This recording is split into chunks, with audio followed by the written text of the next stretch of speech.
I'm going to talk about it's your time and to use your time wisely. It's your time and to use your time wisely. I have a quote that I want to speak from that it triggered some thinking and it kept me up for quite a while. And if you're one of those individuals who believe in synchronicity, that there's a saying that when the student is ready, the teacher will appear. And one of the exciting things about what I do now, you learn, you earn, you pass it on, that I'm training other speakers. I've been speaking for a very long time, 52 years. And I love it. I still do. I love motivating people. I love encouraging people. I love making people laugh. I really do. I remember when I think I was in the 5th grade, and I was performing for the kids in the class that I was in, and the teacher said, you know what, you could be a comedian. She came in, she didn't even punish me because she was outside the hall cracking up herself and got other teachers to come and watch me. I had a little routine. But laughter is important because things are tracking us. They're things that are stalking us. They're things that's trying to rob us of our happiness. And we're in a good place right now. Just think about this. The air, it breathes better. I mean, there's no drama. I'm not waking up in the morning and saying, did anything happen today? Listen, and we want to maximize this moment. It's your time. Maximize this moment. Take advantage of it.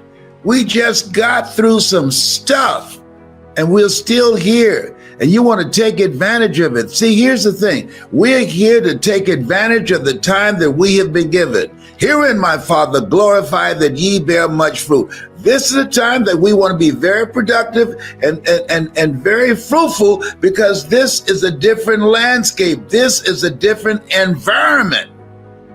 This is your time. This is my time. Let me include me in that as well. Yes, and so now nobody's going to bring anything to you, just put it in your lap and say, do something with this. No, commit thy work. See, you got to work for it. See, if you're not willing to work, nothing works. You could be given the best opportunity in the world and just have it laid out before you. And if you're not willing to work, nothing works. I remember I went to see a friend of mine, and he was living on Miami Beach. His brother picked me up for me to go see this brand new home that he had bought on Miami Beach. Now we're coming over from Liberty City.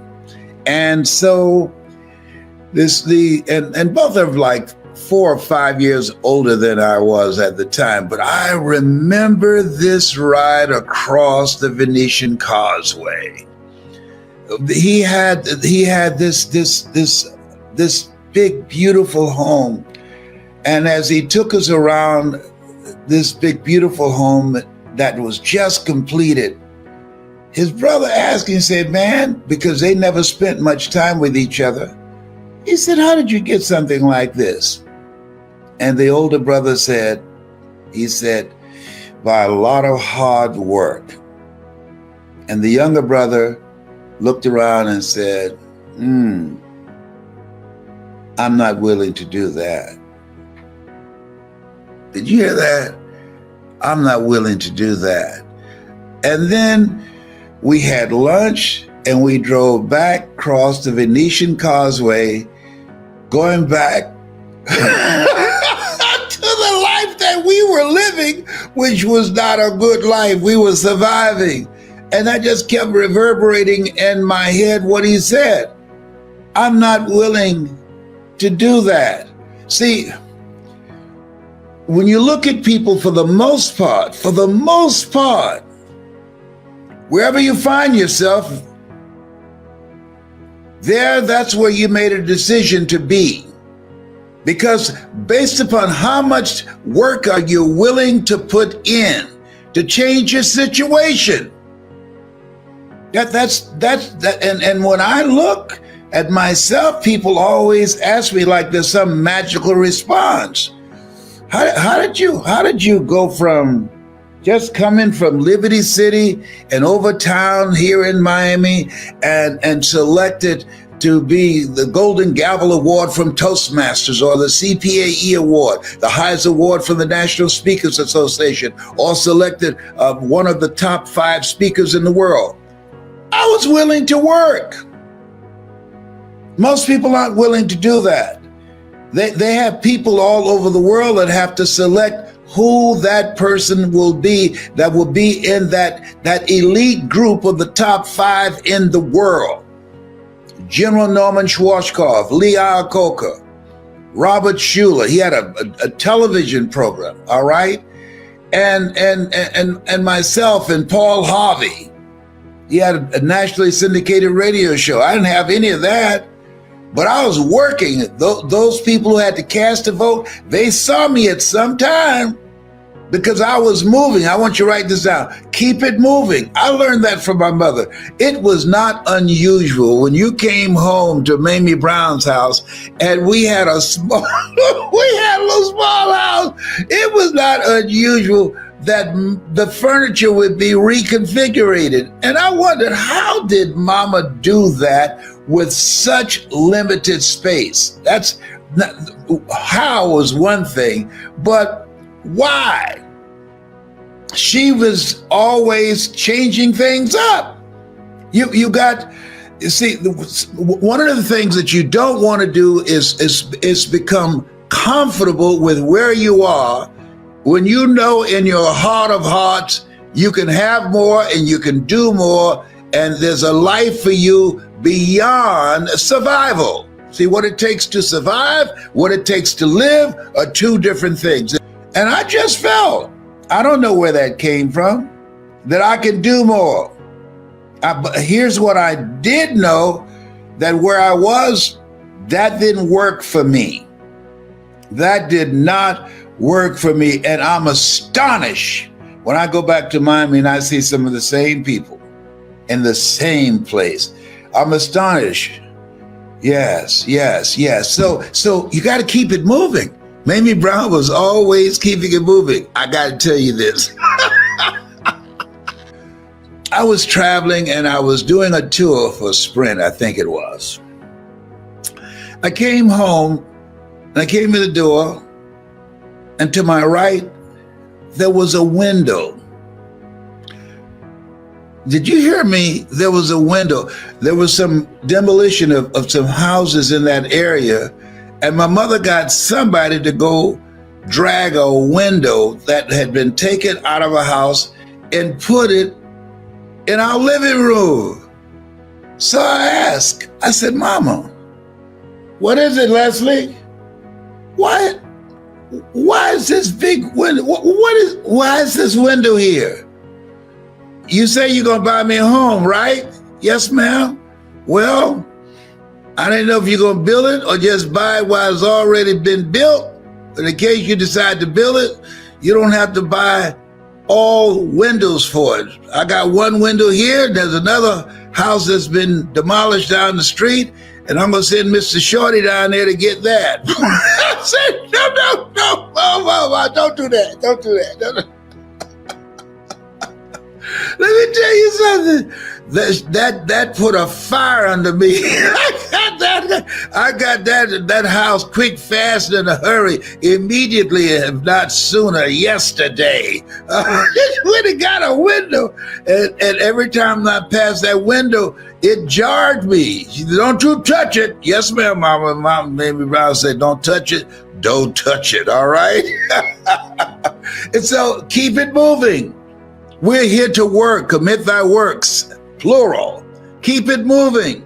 And if you're going in the wrong direction, you'll discover.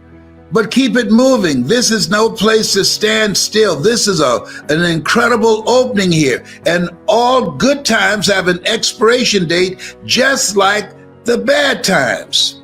but keep it moving. And then when you are going through some stuff during the challenging times in your life, if you keep it moving, you'll get out faster.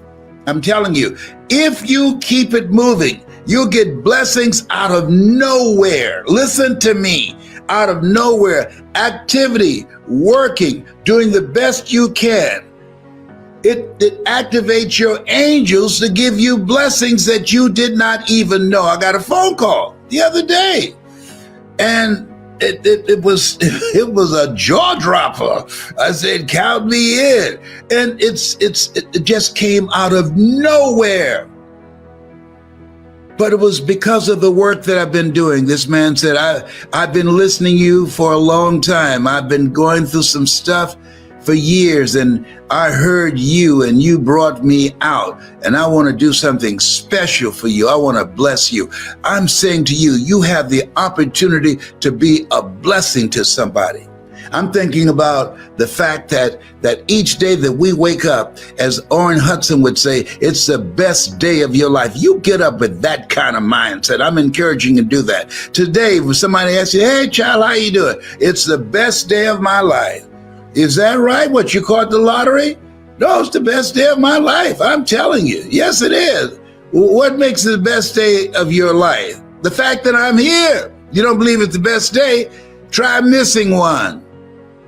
Yes, see, you want to focus, have your mindset on your goal. I had my mindset, I was going to buy my mother a home. I had my mindset, I'm going to make it happen no matter what. I had my mindset looking for a way to generate the money to get to that next level, to get beyond where we were in Liberty City, and had a lot of struggles and stuff happening.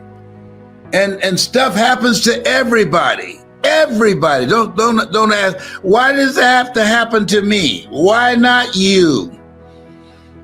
You want to give us some names or some emails? And don't go around telling everybody. 80% don't care, and 20% glad it's you and not them.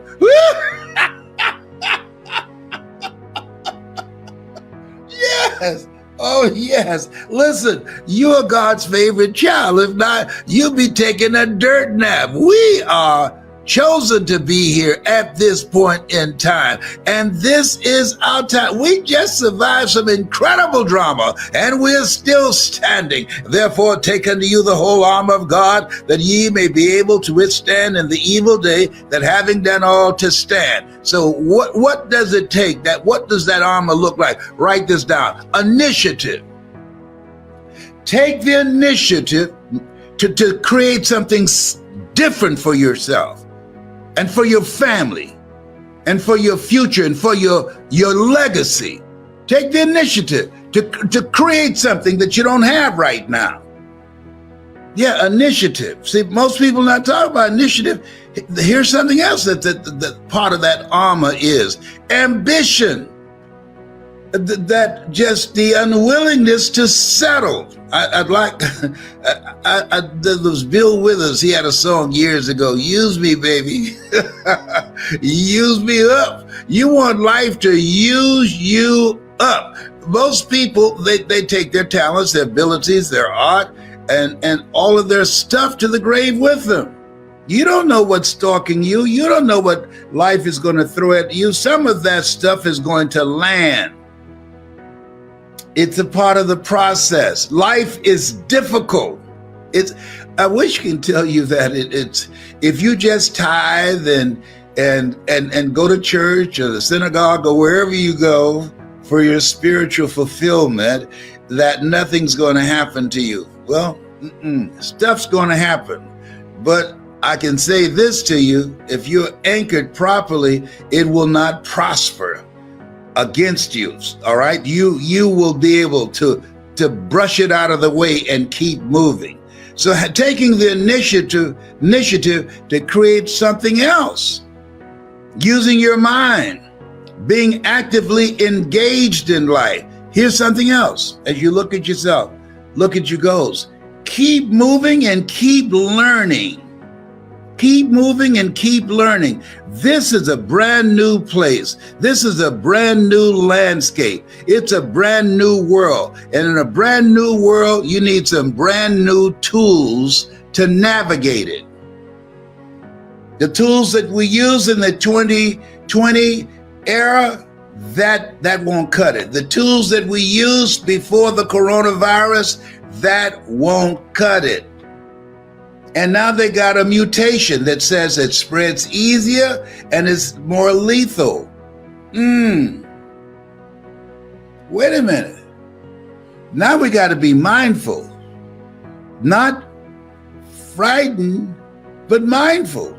And say, how is it I need to conduct myself so that I don't make some irresponsible decisions that can take me out? I got to be mindful of the air that I breathe.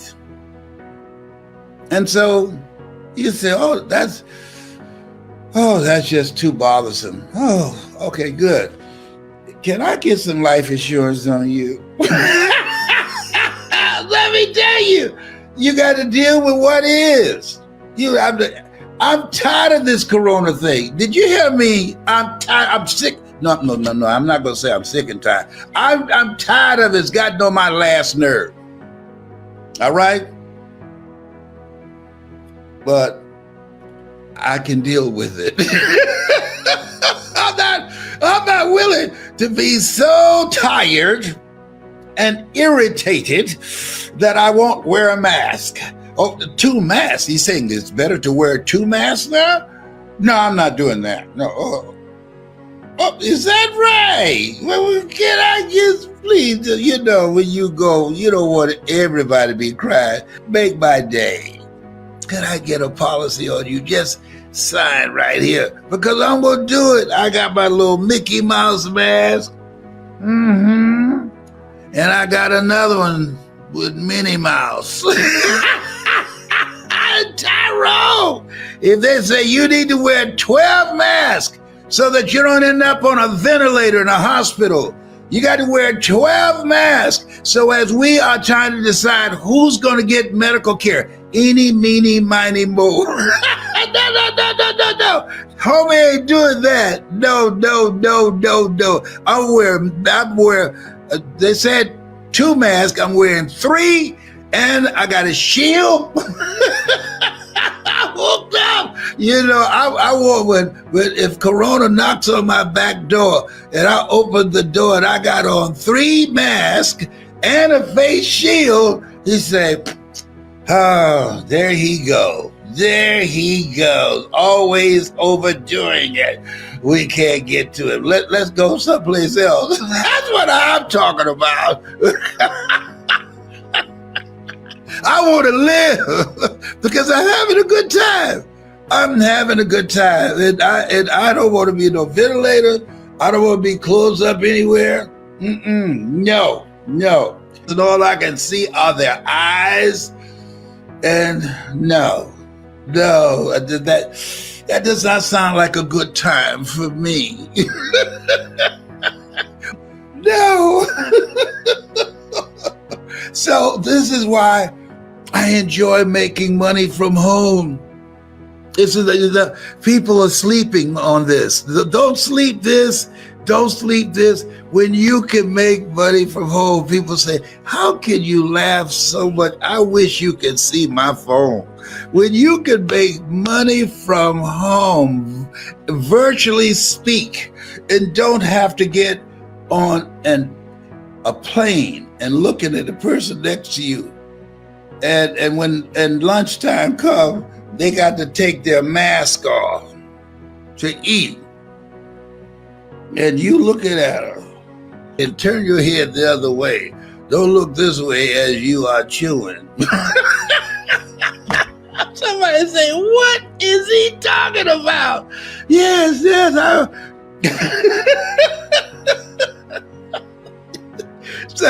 So you want to take the initiative to create something different for yourself.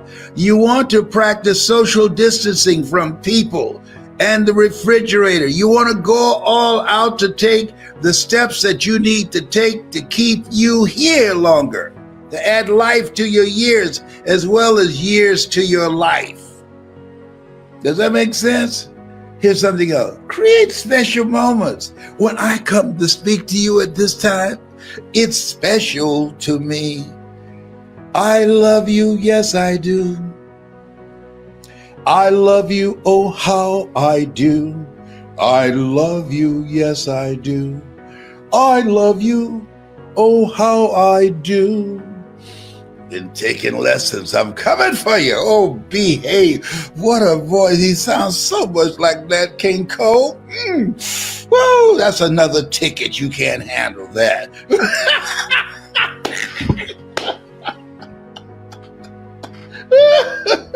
Oh, look here. I'm going to tell you something. You can't make this stuff up. I'm going to tell you something. I don't do this often. When Gladys Knight and I were married, I decided that I wanted to sing. So she took me to a friend of hers that I would take some singing lessons from. And she was taking me through some, I guess, vocal exercises. A husband came in the back door and he spoke to us, was polite, and went in the kitchen. And he's very quiet in there. And all of a sudden we heard something, boom, boom. And we ran in the kitchen, he had hit the floor. And he had been drinking while I was in there practicing, trying to learn how to speak. Now Gladys will tell you that if you ask her, she'll tell you, how to sing. She'll tell you. And he said, "You can't sing. Give him his money back. I got drunk listening to you." That was horrible. Oh my God, that was horrible. He kept laughing. He said, "Man, you sound like you goggling razor blades." Some people are cruel. That was not nice. I didn't sing for a long time. One time I tried to sing to her, and she said, "Will you go to hell to sleep?"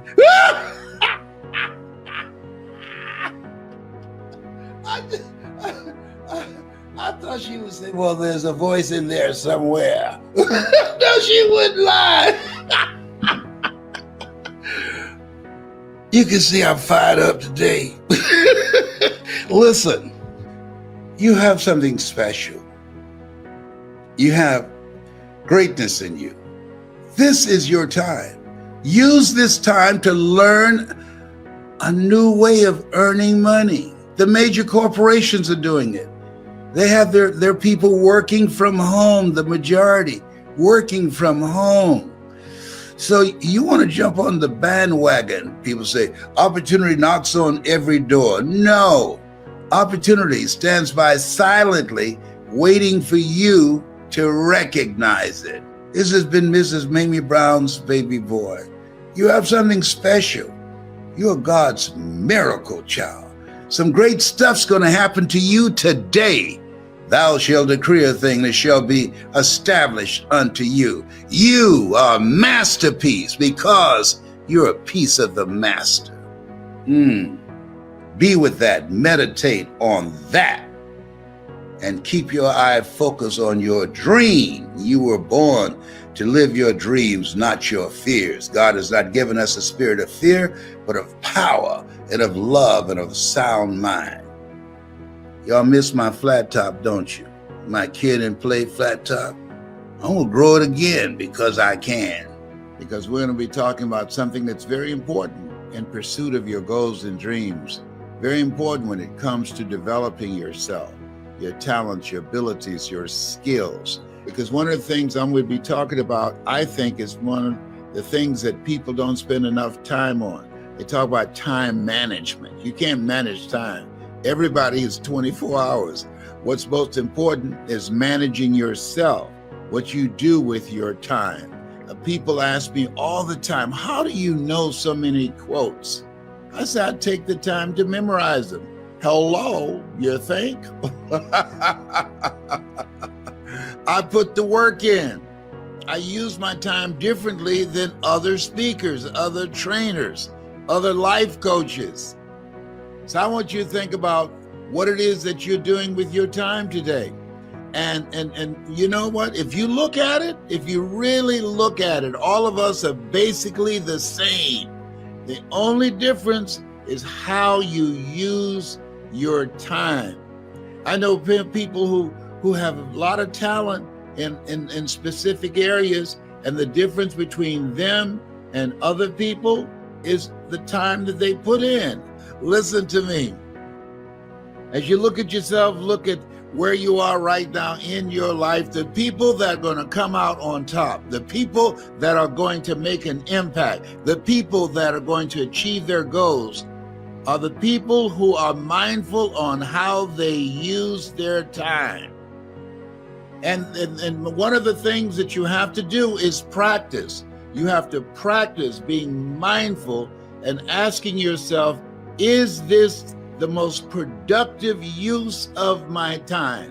While my friends were having a good time, while my friends were partying, and I love to party, but I spent more time working on developing myself and my skills. I spent more time with my coach, Mike Williams, who wrote the book, The Road to Your Best Stuff, than I did with my friends. Why?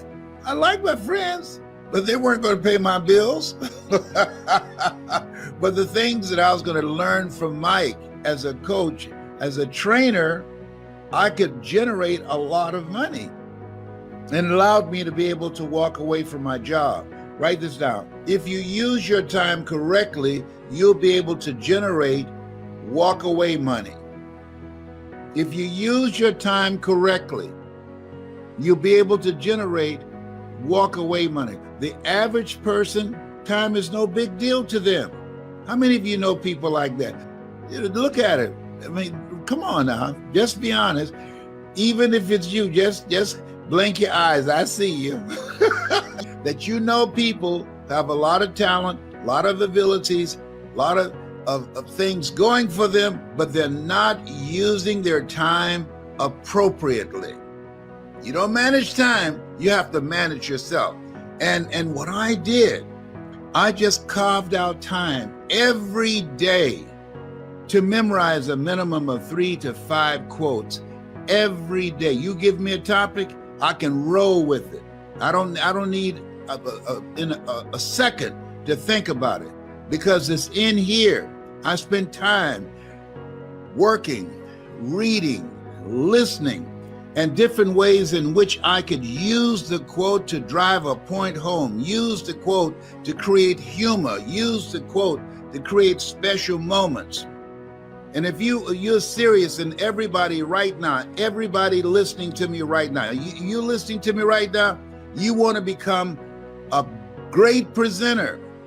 In order to become a great presenter, in order to develop presentation power, you have to develop your power voice. How do you do that? You invest the effort and the time. If you want to put in the time so that you can learn a new skill virtually, so that you can get out of a job that's not you, and be able to go into your own business and do it from the comfort of your home. Now, I used to travel all over the world. I enjoyed that very much, but homie ain't traveling no more. No. My buddy Tyrone, he said, no, don't do that no more. Some of y'all don't know Tyrone. Tyrone was a squirrel outside my window on the west side of my house, all right? So here's something that Shakespeare said. He said, defer no time. Delays have dangerous consequences. Let me share something with you. I remember when I had the opportunity to audition for a play at Miami-Dade Community College. Mrs. Werner was the director there, and I didn't show up on time. Somebody else got the role. The reason I didn't show up, truthfully, not just because I was late, but because I didn't believe in myself. I said, well, something else will come up and I'll be able to get that role. Nothing else came up, and that was it. And so we've all had experiences. I want you to think about it. Something you put off, and it cost you. It cost you. the guy was talking to me about becoming a part of my speaker training program. And I said, okay, I got a slot that's available now. So he said, I'll call you tomorrow. He didn't call. And so he saw me about 2 weeks later and said, hey, can I sign up now? Because one of my graduates told him how good it was for them. And I said, no. He said, why not? I said, you have to take advantage of the opportunity and the lifetime of the opportunity. I said, I don't have any openings for you now. But at some time, maybe 3 months, 4 months from now, that slot might be available again when somebody graduates. You have to take advantage of an opportunity and the lifetime of the opportunity. Is there something that you want to do? Some goal that you want to achieve? Something that's important to you? Some place that you want to go? Something that's important that as you look at it and think about it and said, I'd like to do this. One day I'm gonna. No. You don't know. You don't know. Don't operate with it. One day I'm gonna. I remember being with my best friend, Boo. He's since passed. And we were in Nassau, Bahamas. And I said, you know what, Boo? I said, this is the first time you and I, we've been traveling all over the world. This is the first time that we have time that we can spend here in Nassau, and you can find relatives that you haven't talked to in years. He said, oh, I got to get back to the States because I've got to cook. There's a special event for the church. I said, hey, guess what, Boo? They can get another cook. This is enough time in advance, a week in advance. Make a call, tell them that you will not be there because you are on vacation, and we've never taken the time to spend this time together just having fun. We traveled when I was speaking, and we went from city to city. My cousin Boo and I were in Nassau, and we traveled, and I would speak, and Boo always went with me. And so, but we wanted to have some time special together where I would go to a beautiful place and I didn't have to speak. And so I said, this is a place, let's do it here. Let's spend 3 weeks to a month here. Find relatives of yours that live here in Nassau and Bimini. And we can just chill out. And he said, I can't. I said, why not? He said, because I have to cook for an event that's taking place at the church. I said, you have enough time in advance, call them and let them know. He said, there is nobody else. I said, listen to me. If something happened to you, they will find somebody else. They will not cancel the event.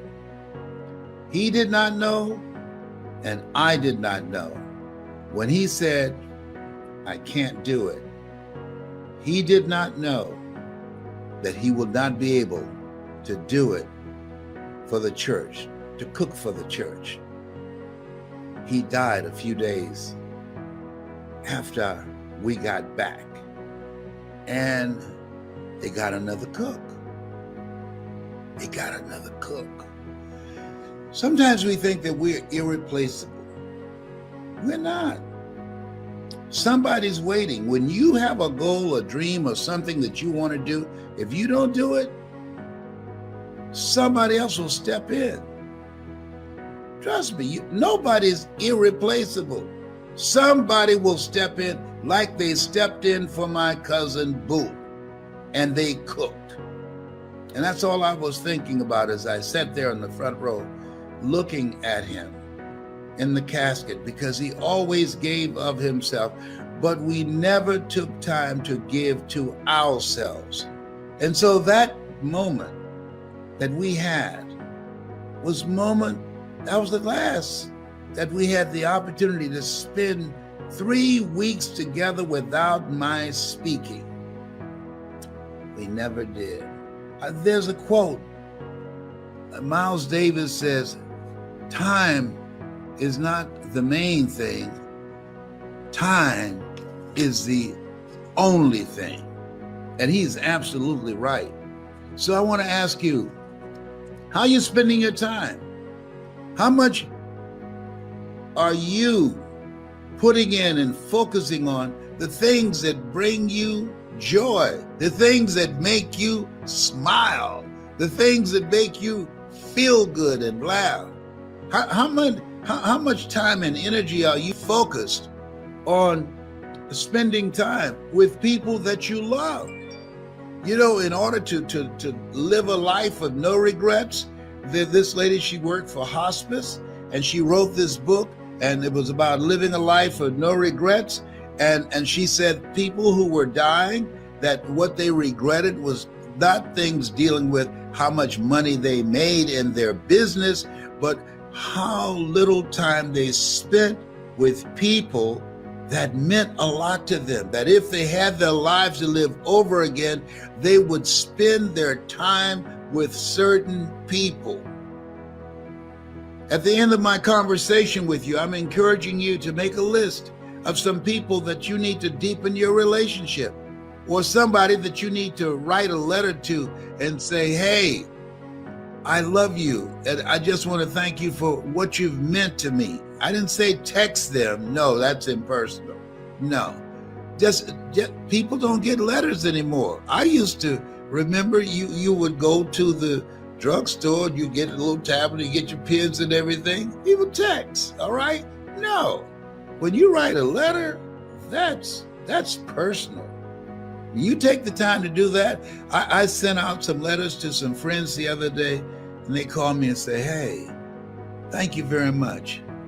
That meant a lot to me, because I put the time in to do it, to think about it. And I just get a card saying all the words that I wanted to say. I said it in my own voice.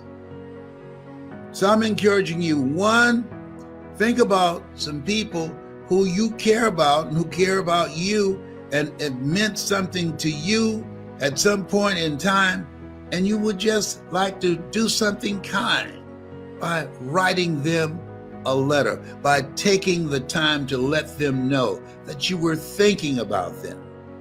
How are you using your time? If there's something that you want to do in your life that you've been thinking about for a long time, carve out the time to do it. Stop putting it off. There's another quote, and I love quotes. You know I love them. Here's what I love. And this one says, sometimes you never know the value of a moment until it becomes a memory. Sometimes you don't know the value of a moment until it becomes a memory. I was talking to two friends of mine, and they knew Dr. Howard Thurman when they were younger. Now, some of you know Dr. Howard Thurman. Most people don't. He was a mentor to Dr. Martin Luther King Jr. I was so blown away. I said, you knew Dr. Howard Thurman? Yes. And I have these CDs that I was listening to that they gifted me. And I said, what was he like? And you know what they said? Well, he was a nice guy. He was thoughtful. He was quiet. You could tell he was a deep thinker. I said, well, did you ask him things and just try and pull out some ideas, concepts, or thoughts that he might have? He said, no. We didn't know he was all of that. Dr. Howard Thurman, come in, sir. The centering moment. Deep is the hunger. The two primary questions that one should ask oneself in life. Number one, where am I going? Number two, who's going with me? And if you ever ask those questions in the wrong order, you'll be in serious trouble. Oh, he was a bad brother. They said, we didn't know he was all that. Oh my goodness. I've had some moments with people that I did not know they were all that. And I blew it. Yet had I known who they were, oh, I would have maximized that memory. I'd have gotten more out of our meeting. If you agree with me, I want you to put yes in the comment section. If you've ever had some moments with somebody and you really didn't take advantage of it, it was no big deal to you at that time, and then one day you realize, wait a minute, I didn't use my time wisely with that person. And so right now, in this era, this history-changing era where we are, the people that are going to come out on top, the people that are going to get control of their destiny, the people that are going to maximize this place in history and be stronger and be fortified in terms of their mental resolve and in terms of their families and their skills and their ability to create incredible wealth, are people that are using their times more productively. The people who take the time to learn something new. I say, and I want to say it every day, if you're not willing to learn, nobody can help you. If you're willing to learn, no one can stop you. Just before we were talking about to go outside our comfort zone. Yes. And there are also some books about letting go. How do we know when we have to let go or be perseverant or committed or persistent? It's my own difficulty. I'm very persistent, but sometimes maybe too much, I don't know. You know, we don't always know that. I mean, let me give you an example. I've been out in Los Angeles for about 5 years now, looking to have a production company to sponsor a new talk show. I had a talk show 10 years ago. Yeah. I've done so many interviews, and they all say he's great, he's sharp, and he's old. So I leave the interview to tell my person who came there and set the meeting up, he's old. I know he's sharp, but he's old.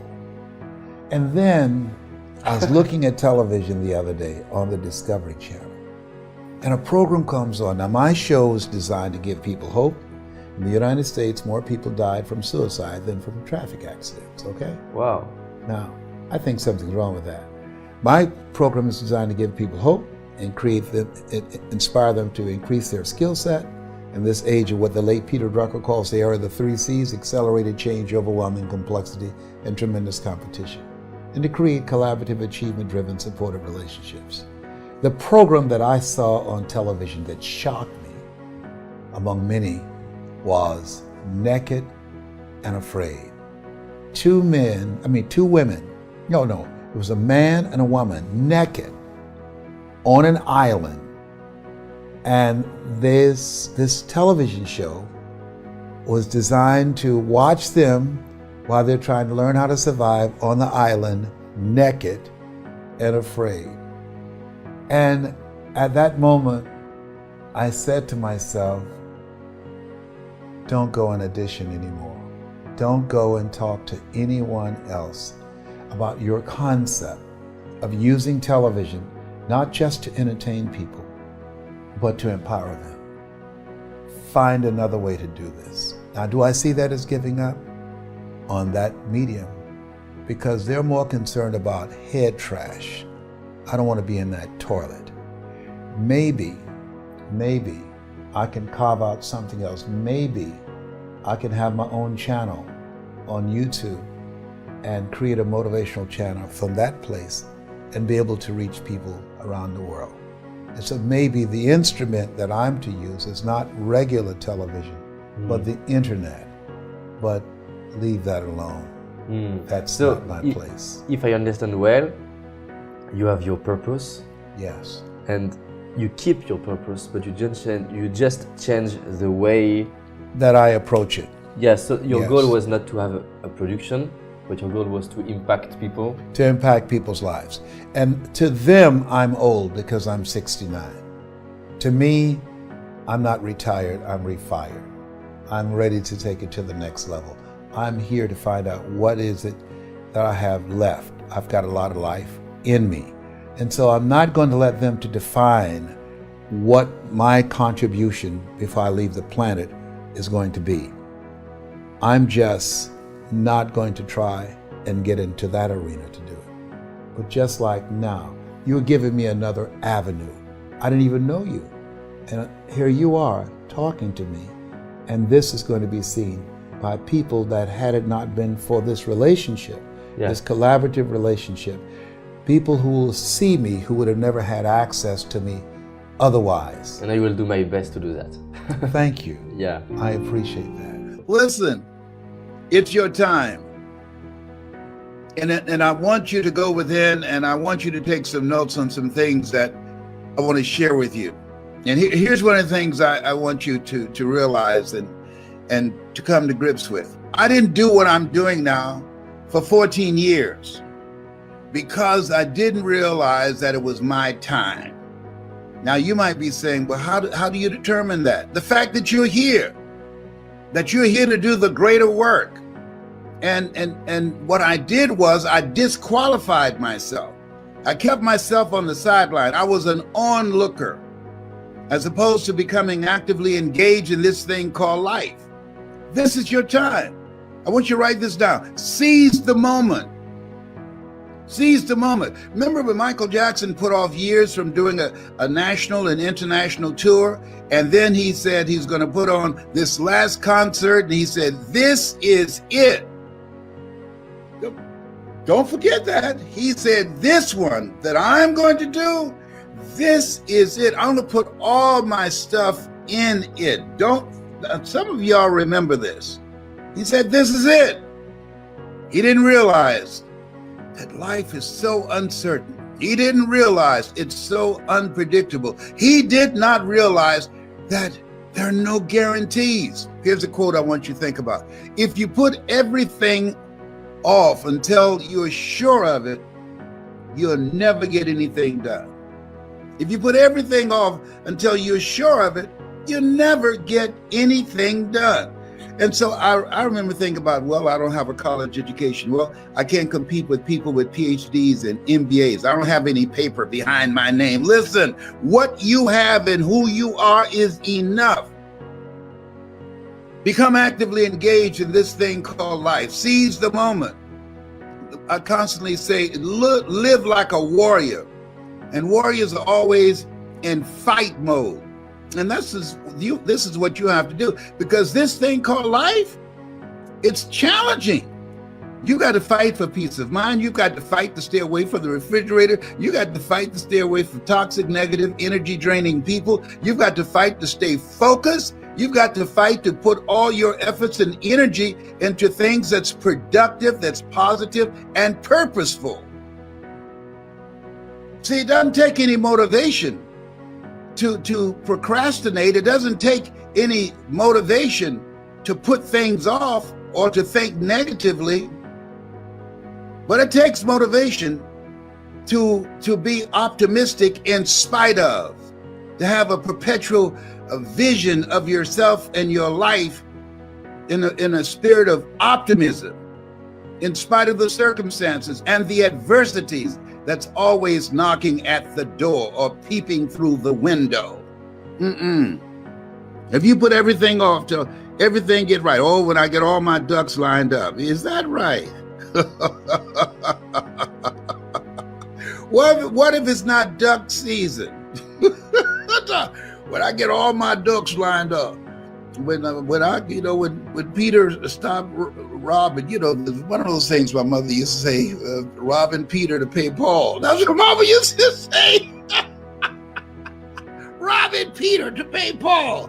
How did she come up with that one? Listen, if there's anything that we know now, just with the coronavirus alone, do what you're going to do and do it now with a sense of urgency. And here's something else that I want you to look at, and that things that I know. I'm 75, and so I know a thing or two. And I remind you of that because I'm finding so many of my classmates, the only time that I get calls from them is when someone dies. Now, guess what happens when somebody who's handling the roster for class reunions and activities of people that we graduated with, you know what happens when you get calls to that effect or get a text? You're thinking, am I next?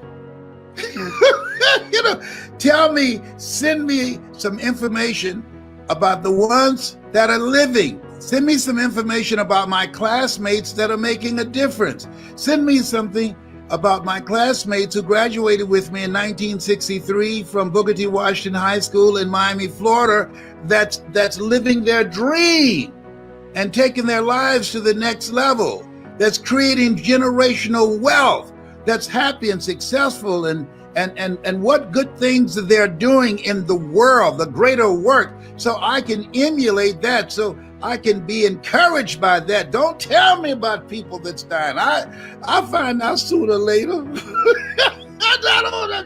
I'm not being insistent. I really don't mind that. But I'm saying let's balance it out. Balance it out, because all of us going to go. Nobody's figured out how to get out of life alive. Nobody. All of us going to check out of here. People dying today who never died before. You know what? Oh, behave, Tyrone. You know what? So here's something that Shakespeare said. Defer no time. Delays have dangerous ends. Defer no time. Delays have dangerous ends. You think about that, because I didn't think I can be who I'm now being.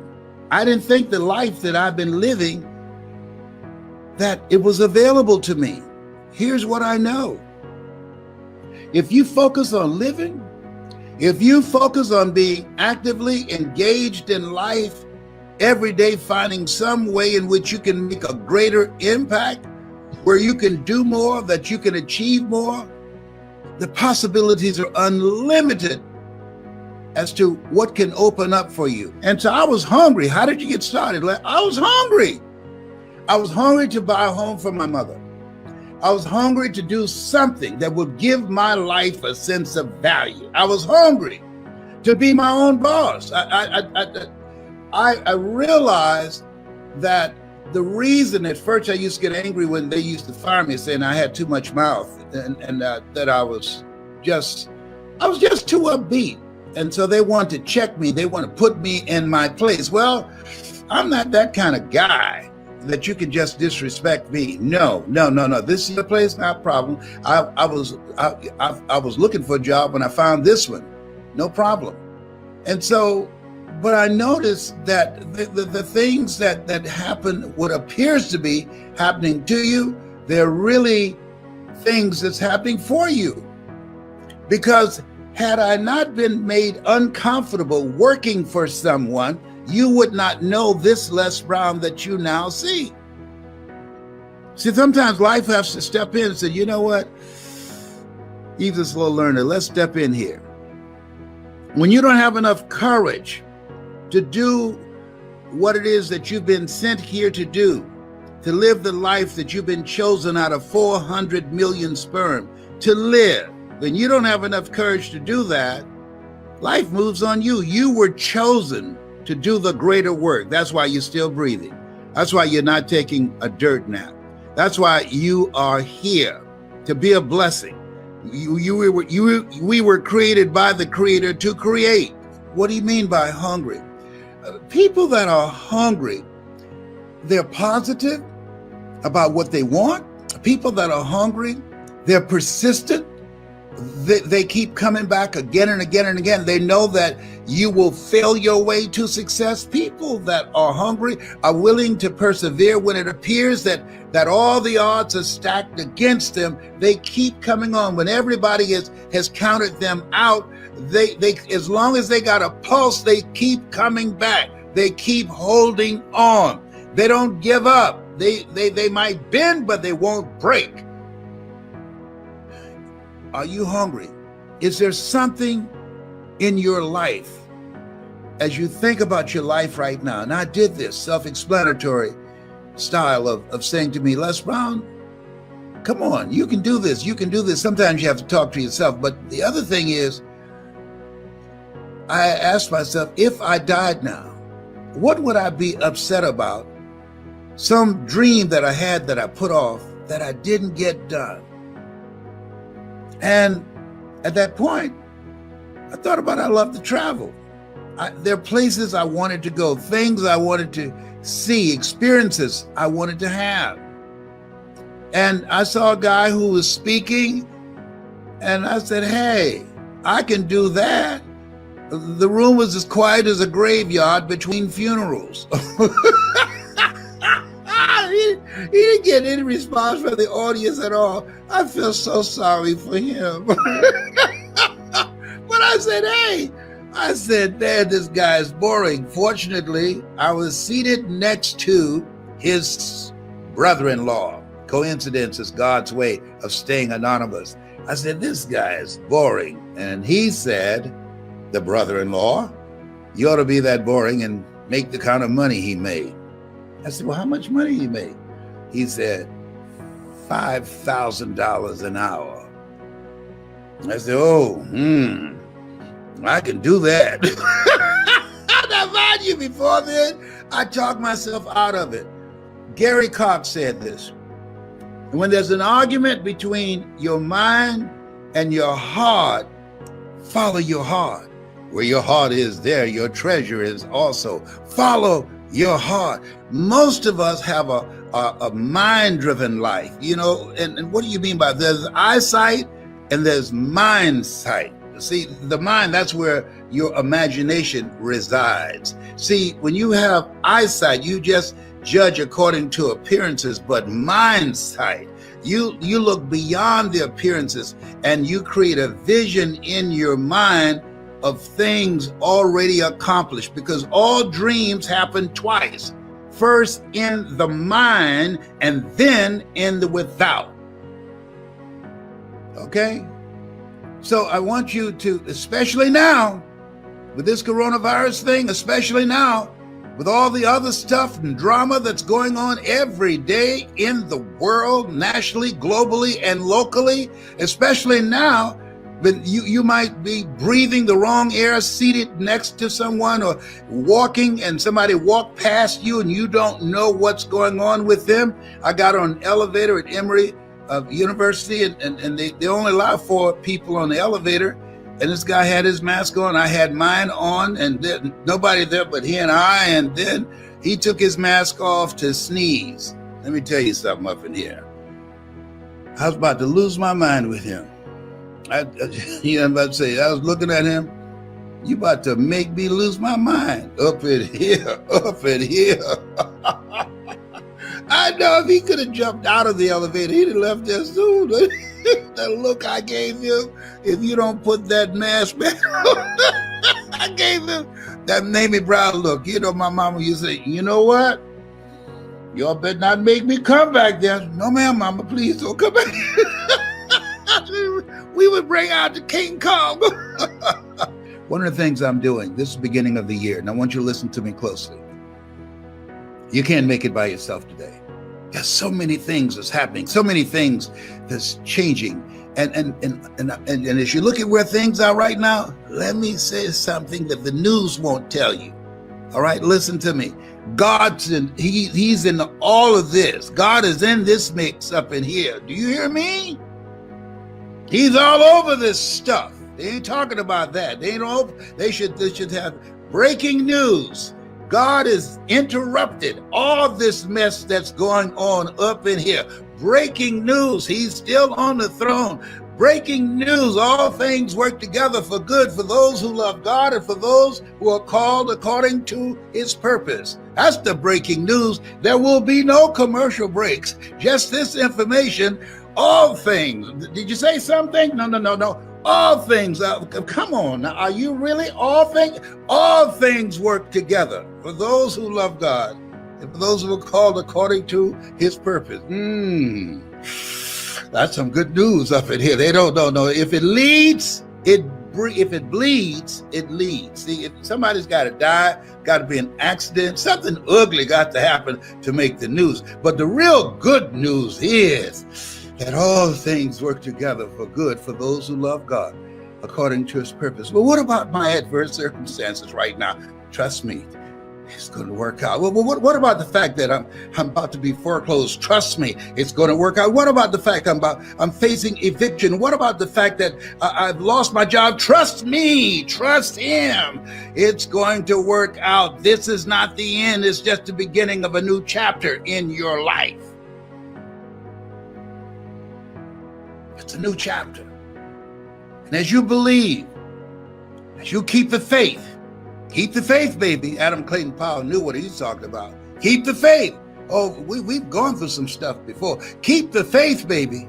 Oh no, see, in this place where we are, it's easy to have faith when you got money, you got your health, and things are working out fine for you. Oh, it's so fine.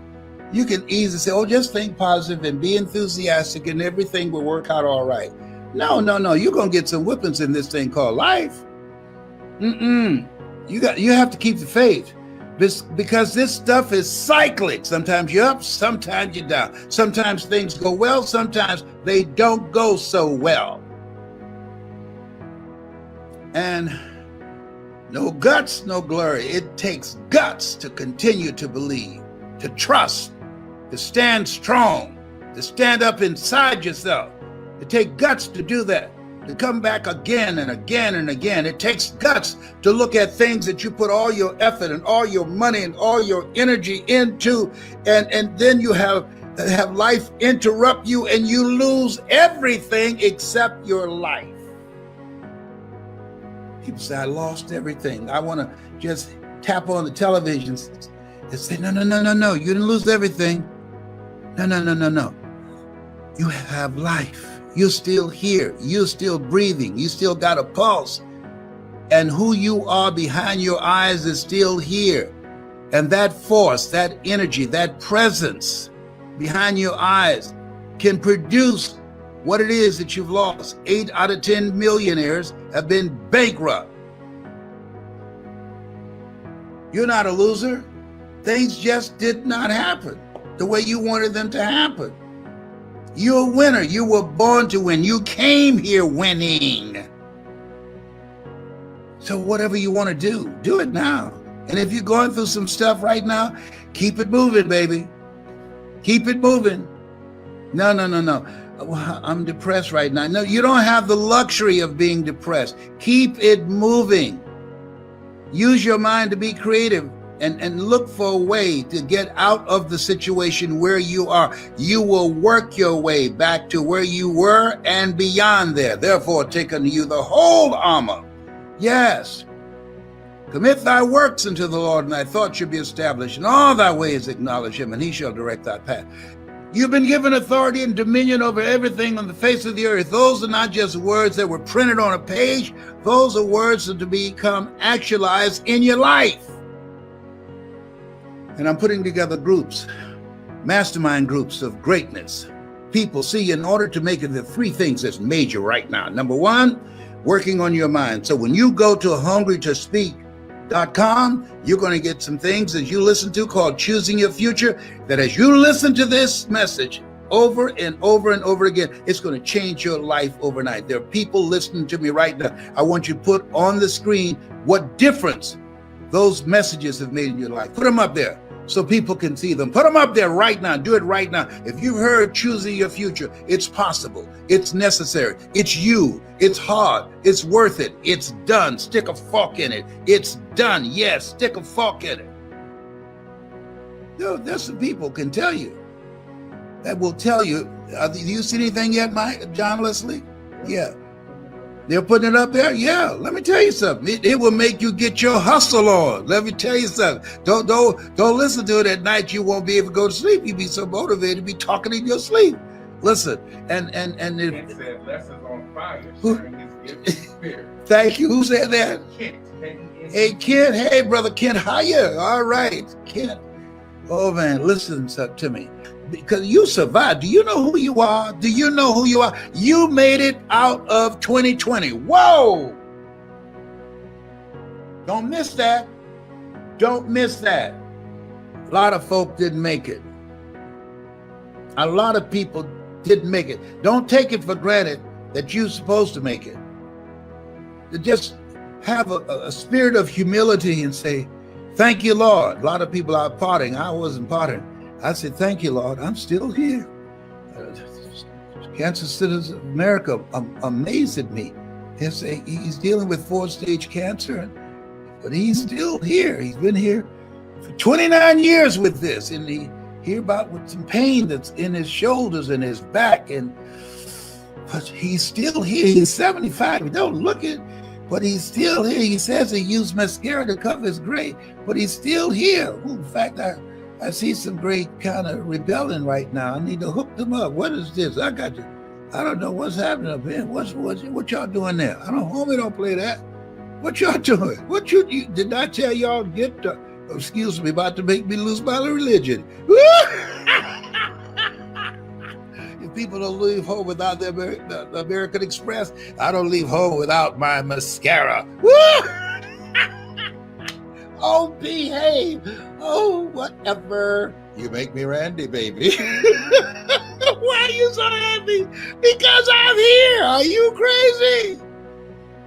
The stuff I deal with, stuff I'm dealing with right now, I'm still here when I get through. But see, when I speak, I don't hurt. But when I get through speaking, like I'm talking to y'all, the pain is in my room. Said, are you through? Well, I don't know. I think I got a little bit more to say. You know, as long as you're speaking, you got a job. We ain't gonna mess with you, but well, when you get through, we're gonna light you up. Let me tell you what happened. This is a true story. I was the program director at WVKO radio station, right? So this news director I hired, I'm not gonna tell you his name. He went to sleep in the newsroom. So I'm sitting up there waiting for him to come in at 10 o'clock to do the news. This time you could rip and tear and read the news off the Associated Press. I'm sitting waiting, got an instrumental playing, and he was in the room asleep. So people came and said, he's in the room asleep, he's not coming now. I put on a long record, and I had everybody come watch, and I put a note in his hand while he was asleep, and the note read, as long as you sleep, you got a job. When you wake up, you are fired.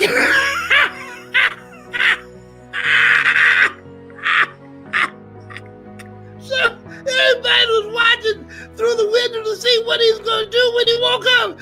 He woke up.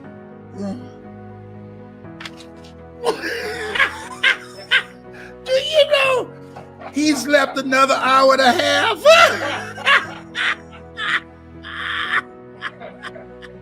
We got tired of watching him.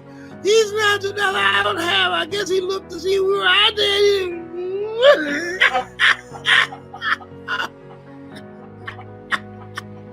You never heard that one, huh, John Leslie? That's a true story. That's a true story. I said, as long as you sleep, you got a job. Don't wake up. Okay. But listen, what does it take to make it now, Les?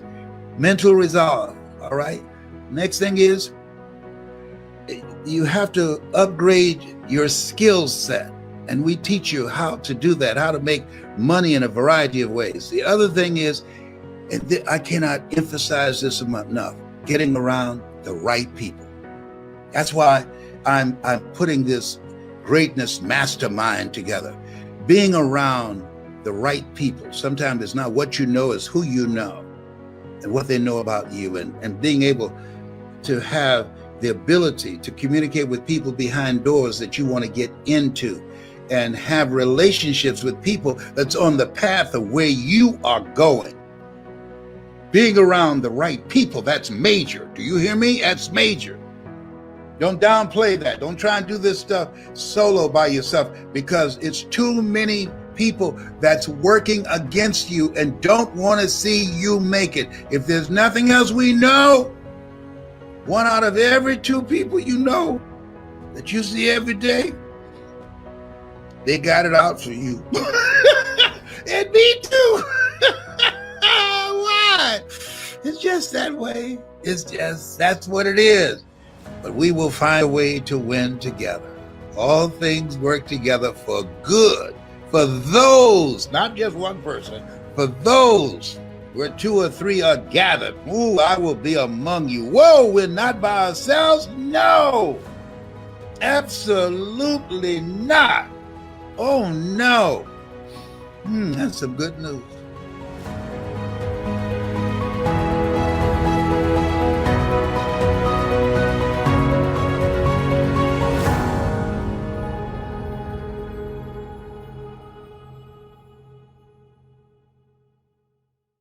The thing that is important is that expect things to get better for you, because they are. See, life is cyclic. You're not, whatever experience you're having right now, it has not come to stay. It has come to pass. Not to stay, just to pass. It's just going through. The biggest challenge is to know what's happening. This is a part of this thing we call life. This too shall pass. And maintaining perspective, putting it in perspective. I was doing a training at a college, and it was a 2-day training during orientation. And in the training that I provide, I'm a motivational speaker, but I conduct processes in personal dynamics, where people begin to go through changes that stimulate the right and left hemisphere of the brain, enable them to see themselves differently. I conducted this particular simulation with these young kids, 17 and 18 years of age, so that they would begin to see how they make decisions and how they would survive in this particular simulation process we gave them. We had them to do it individually and then collectively. Over 30% of them wrote down as their first option, in order to survive, they would commit suicide. First thing they wrote down. Suicide among young people has increased 300%. Over 5,000 will successfully take their lives this year. Why? Why did they do that? I said, I was so shocked. I said, what do you mean? Well, at least we would not suffer. And then they had the nerve to write down all of the other things they were going to do after they committed suicide. I said, listen, Kadumbo. No, when you come up with a permanent solution for a temporary problem, that's it. Game's over. That's it. You're not going to do anything. Anybody wrote suicide at the top, you can put your pencil down. See, a lot of us, because of our limited vision of ourselves, a lot of us who begin to focus on problems and enable them to overwhelm us, we begin to think that we have no options. We begin to believe that there's no way out. Repeat after me, there's always a way. Where there's a will, there's a way. Shake somebody's hand on your right and left and say, I'm unstoppable.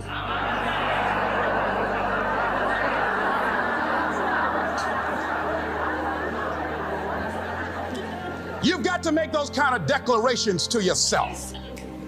I'm unstoppable. This will not get me down. And if I get knocked down, I'm going to be like Leo Pascal. You said you're going to have some low moments in life, but when you do, you will have high lows.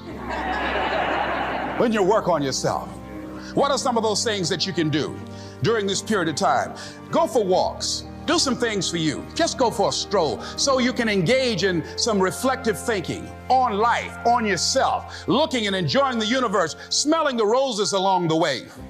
Listen to upbeat music, music that inspires you. I have oldie but goodies. I have strategies that I engage in to recharge my batteries. I'm preparing for that because I know things are going to happen that I cannot anticipate. A very good friend of mine died the other day. I had a program for myself. I have books that I read that inspire me, tapes that I listen to that fire me up. Because you're going to have sometimes low moments when you won't want to get out of bed. You just want to stay there. At times you won't want to come out the house. At times you'll be feeling bad and don't know why. What's wrong? I don't know. Just leave me alone. Why did that happen? I don't know. It's called life.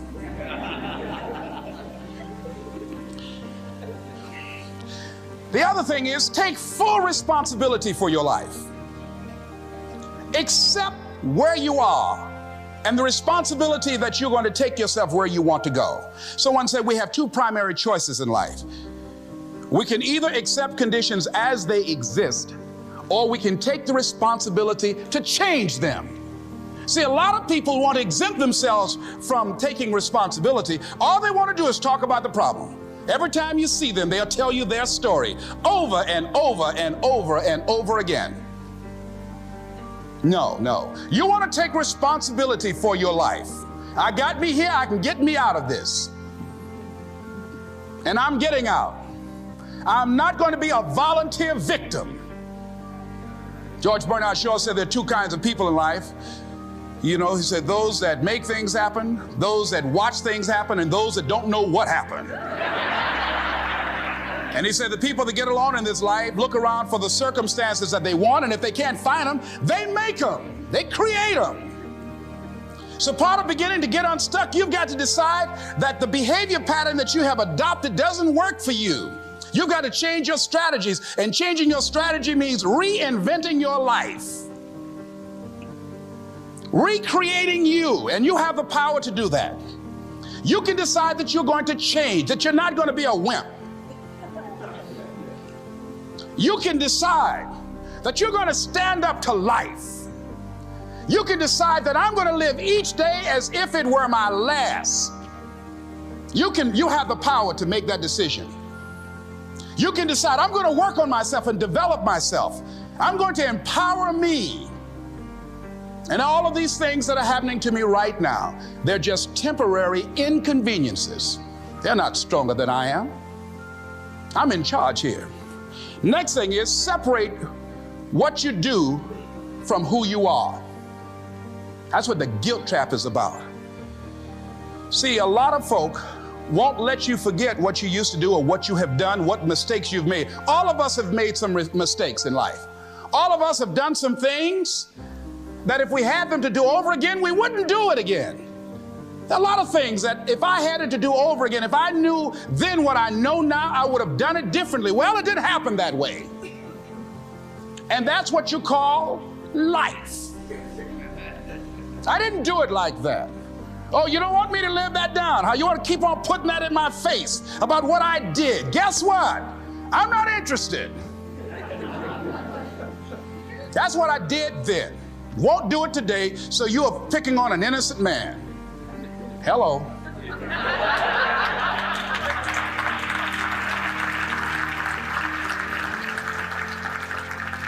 So as you're in the process of reinventing your life, write a description of the kind of person that you want to be. What are the things that you must overcome? What qualities about your personality you know that you're going to have to change because those particular characteristics are liabilities to you? What are your assets? What are your strong points? Look at and evaluating yourself to make that determination. Other thing is that in order to get out of a rut, we need some coaching. Find some trusted critics. People that you know care about you and love you. So there's some things that keeps us from growing and getting out of ruts. Number one, we identify with feedback. We take it personal when someone wants to give us some feedback on where we are falling short and tell us about our blind spots. We want to have everything being positive about us. We're not perfect. It hurts. I have a friend who's a trusted critic. I don't like him, but I love him. He doesn't tell me the things I want to hear. He tells me what I need to hear so I can grow. It hurts. It hurts when he put me on the hot seat. I can't stand it. But that's the only way that I can grow. And I'm glad that he loves me enough to risk our friendship to tell me what I need to hear, not what I want to hear. Get a support group, somebody that you can talk to. People who perhaps might have a similar problem. Support groups are very powerful, that you can share some of the challenges that you're going through. And it might be a situation where one person can give you an idea of how they handle that situation and create an opening for you. Begin to stimulate some possibilities in your mind on how you can resolve the problem. We can't grow by ourselves. As I mentioned before, we grow from people and projects. The other thing is about life, when things happen to you, when you permit things to use you, you can't change the past, but you can interpret. You can reinterpret how you see it. For years, I was going around with a heavy load on my shoulders. feeling bad because I was adopted, doing interviews for adoption agencies and foster homes. And I was on television once, and I told these people in this particular interview that I was giving away my twin brother and I when we were 6 weeks of age. A friend of mine, fortunately, was listening to the program. And she said, Les, I'd like to have lunch with you. And so I went over to see her. She said, when a woman carries a baby for 9 months, feeling that life movement in her, it's automatic and natural for her to learn to love that baby, to expect it to come here when she bears the pain to bring it into the world. Your mother, Mamie Brown, when she came in to adopt you guys, she didn't go through that process. She looked at whoever your biological mother was and said, I'll take her. You weren't given away less, you were chosen with love.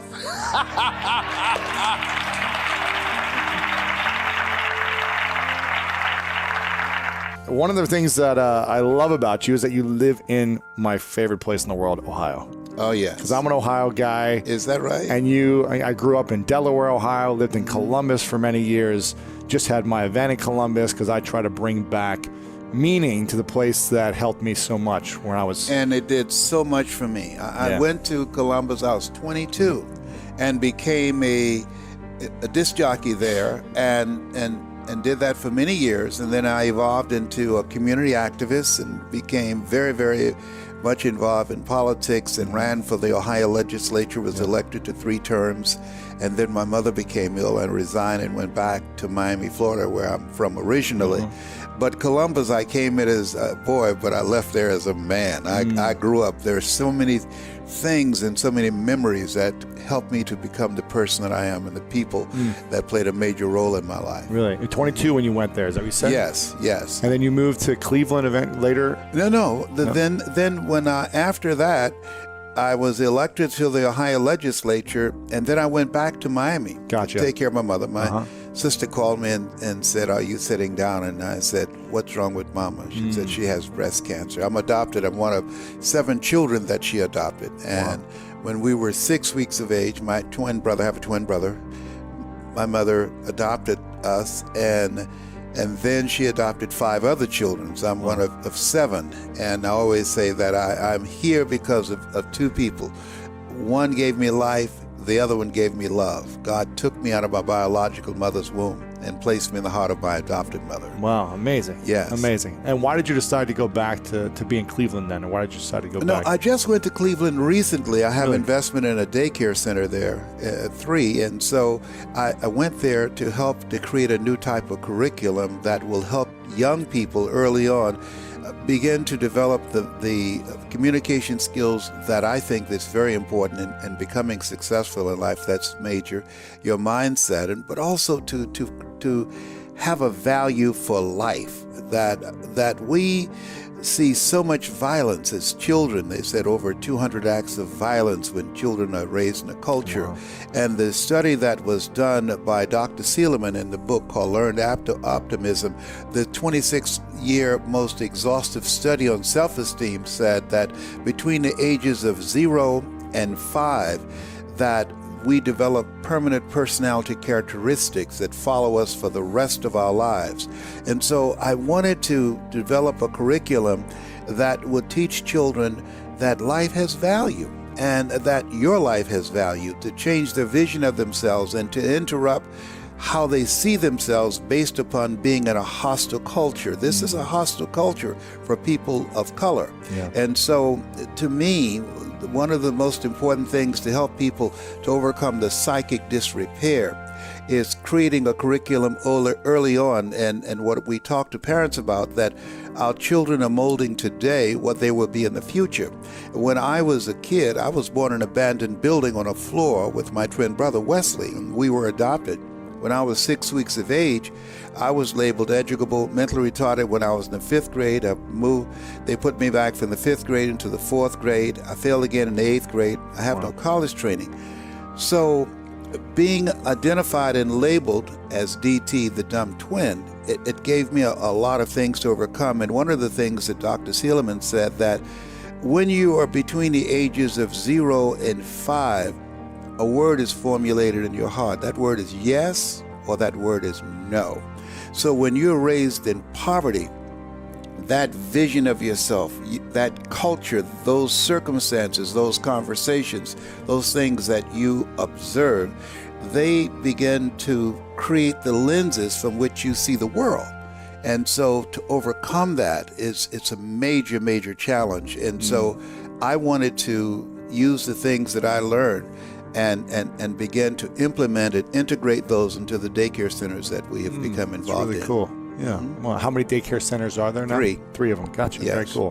What do you think it is that school is missing out on in general in the U.S.? What's the main thing? They did a study of some top achievers and successful people around the world, and they wanted to find out what was the common denominator among them that enabled them to reach their goals.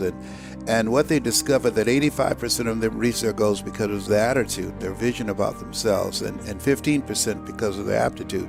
So school, as you know, has been focused on reading, writing, and arithmetic. It does not consider critical thinking and the conceptual education, and it does not help young people begin to mold a vision of themselves that will allow them to be an asset to our society rather than a liability. In fact, particularly when it comes to children of minorities, one of the things that the school systems do, they track and determine based upon the failure rates of African American children and Really? Latino kids in the 3rd grade.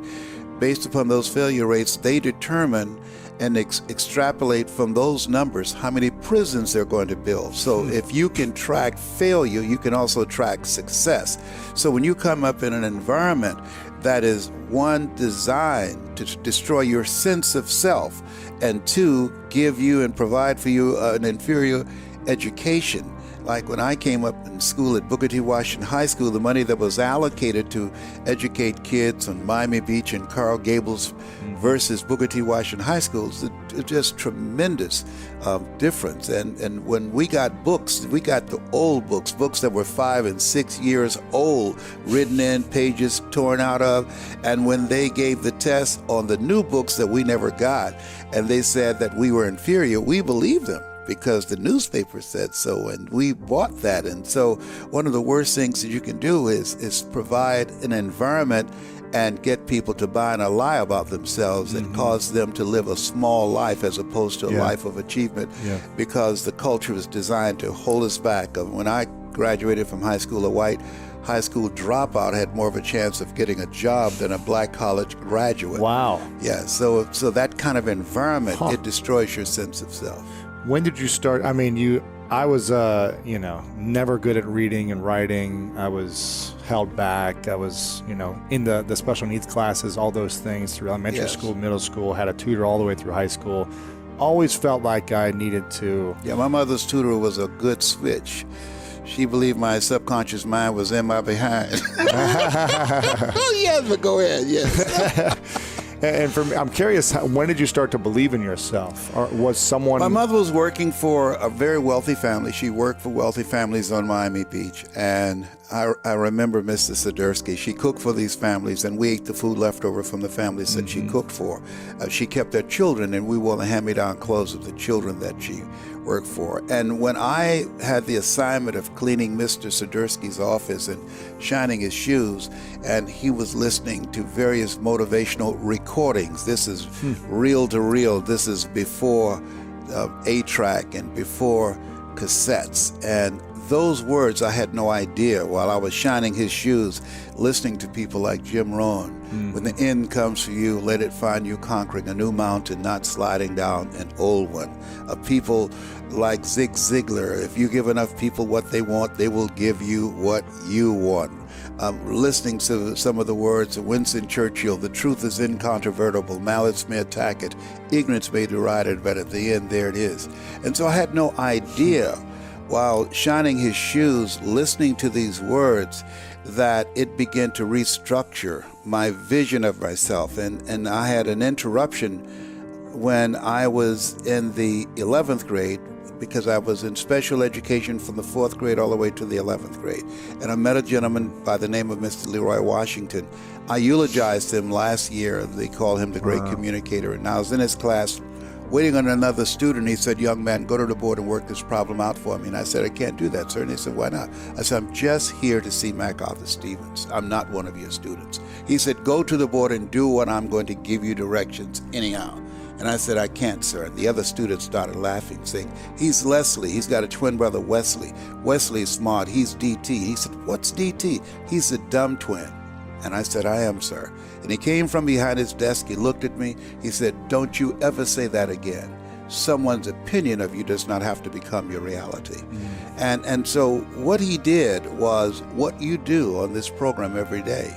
How people live their lives is a result of the story they believe about themselves. And when you have your program and your guests, and as they share ideas of how they move through the things that affect them, what you do is interrupt their story. I tell speakers, I train speakers how to discover their story, how to tell their story, and how to transform people individually and collectively by creating an experience. When I came into the speaking industry, it was based upon the book Think and Grow Rich by Napoleon Hill.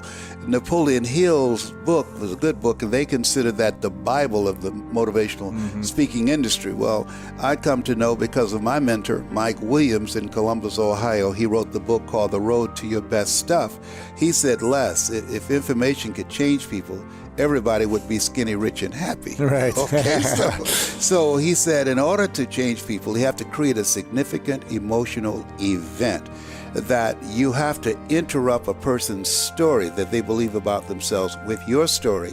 And through the delivery of your story strategically, you dismantle their current belief system and inspire them to make new choices. Because at the end of a presentation, if you don't change how a person sees themselves, and if you don't expand their vision of themselves beyond their mental conditioning and their circumstances, and begin to allow them to get a larger vision of themselves and begin to ignite their spirit, you touch their hearts, and as a result, they leave your presence feeling better about themselves, but making new choices, because when you change how they see themselves, all you have to do after that is to get out of the way.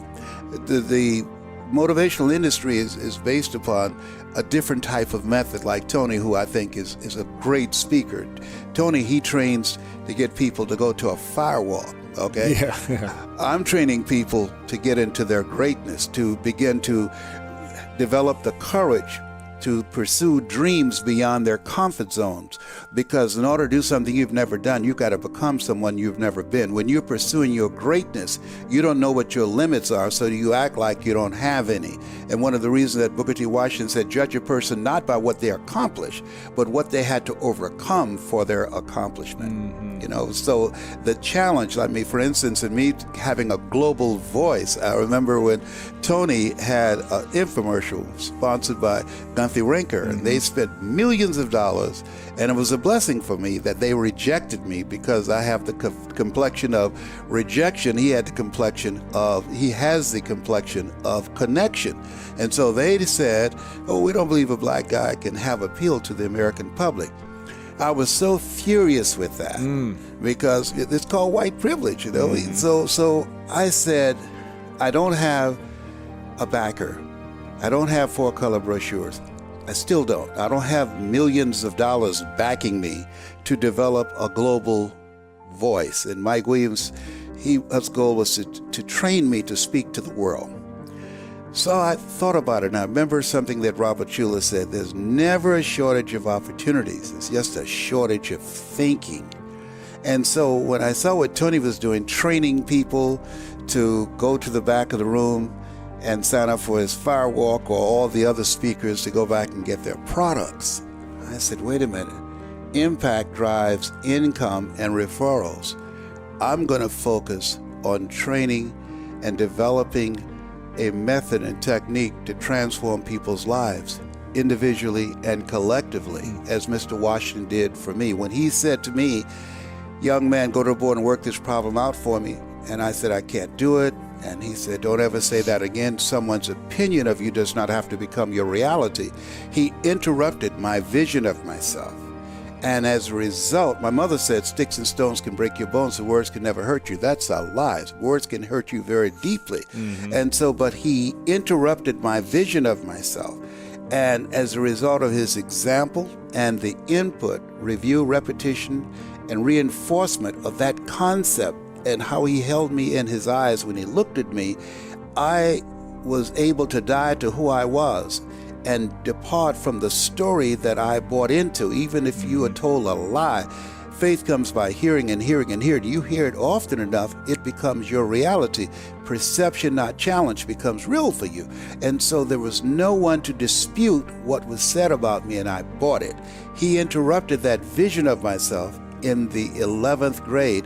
And as a result of that, I began to become a different kind of person. And so listening to these various speakers, but then because of how I was rejected by Gunther Renker and those guys, I said, I don't have millions of dollars, but I got a story.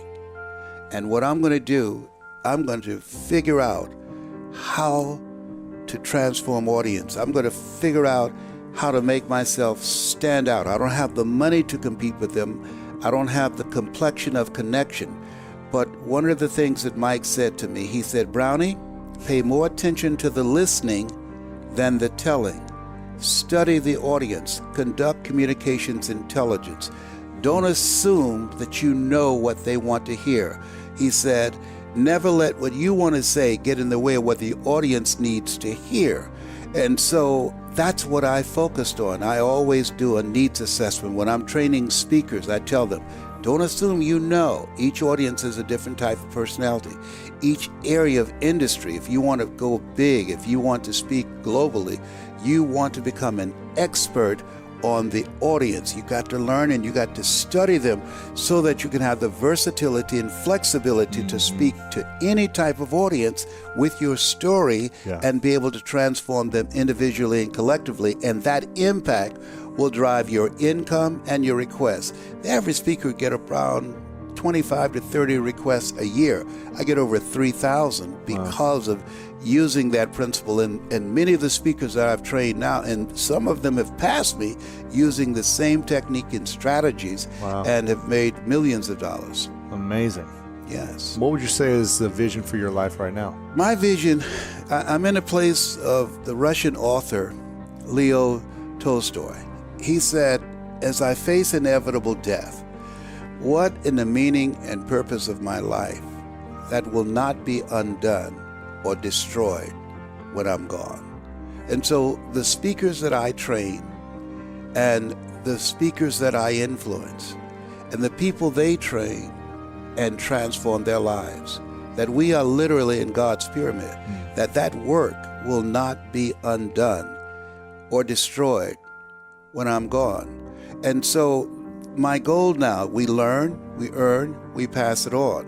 I noticed when Jim Rohn died and Zig Ziglar died, they had not trained anybody. We don't hear anything about the people that they poured into. I've got so many that can go with me toe to toe. However, I tell them, trust me on this. I said, don't let this 72 fool you. I still got the fire up in here, up in here. I told you, taught you everything you know, not everything I know, all right? Right. Young brooms feet clean, but old broom know where to go, okay? So to me, I believe we live in the greatest country in the world, bar none. We're talking about make America great again. Foolishness. We never stop being great. There's no country that can compare to us. And we have the opportunity, I believe, by multiplying voices of hope, that we can begin to create a new day. A lady came from Australia for me to train her, and she's rather wealthy. And I said, why did you come to me? And she said, I saw you speaking on YouTube in the Georgia Dome, and you were speaking to 80,000 people. She said, wow. And you spoke from your heart, and you held my attention, and I can see you were holding their attention. And she said, can you train me to tell my story from my heart?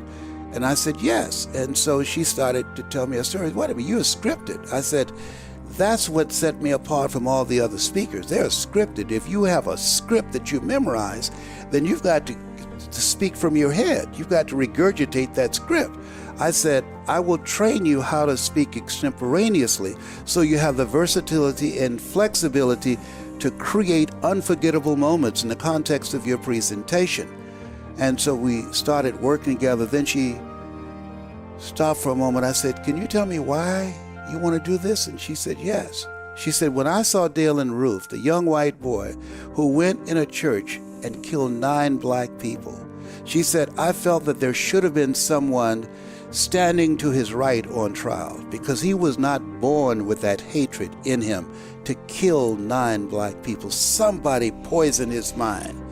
And then she paused and said, and this gave me goosebumps, and we both cried. She said, I believe the world is as it is, not because a few people are violent. I believe the world is as it is because too many people are silent. And I decided that my goal is at this chapter in my life as I face inevitable death, which I'm believing it will be a long time from now, okay? Yes. I can't believe that I'm 72. I used to think people in their 40s were old. Now that I'm 72, I feel I was a waiter at the Lord's Supper.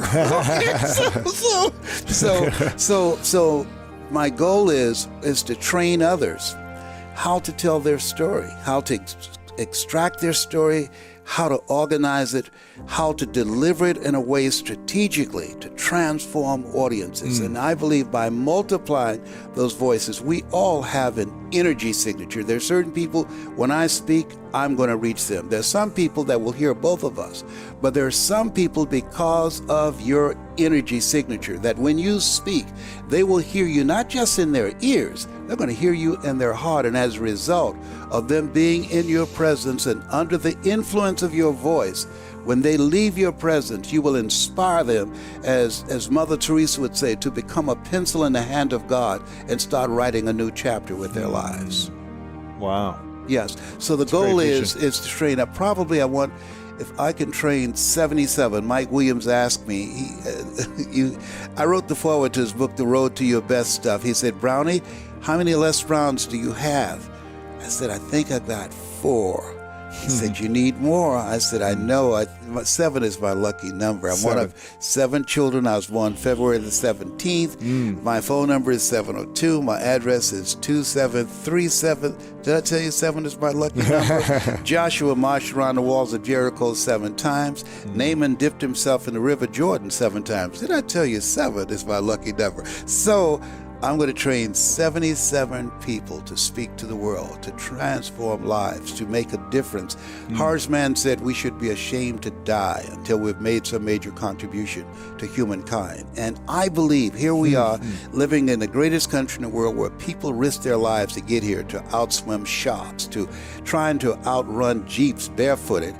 And yet and still, last year, according to the CDC, more people, over 3,000, committed suicide than died from accidents. And these people, I believe, did that because they felt hopeless and helpless. And had they heard your voice or my voice or someone else's voice, that would have interrupted the vision of being hopeless and helpless and empowered them. I had a guy he texted me the other day. He said, I was in a very dark place and I heard your voice and it brought me out into the light. Wow. So that's what the next chapter vision. Looked at. Yes, to train 77. I'm going to have to take that training with you. Oh, you're great already. You know? I appreciate if I could just touch the hem of your garment, I'll be made whole. Yes. And I want to begin to talk about this amazing book with a quote, direct quote from your book. You said, Dr. Miles Monroe, the great preacher and orator, said, the wealthiest place on the planet is not in the Far East, where there is oil in the ground. It's not in South Africa, where there are diamond mines. The wealthiest place on the planet is the cemetery, for there you will find leaders who have never stepped up, innovators or innovations the world has never been exposed to, talents and potential never realized. I am reminded of another man who said, oh God, to reach the point of death only to realize you have never lived, only to realize that you never scraped the surface of your potential. I remember reading about a woman who had just left the doctor's office after having been told she had terminal cancer. She made herself a cup of coffee, when she returned home, and as she sipped it, she suddenly filled with anger, with rage, and hurled the cup against the wall and shattered it in many pieces. And as she threw it, she screamed out, "I refuse to die an unlived life." And then ending that section, you said this: the only way that you can break through the atmosphere and reach higher altitudes is by being hungry. Hunger is the most crucial element of creating your greatest life. I love this book because I thought that was a great way of capturing our attention. Why this subject of hunger and using that as an analogy or a metaphor? Why did you choose to use hunger as a metaphor for desire? If you are casual about your dream, you will end up a casualty with your dreams. That most people unconsciously die long before they're buried because they don't realize that they have been marginalized, that they live in a culture where they're told more about what they cannot do rather than what they can do.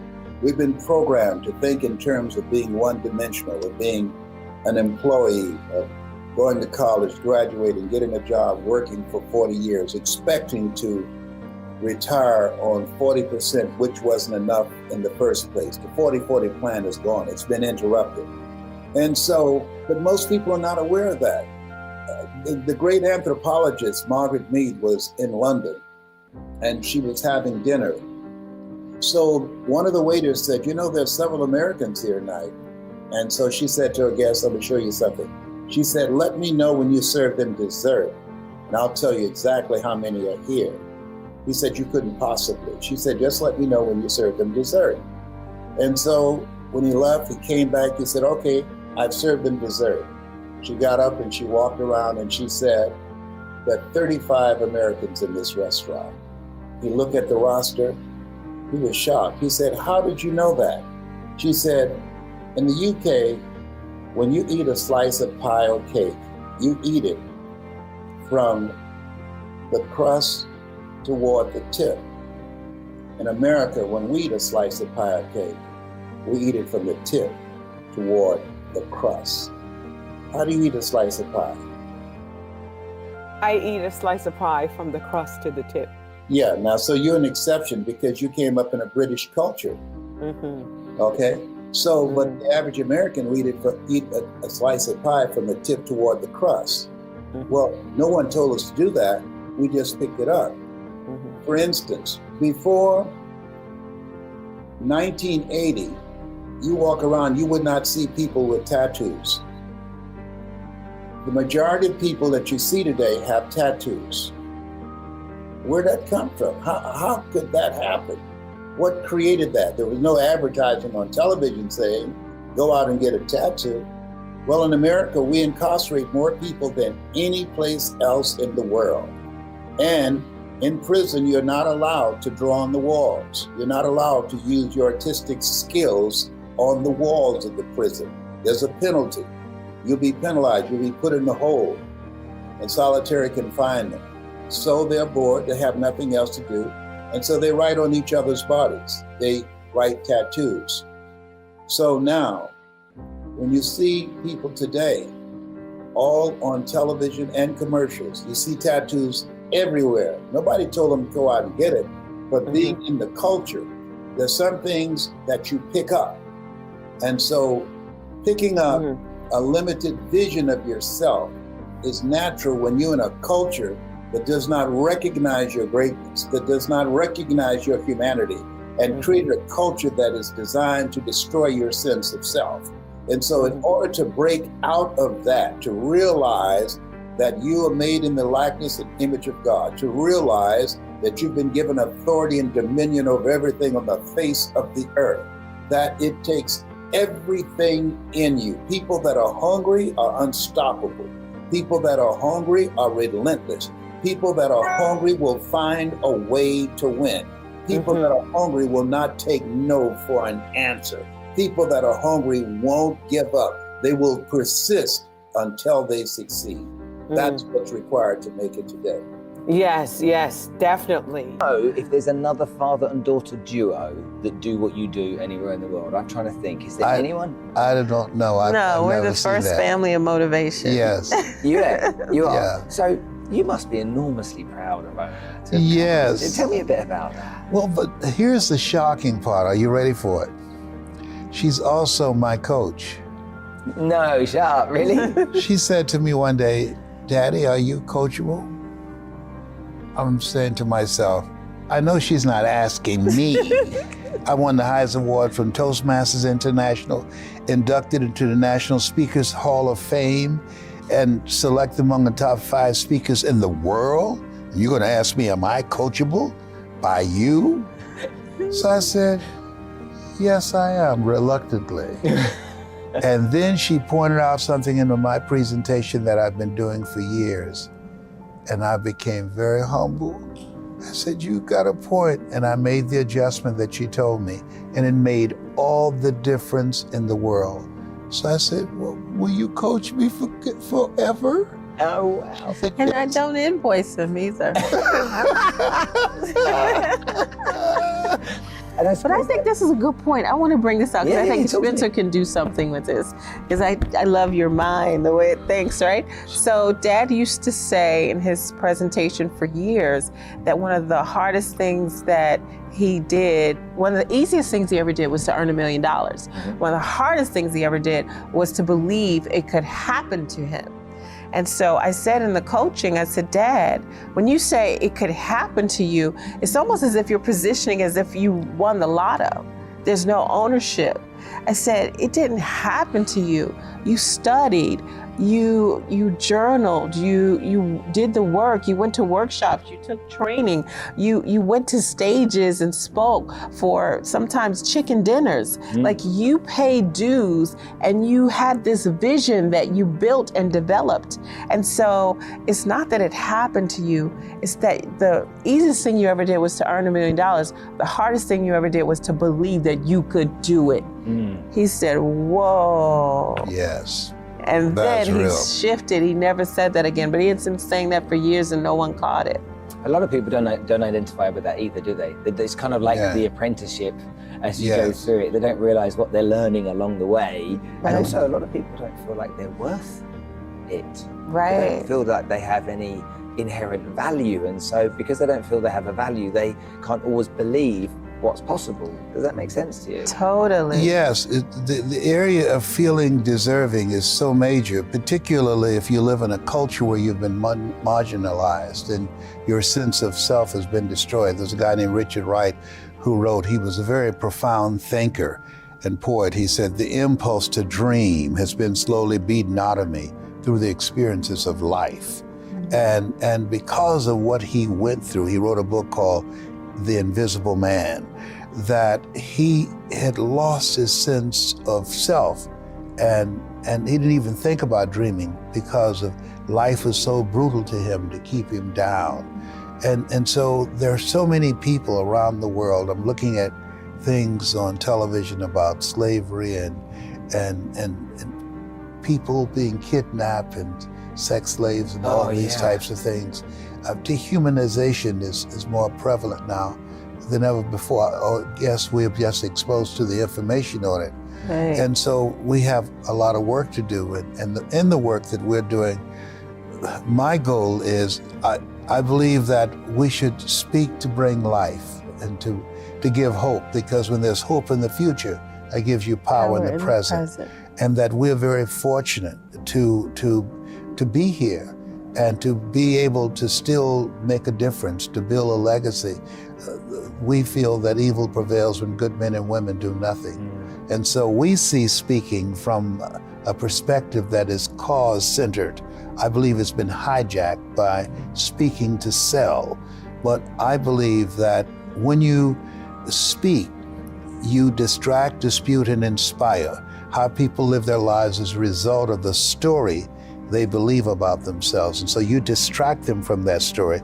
Through the execution of your speaking, you create an experience that allow them to begin to see themselves differently, to get out of their history into their imagination. You expand their minds, you touch their heart and ignite their spirit, and they leave there being, as Mother Teresa would say, a pencil in the hand of God, and start writing a new chapter in their lives. That's really profound to me. Tony Robbins was talking to me about Operation Underground Railroad with the children and the people that are brought out of sex slavery. Yes. And what they do. And that's the fastest growing criminal network in the world. Yes. And those people that have been exposed to that and experienced that, first of all, don't look at what the future looks like. They just dwell on the scenario and the environment that they've been involved with. And they do need to be inspired. They do need to, as you just described it there just beautifully, you know, ignite that fire back in them, because there's a lot of people that have gone through a lot of tough times. Yes. And you know, a lot of us don't remember how lucky we are. A lot of the times we take for granted, don't we? And we dwell on our sorrows. And these types of people that come from that place and build again, okay, are always going to need support. And people like you, I believe, give that inspiration to people. I mean, think about it, those motivational videos that you see on YouTube, 1 in a million doesn't have your voice on. All of the others do, they're you. And so your voice moves people, okay? It impregnates people in some part of their body, their mind somehow, okay, and makes them want to charge forward. And that's a very powerful and strong place to be, isn't it? Yeah, I think that who you are behind the words that you speak, when I'm training speakers, and that's where my life is now, you learn, you earn, you pass it on. And when I'm working with speakers, I say to them, who you are behind the words are far more important than the words that you speak. And so it's very important. We first work on the messenger and then on the message. I'm merely an inspirational speaker for a Jewish carpenter, but that's another conversation, all right? So, but self-development, that we have people speaking and inspiring people to live their dreams, and they haven't done anything. Yeah, absolutely, I agree. So you want to raise the bar on yourself. You want to be the example. You want to be the message. You want to be congruent with the words that you're speaking. Don't practice what you preach, but preach what you practice. Your career, right? There are a lot of people, I think, in this day and age, and I want to, this is foreshadowing something I want to get into. You do something, though, that a lot of people wish or hope that they could do. So I want to talk about how you got there, right? Because we all come from somewhere, come from something. Where's home? Where are you from? Give us the origin story. I was conceived in Gainesville, Georgia, but I was born in Miami, Florida. My birth mother, I just discovered, here I am, 78, and I just discovered, if people go online and see the Les Brown surprise, 2021 surprise, that my birth mother and father, they were from Gainesville, Georgia. So when she became pregnant, she decided, because Gainesville is such a small town, to come down to Miami and to give birth to me and my twin brother. We became foster kids. She gave us to Mrs. Mamie Brown. Whenever I speak, I always say, all that I am and all that I ever hope to be, I owe to my mother, that God took me out of my biological mother's womb and put me in the heart of my adopted mother. And so that's how I ended up in Liberty City. We were born in an abandoned building on a floor. Jackson Memorial Hospital at that time in Miami did not receive black kids or black people. And so we ended up, they were driving around and she started having labor pains, the rumor goes, and they saw this abandoned building and went in and gave birth to us. Growing up, I wanted to be an attorney. What did you aspire to be growing up?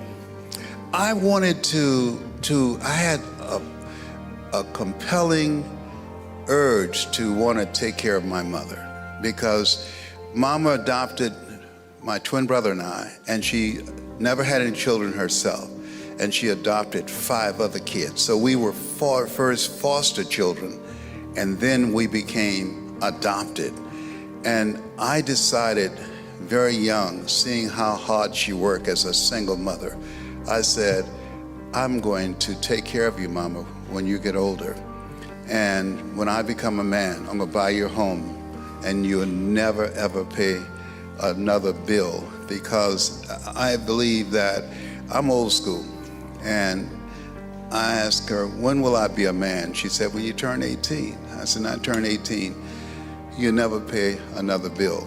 And my mother, the way she raised us, my brothers and I, she said, if your wife has a job and a husband too, one of them's got to go. So I said, you won't have to worry about that anymore. I got you. Where does that confidence come from? I imagine from her, right? But yes. Well, I learned from my mother. She was so relentless and unstoppable. She went through a whole lot. She only had a third grade education, but she was a person that when she made up her mind to do something, she made it happen. She promised our birth mother, Dorothy Bell Rucker, who's from Gainesville, Georgia, and a motivational speaker and an educator, and my grandmother, Beulah Rucker. They have the Beulah Rucker Museum in Gainesville. She was a motivational speaker and teacher and educator. She spoke with Mary McLeod Bethune and knew Eleanor Roosevelt. And so she promised her that, hey, these boys will never go to bed hungry. They will always have clothes on their back and a roof over their head. And she kept her word. And one of the things that I believe as we look at ourselves, look at our goals and dreams, we must honor ourselves with our words, and that because words have power. And she had a lot of choices of giving us to just anybody, but she didn't. She waited for the right person. And they said that when the two of them met, Dorothy Bell Rucker and Mamie Brown, Mr. Moss, my godfather, said, she looked her in the eyes and she got real close, their nose already about to touch. And she asked, are you going to take care of my boys? And she said, yes, ma'am, I've never had any children before. She said, you promise never to allow anybody to separate them. She said, yes, ma'am. And then the two of them stood there and looked at each other. And it was very silent. And Mr. Moss said that my birth mother at that time, with tears in her eyes, said, this is the one. I want her to take my boys. And so at that moment, she gave us to Mamie Brown. And when Mama started walking out with us, Mr. Moss said, my birth mother followed close behind, and Mr. Moss opened the door and she got in the car. And then my birth mother came close to the window, said, you swear you will take care of them? And she said, I swear. And she kissed us that one last time. And she said, as she hit the side of the car, go, Mr. Moss. Go now. And he said he drove off slowly. And Mama, she leaned back and she looked at us and started rocking. And she just said, thank you, Jesus. Thank you, Jesus. It's a powerful story.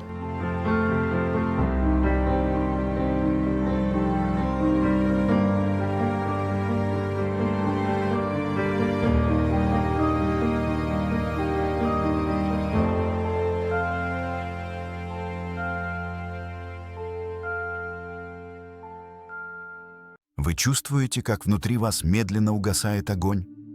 Каждое утро вы просыпаетесь с мыслью, что сегодня точно все изменится, но к вечеру снова обнаруживаете себя в той же точке, где были вчера, неделю назад, год назад. Вы устали от обещаний самому себе, которые растворяются, как утренний туман, от планов, которые остаются лишь словами в голове. И вот что самое страшное. Вы начинаете привыкать к этому состоянию, начинаете верить, что именно так и должна выглядеть ваша жизнь. Но прежде чем мы начнем, я хочу попросить вас об одном важном действии прямо сейчас. Напишите в комментариях одно полное предложение, которая описывает вашу самую главную мечту.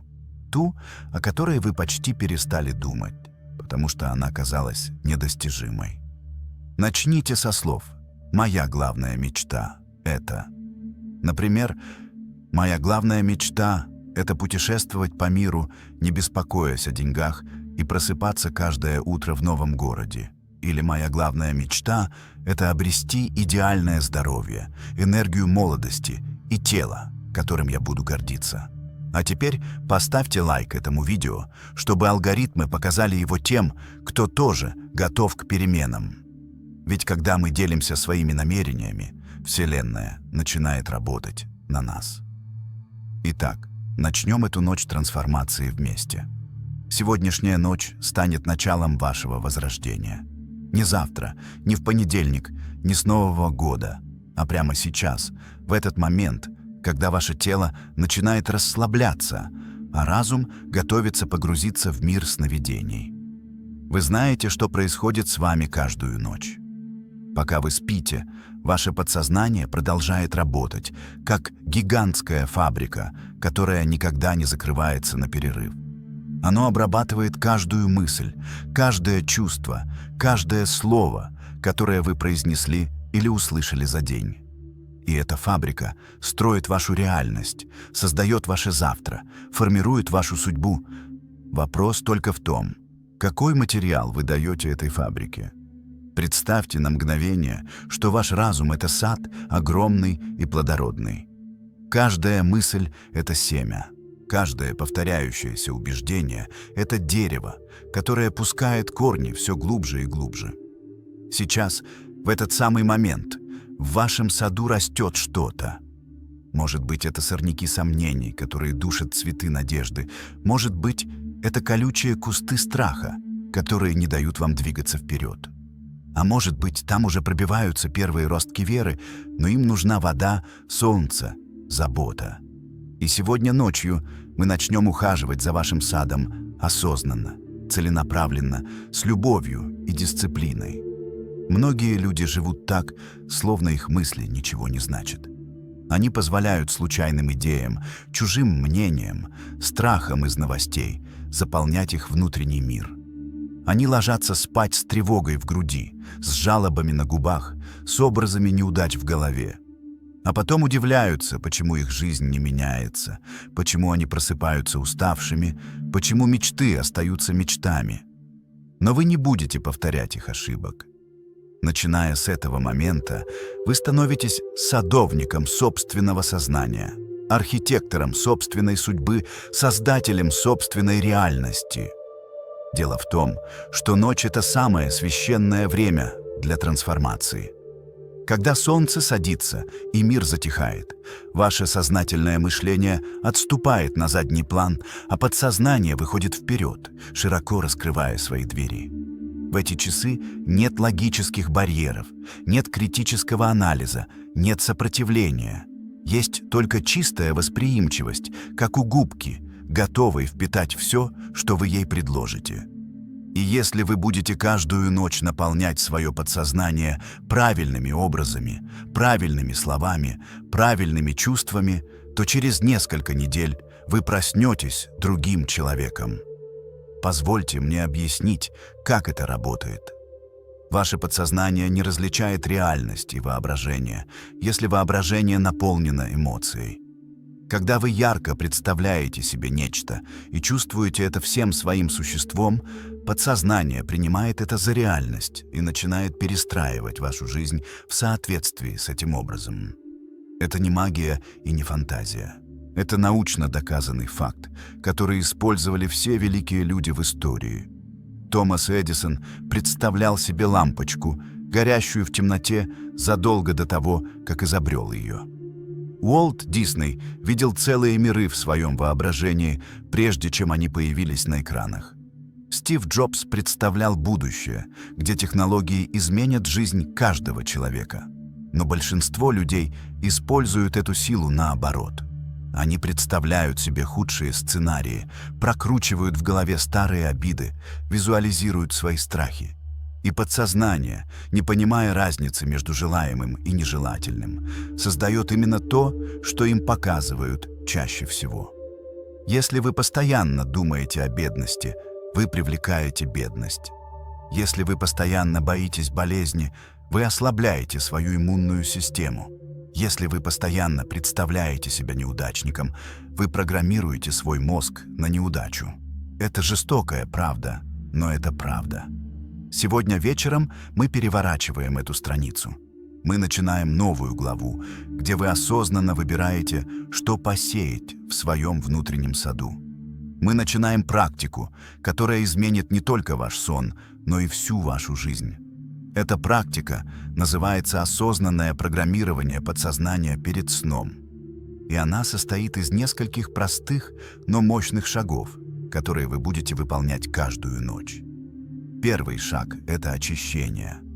Перед тем, как посеять новое, нужно удалить старое.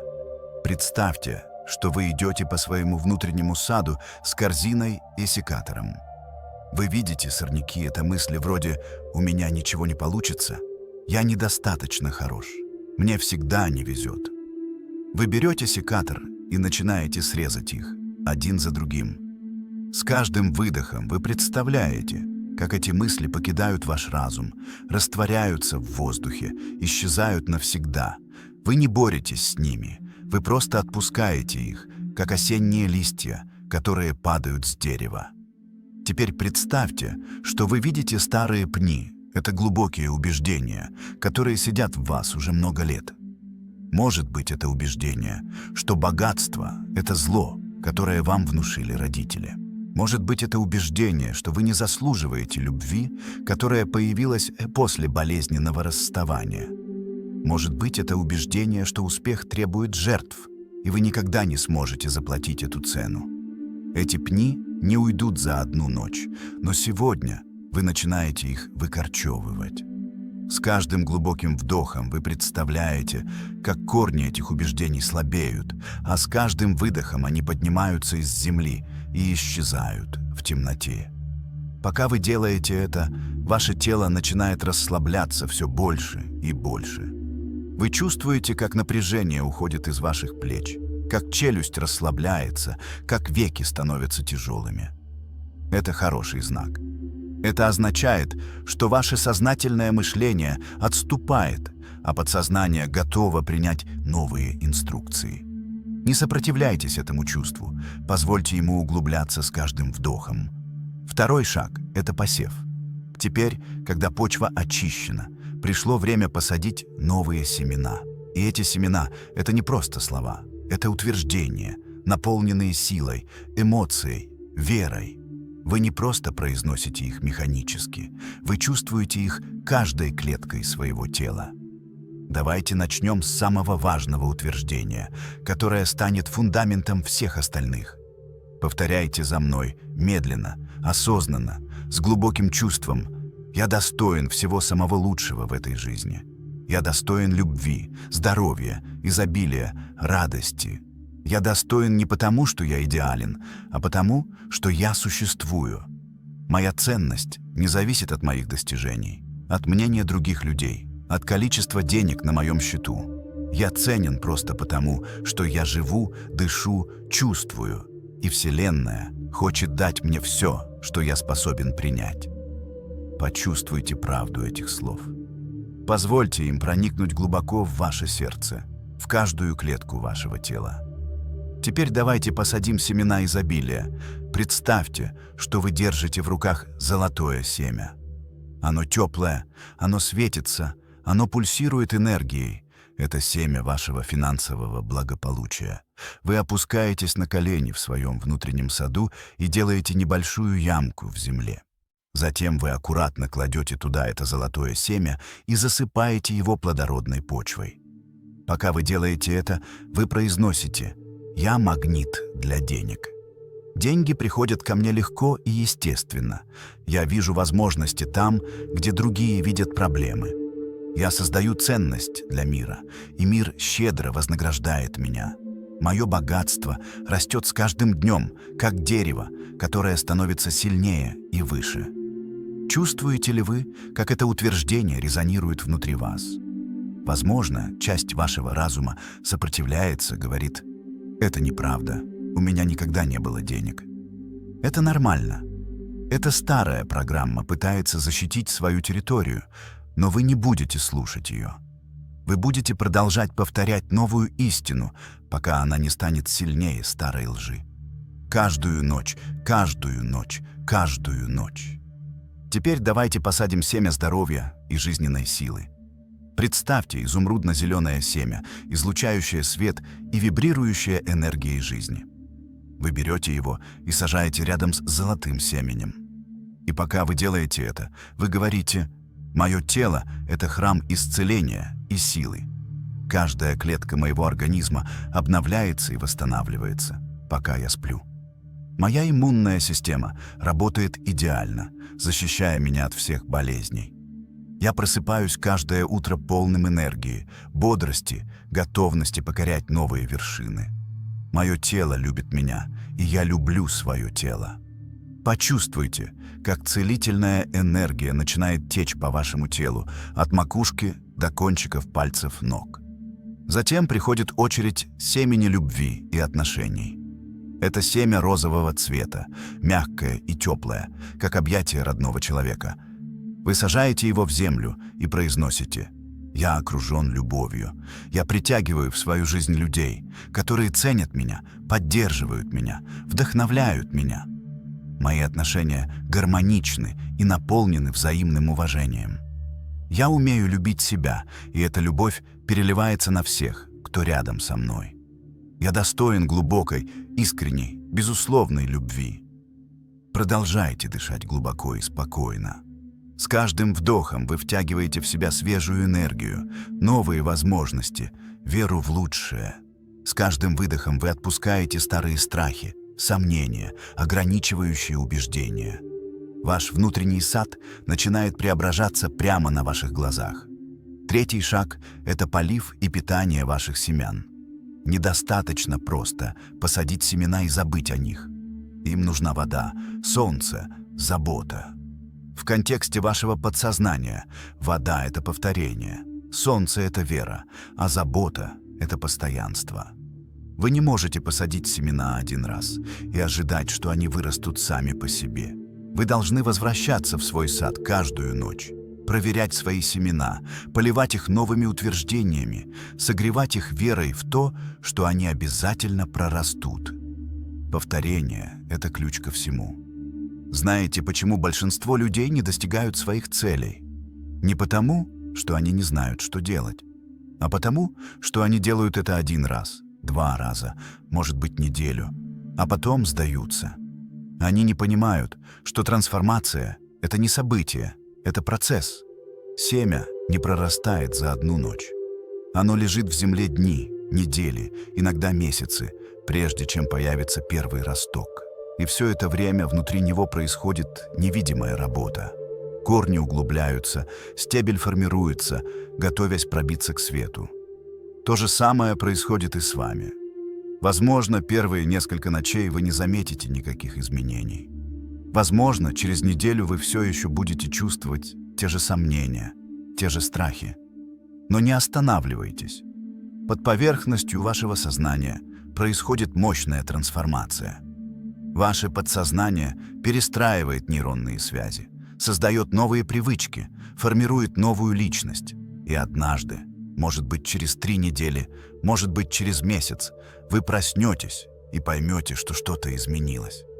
Вы будете думать по-другому, чувствовать по-другому, действовать по-другому. А сейчас давайте сделаем еще одну важную вещь. Давайте визуализируем ваше идеальное утро. Утро, которое вы будете проживать каждый день, когда ваши семена прорастут и дадут плоды. Закройте глаза еще плотнее и представьте, что вы просыпаетесь. Первое, что вы замечаете, это чувство глубокого покоя и уверенности в груди. Никакой тревоги, никакого страха, только спокойная сила. Вы открываете глаза и видите солнечный свет, пробивающийся сквозь занавески. Вы подтягиваетесь, и ваше тело наполняется приятным теплом и энергией. Вы встаете с кровати легко, без усилий, потому что вы выспались глубоко и крепко. Вы идете к окну и смотрите на новый день, и внутри вас поднимается волна благодарности. Вы благодарны за этот день, за возможности, которые он принесет, за людей, которых вы встретите, за уроки, которые вы получите. Вы чувствуете себя живым, полным сил, готовым к любым вызовам. Вы смотрите на себя в зеркало и видите уверенного, сильного, красивого человека. Это не высокомерие, это здоровая любовь к себе. Вы улыбаетесь своему отражению и говорите: «Сегодня будет отличный день. Я готов принять все хорошее, что приготовила для меня жизнь». И вы верите в эти слова всем своим существом. Потом вы идете на кухню и готовите себе завтрак. Может быть, это свежие фрукты и кофе, может быть, что-то другое. Но вы делаете это осознанно, с любовью, наслаждаясь каждым моментом. Вы не торопитесь, не нервничаете, у вас есть время. Потому что вы научились управлять своим временем, а не позволять времени управлять вами. Затем вы садитесь за стол и проверяете свои планы на день. Ваш день организован, структурирован, но в то же время гибок. Вы знаете, какие 3 главные задачи вам нужно выполнить, чтобы приблизиться к своей цели. И вы знаете, что выполните их, потому что вы человек действия, человек дисциплины, человек результата. Держите этот образ в своем сознании. Чем чаще вы будете возвращаться к нему, тем быстрее он станет вашей реальностью. Ваше подсознание уже начинает работать над тем, чтобы создать обстоятельства, которые приведут вас к этому идеальному утру. Оно посылает сигналы Вселенной, притягивает нужных людей, открывает нужные двери, создает нужные возможности. 4-й шаг – это благодарность, и это, пожалуй, самый мощный инструмент трансформации, который у вас есть. Многие люди думают, что благодарность – это что-то, что приходит после успеха, после того, как вы получили то, что хотели. Но на самом деле все работает наоборот. Благодарность – это не результат изобилия, это причина изобилия. Когда вы благодарите Вселенную за то, что еще не получили, но знаете, что получите, вы посылаете мощный сигнал своему подсознанию и окружающему миру. Я готов принять это, я достоин этого, я верю, что это уже в пути ко мне.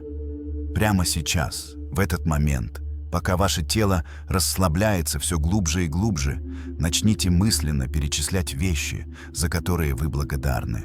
Начните с простого, с очевидного. Поблагодарите за воздух, который вы вдыхаете, за кровать, на которой вы лежите, за крышу над головой.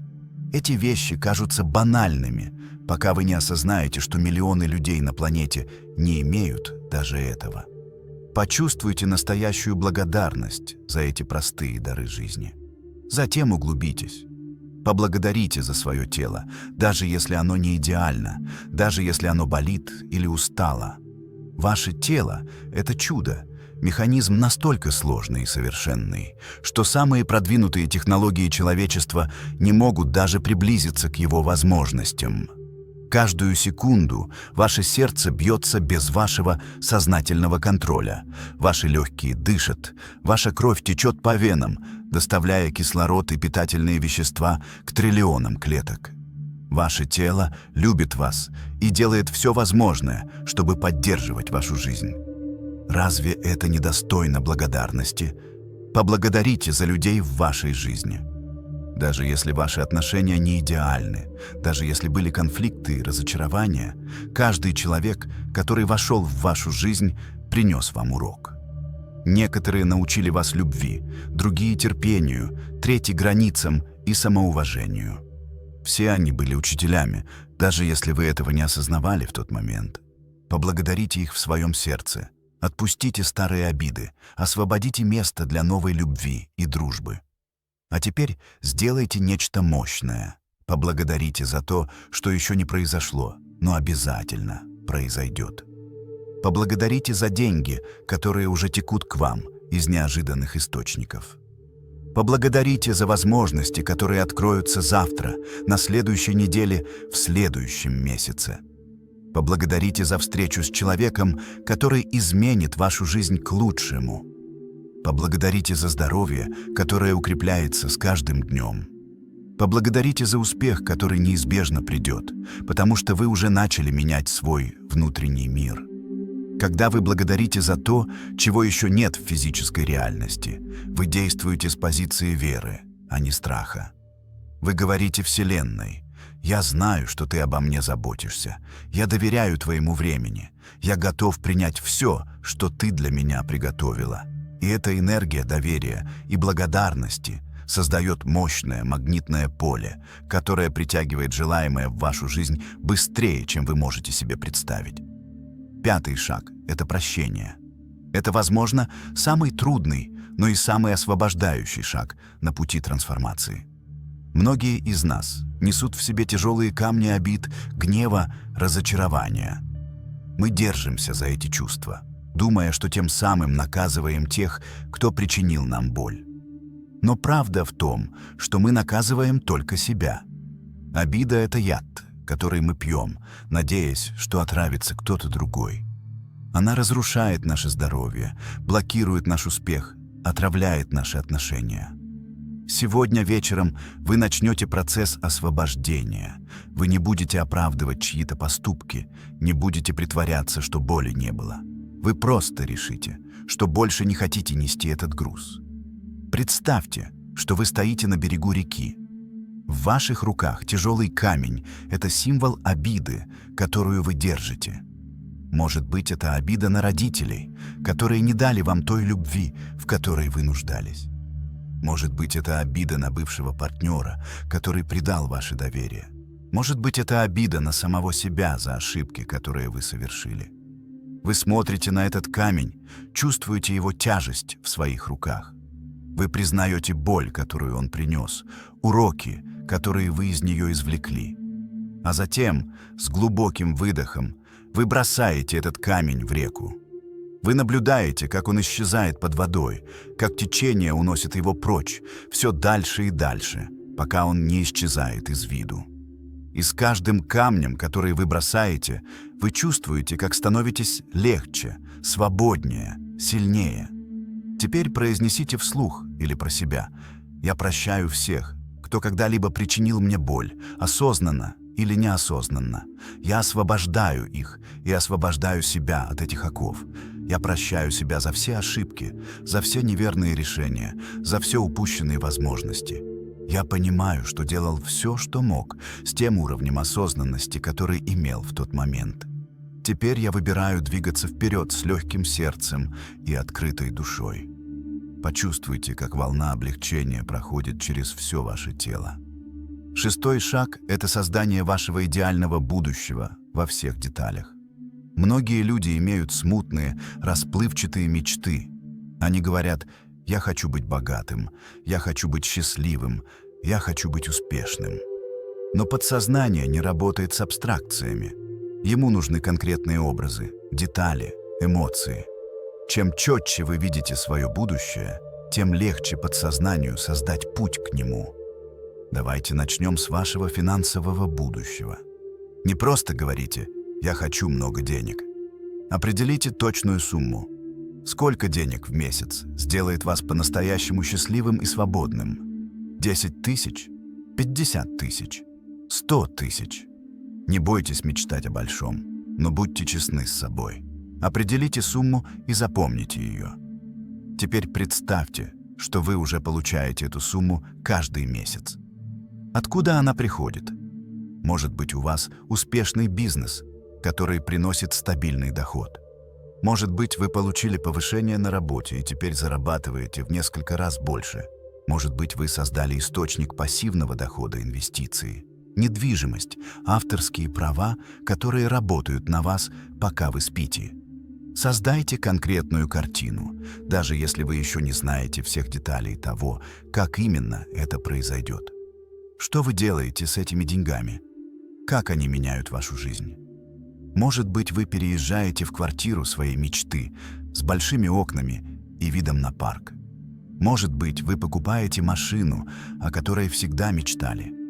Может быть, вы путешествуете 3 раза в год, исследуя новые страны и культуры. Может быть, вы помогаете своим родителям, даете им возможность жить комфортно и без забот. Визуализируйте каждую деталь, почувствуйте радость, гордость, благодарность. Теперь перейдем к вашему здоровью и физической форме. Как выглядит ваше идеальное тело? Не сравнивайте себя с нереалистичными стандартами из журналов, а представьте себя в лучшей версии. Может быть, вы стройнее, сильнее, энергичнее. Может быть, ваша кожа сияет здоровьем, ваши глаза блестят, ваша походка полна уверенности. Представьте, как вы смотрите на себя в зеркало и видите человека, которым гордитесь. Как вы достигли этого состояния? Может быть, вы начали регулярно заниматься спортом, нашли активность, которая приносит вам радость. Бег, йога, танцы, плавание.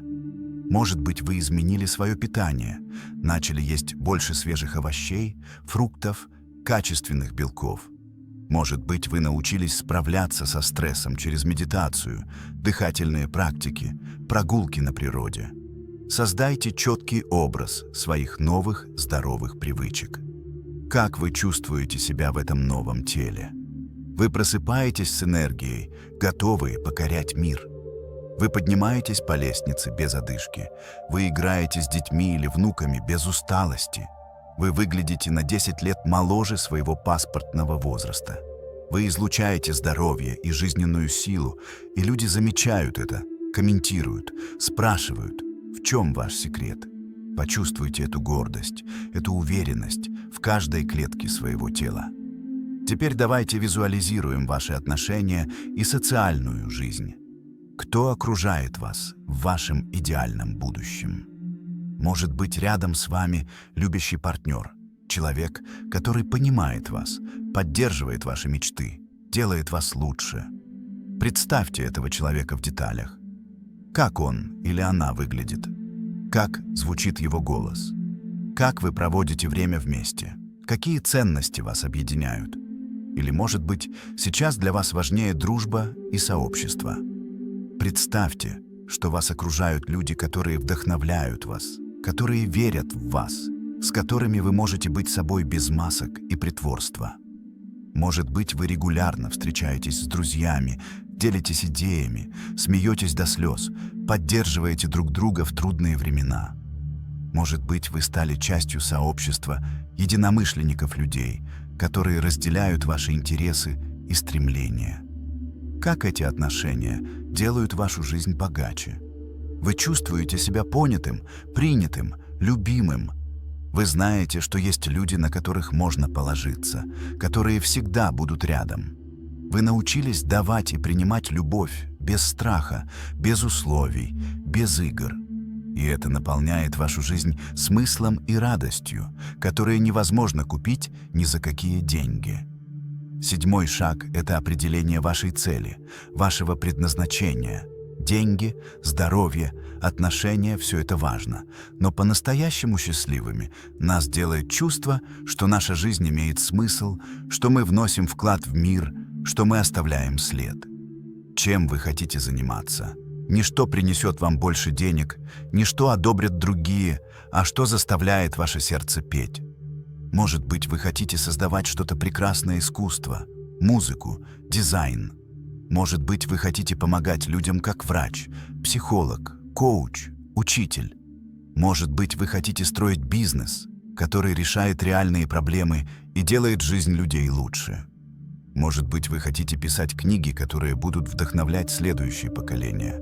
Может быть, вы хотите быть прекрасным родителем, воспитать детей, которые изменят мир к лучшему. Нет правильных или неправильных ответов. Есть только ваша истина, голос вашей души, который вы, возможно, давно не слышали, потому что были слишком заняты тем, что нужно делать. Сегодня вечером, в тишине и покое, позвольте этому голосу заговорить. Спросите себя: если бы у меня было все необходимое время, деньги, поддержка, чем бы я занимался? Первый ответ, который придет, Это и есть подсказка вашего истинного предназначения.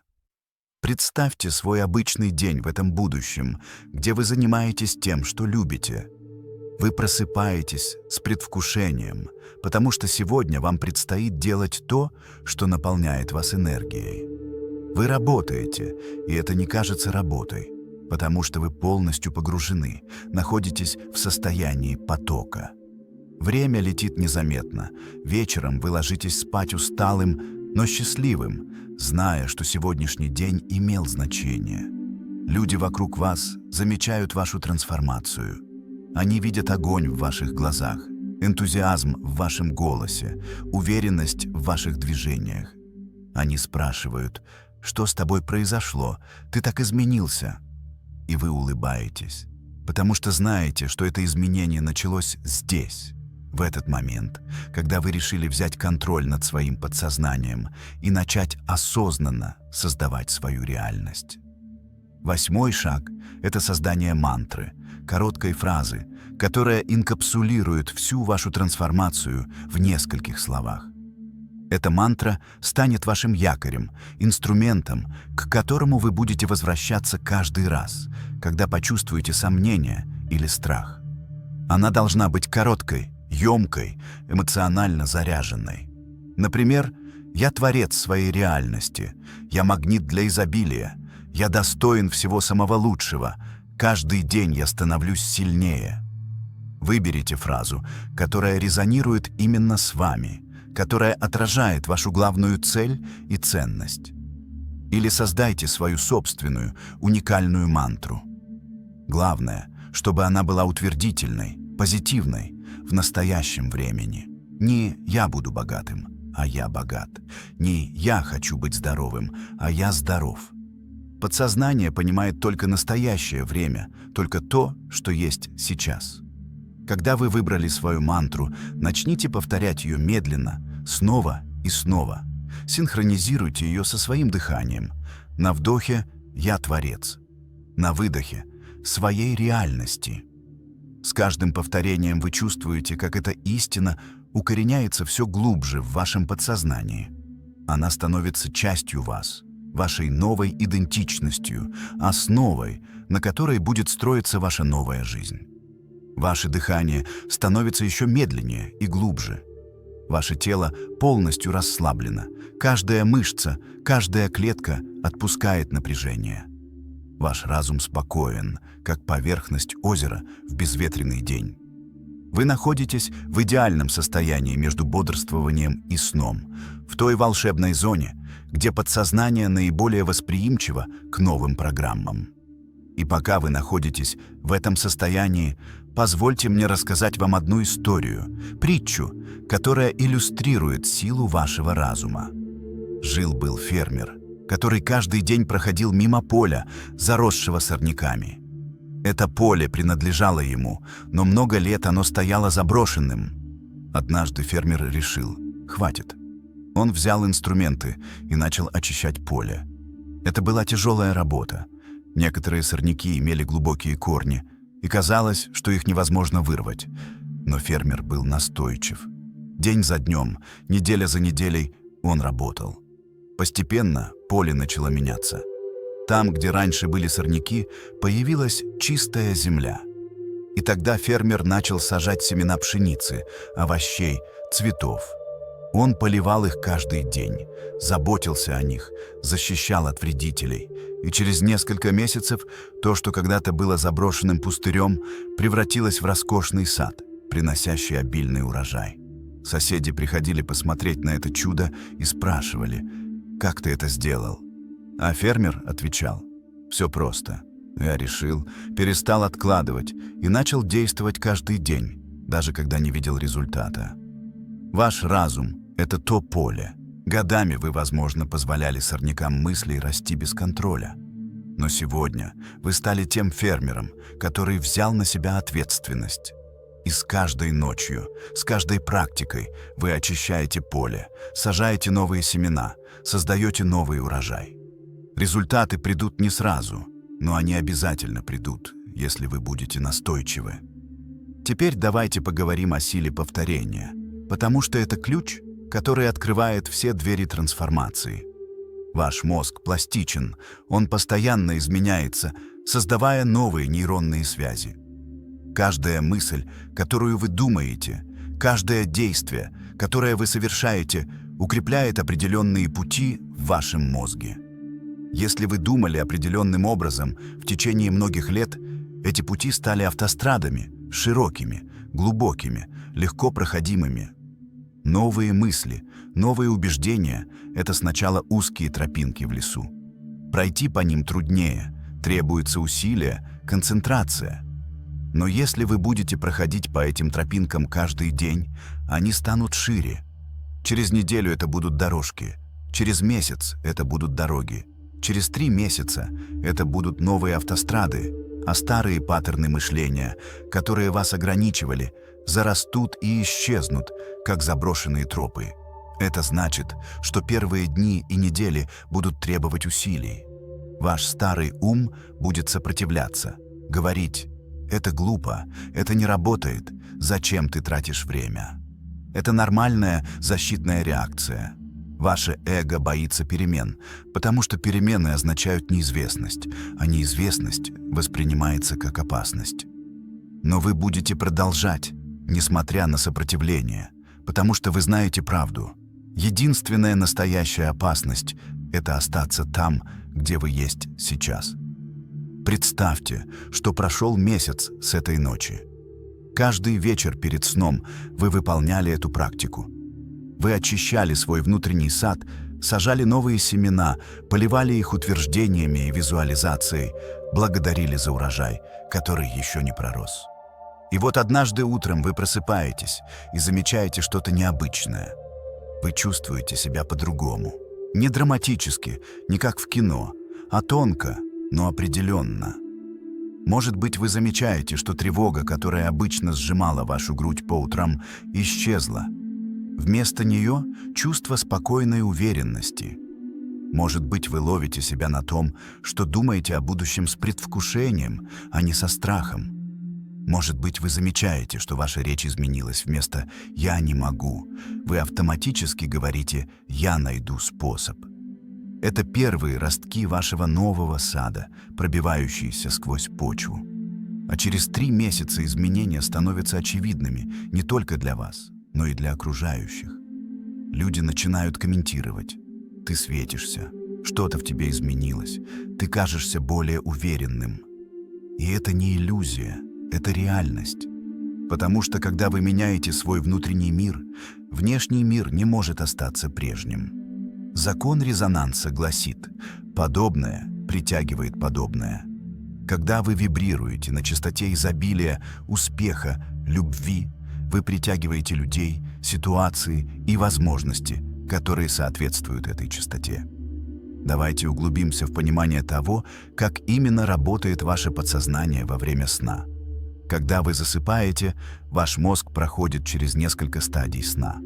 Сначала легкий сон, затем глубокий сон, потом фаза быстрого сна, где происходят сновидения. В каждой из этих фаз ваш мозг выполняет разные задачи. Но есть одна функция, которая работает постоянно, независимо от стадии. Это обработка и консолидация информации. Все, что вы думали, чувствовали и переживали в течение дня, сортируется, организуется, интегрируется в вашу долговременную память. Ваш мозг решает, что важно сохранить, а что можно забыть. И самое важное, он использует эту информацию для обновления вашей модели мира, ваших убеждений о себе, о других людях, о том, как устроена реальность. Вот почему так критически важно, с какими мыслями вы засыпаете. Если последние мысли перед сном – это беспокойство о деньгах, страх перед завтрашним днем, воспоминания о неудачах, то именно эта информация получает приоритет в обработке. Ваш мозг всю ночь работает над тем, чтобы укрепить эти паттерны, сделать их еще более автоматическими, еще более реальными для вас. Но если вы засыпаете с образами успеха, чувством благодарности, утверждениями изобилия, то ваш мозг работает над созданием новой реальности. Он начинает искать способы реализовать эти образы, замечать возможности, которые вы раньше упускали, генерировать идеи и решения. Ученые называют это ретикулярной, активирующей системой, фильтром в вашем мозге, который определяет, на что обращать внимание. Например, если вы решили купить красную машину и начали думать об этом, вы вдруг замечаете красные машины повсюду. Они всегда были там, но ваш мозг фильтровал их как нерелевантную информацию. Теперь же, когда красная машина стала важной для вас, фильтр изменился. То же самое происходит с возможностями, идеями, людьми. Когда вы программируете свое подсознание на успех, ваш мозг начинает замечать пути к успеху, которые всегда были вокруг вас. Сейчас ваше дыхание медленное и ритмичное. Вдох наполняет вас энергией возможностей. Выдох освобождает от ограничений прошлого. Вы находитесь в идеальном состоянии для глубокого программирования. Ваше критическое мышление отступило, барьеры опустились, подсознание широко открыто. Каждое слово, которое вы слышите сейчас, проникает глубоко, минуя сопротивление, укореняясь на уровне, где формируются убеждения и рождаются действия. Давайте теперь поработаем с конкретными областями вашей жизни, которые требуют трансформации. Начнем с денег и изобилия, потому что для многих это область наибольшего напряжения и ограничивающих убеждений. Большинство людей выросло в среде, где деньги были связаны со стрессом, нехваткой, тяжелым трудом. Возможно, вы слышали фразы вроде «деньги не растут на деревьях», «богатые люди нечестны», «нужно много работать, чтобы заработать». Эти убеждения сидят глубоко в вашем подсознании и действуют как невидимые барьеры. Даже когда вы сознательно хотите больше денег, подсознание саботирует ваши усилия, потому что на глубинном уровне верит, что деньги — это что-то плохое, опасное или недостижимое. Сегодня мы начинаем перепрограммировать эти убеждения. Повторяйте за мной, чувствуя истину каждого слова. Деньги — это нейтральная энергия, инструмент обмена ценностью. Деньги не хорошие и не плохие, они просто отражают мою способность создавать ценность для других. Чем больше пользы я приношу миру, тем больше денег естественным образом течет ко мне. Я достоин изобилия. Я открыт для получения. Деньги приходят ко мне из множества источников, постоянно и легко. Теперь визуализируйте. Представьте, что вы проверяете свой банковский счет, и там сумма, которая заставляет вас улыбнуться широко, искренне. Не беспокойтесь о том, как именно эти деньги туда попали. Просто почувствуйте облегчение, радость, безопасность, которые приходят с финансовым изобилием. Почувствуйте, как напряжение в плечах исчезает, потому что вы больше не беспокоитесь о счетах. Почувствуйте свободу, которая приходит, когда вы можете делать выборы, основанные на желании, а не на необходимости. Представьте, что вы идете по магазину и покупаете то, что вам нравится, не глядя на ценник. Представьте, что вы бронируете билеты на отпуск мечты, не считая каждую копейку. Представьте, что вы помогаете любимому человеку финансово, и это не создает для вас проблем, а только радость от возможности помочь. Это не эгоизм, это здоровое отношение к изобилию. Когда у вас достаточно, вы можете давать больше, помогать больше, вносить больший вклад в мир. Теперь перейдем к здоровью и телу. Ваше тело – удивительный организм, способный к самоисцелению и регенерации. Каждый день в вашем теле происходят миллиарды клеточных процессов, направленных на поддержание вашего здоровья. Ваша иммунная система защищает вас от патогенов. Ваши клетки постоянно обновляются, полностью новая кожа каждые несколько недель, новая печень каждые несколько месяцев. Но эта способность к самоисцелению может быть заблокирована стрессом, негативными мыслями, убеждением в болезни. Когда вы постоянно беспокоитесь о здоровье, боитесь заболеть, фокусируетесь на симптомах, вы посылаете своему телу сигналы опасности. Тело отвечает стрессовой реакцией, которая подавляет иммунную систему и замедляет исцеление. Давайте перепрограммируем это. Повторяйте. Мое тело мудрое и сильное. Оно знает, как исцелить себя. Каждая клетка моего организма излучает здоровье и жизненную силу. Мой иммунитет крепок и защищает меня. Я просыпаюсь каждое утро энергичным и бодрым. Мое тело служит мне преданно, и я благодарен ему. Я забочусь о своем теле, и оно отвечает мне здоровьем и силой. Теперь представьте, что через ваше тело течет целительный свет. Он входит через макушку вашей головы, золотистый, теплый, пульсирующий жизненной энергией. Этот свет медленно опускается вниз, заполняя ваш мозг, лицо, шею. Везде, где он проходит, напряжение тает, боль уходит, клетки обновляются. Свет течет в ваши плечи, руки, пальцы. Он наполняет вашу грудь, легкие, сердце. Ваше дыхание становится глубже, сердце бьется ровно и сильно. Целительный свет опускается в ваш живот, где расположены органы пищеварения. Он гармонизирует их работу, устраняет воспаление, восстанавливает баланс. Свет течет в ваш таз, бедра, колени, стопы. Все ваше тело теперь наполнено этим золотистым сиянием. Вы чувствуете себя обновленным, как будто каждая клетка получила послание любви и исцеления. Позвольте этому ощущению углубиться, пока вы продолжаете дышать медленно и глубоко. Третья область – это отношения и любовь.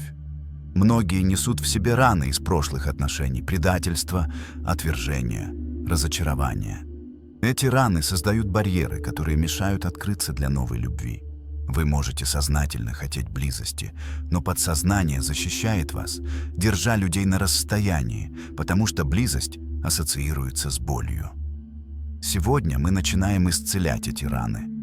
Представьте, что все болезненные воспоминания о прошлых отношениях – это старые фотографии в альбоме. Вы берете этот альбом и благодарите его за уроки, которые он принес. Каждая боль научила вас чему-то важному о границах, о самоуважении, о том, какую любовь вы действительно хотите. Вы клоняетесь этим урокам, а затем аккуратно закрываете альбом и кладете его на полку. Он больше не определяет ваше настоящее. Теперь произнесите: «Я достоин глубокой, искренней, безусловной любви. Я открыт для близости без страха. Я притягиваю в свою жизнь людей, которые видят мою истинную ценность. Мои отношения основаны на взаимном уважении, честности и поддержке. Я умею любить свободно, не цепляясь и не теряя себя. Любовь течет в мою жизнь легко и естественно». Визуализируйте момент, когда вы чувствуете себя полностью понятым и принятым. Может быть, вы сидите с кем-то, держитесь за руки, и между вами течет молчаливое понимание. Или вы смеетесь вместе над какой-то шуткой, которую понимаете только вы двое. Или вы просто находитесь рядом, каждый занят своим делом, но ощущаете комфорт и безопасность присутствия другого. Почувствуйте это тепло в груди, это расширение сердца, эту радость от простого факта, что кто-то существует рядом с вами. Четвертая область – это ваша цель и самореализация. Глубоко внутри вас есть уникальный дар, талант, способность, которую вы призваны выразить в мире. Может быть, вы уже знаете, что это, но боитесь сделать шаг. Может быть, вы еще не обнаружили это, но чувствуете внутреннее беспокойство, ощущение, что живете неполной жизнью. Повторяйте: «У меня есть уникальный дар, который мир ждет. Моя жизнь имеет цель и смысл. Я нахожу и выражаю свой талант с радостью и легкостью. Работа, которую я делаю, приносит пользу другим и наполняет меня энергией. Я живу в состоянии потока, где усилие превращается в удовольствие. Моя миссия раскрывается передо мной шаг за шагом. Представьте себя через 5 лет. Вы нашли свой путь, вы делаете то, что любите, и это приносит вам не только радость, но и изобилие. Люди благодарят вас за то, как вы изменили их жизнь. Вы просыпаетесь каждый день с ясностью цели, зная, что ваша жизнь имеет значение. Вы оглядываетесь назад на этот момент, на эту ночь, и понимаете, что именно здесь все началось. Именно здесь вы сделали выбор перестать ждать и начать создавать. Ваше тело сейчас настолько расслаблено, что вы едва чувствуете границы между собой и кроватью. Ваш разум плывет в мягком тумане между сном и бодрствованием. Это идеальное состояние. Здесь нет сопротивления, только чистое восприятие.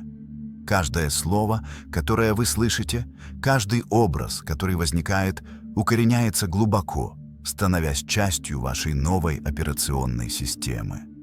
Позвольте мне рассказать вам еще одну историю, древнюю мудрость, которая передавалась из поколения в поколение. Давным-давно жил мудрец, который владел секретом создания реальности. К нему приходили люди со всего мира, прося научить их этому секрету. И мудрец всем говорил одно и то же. Секрет прост: станьте тем, кем хотите быть, прежде чем внешний мир изменится. Большинство людей не понимали этих слов и уходили разочарованными. Они хотели сначала увидеть результаты, а потом поверить. Но те немногие, кто понял и применил этот принцип, изменили свои жизни полностью. Они начали думать, чувствовать и действовать, как успешные люди, еще не имея успеха. Они излучали благодарность за изобилие, которого еще не было. Они говорили с уверенностью, которую еще не заработали.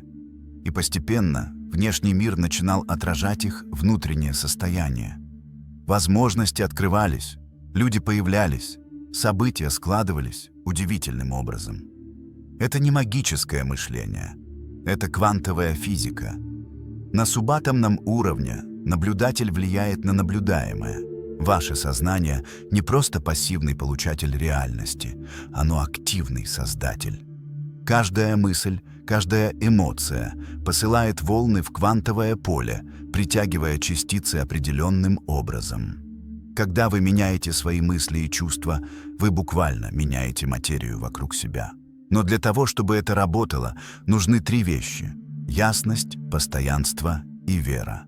Ясность означает, что вы точно знаете, чего хотите, не расплывчатые желания, а конкретные образы. Постоянство означает, что вы возвращаетесь к этим образам каждый день, несмотря на отсутствие немедленных результатов. А вера — это знание на глубинном уровне, что Вселенная работает в вашу пользу, даже когда кажется, что ничего не происходит. Сейчас, в этом расслабленном состоянии, ваша ясность обостряется. Вы видите свою цель яснее, чем когда-либо. Ваше постоянство укрепляется с каждым вдохом, вы знаете, что будете возвращаться к этой практике снова и снова, и ваша вера растет, потому что глубоко внутри вы чувствуете правду.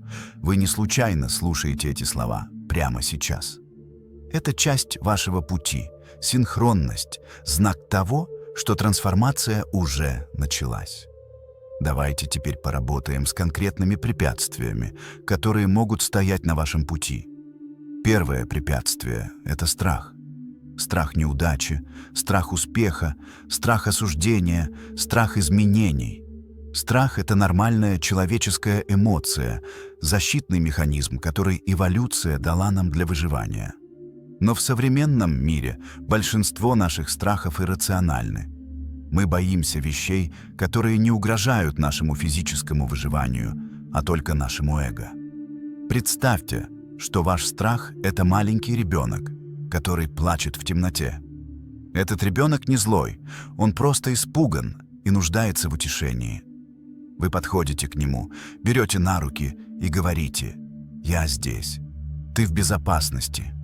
Я понимаю, что ты боишься, но я не позволю ничему плохому случиться».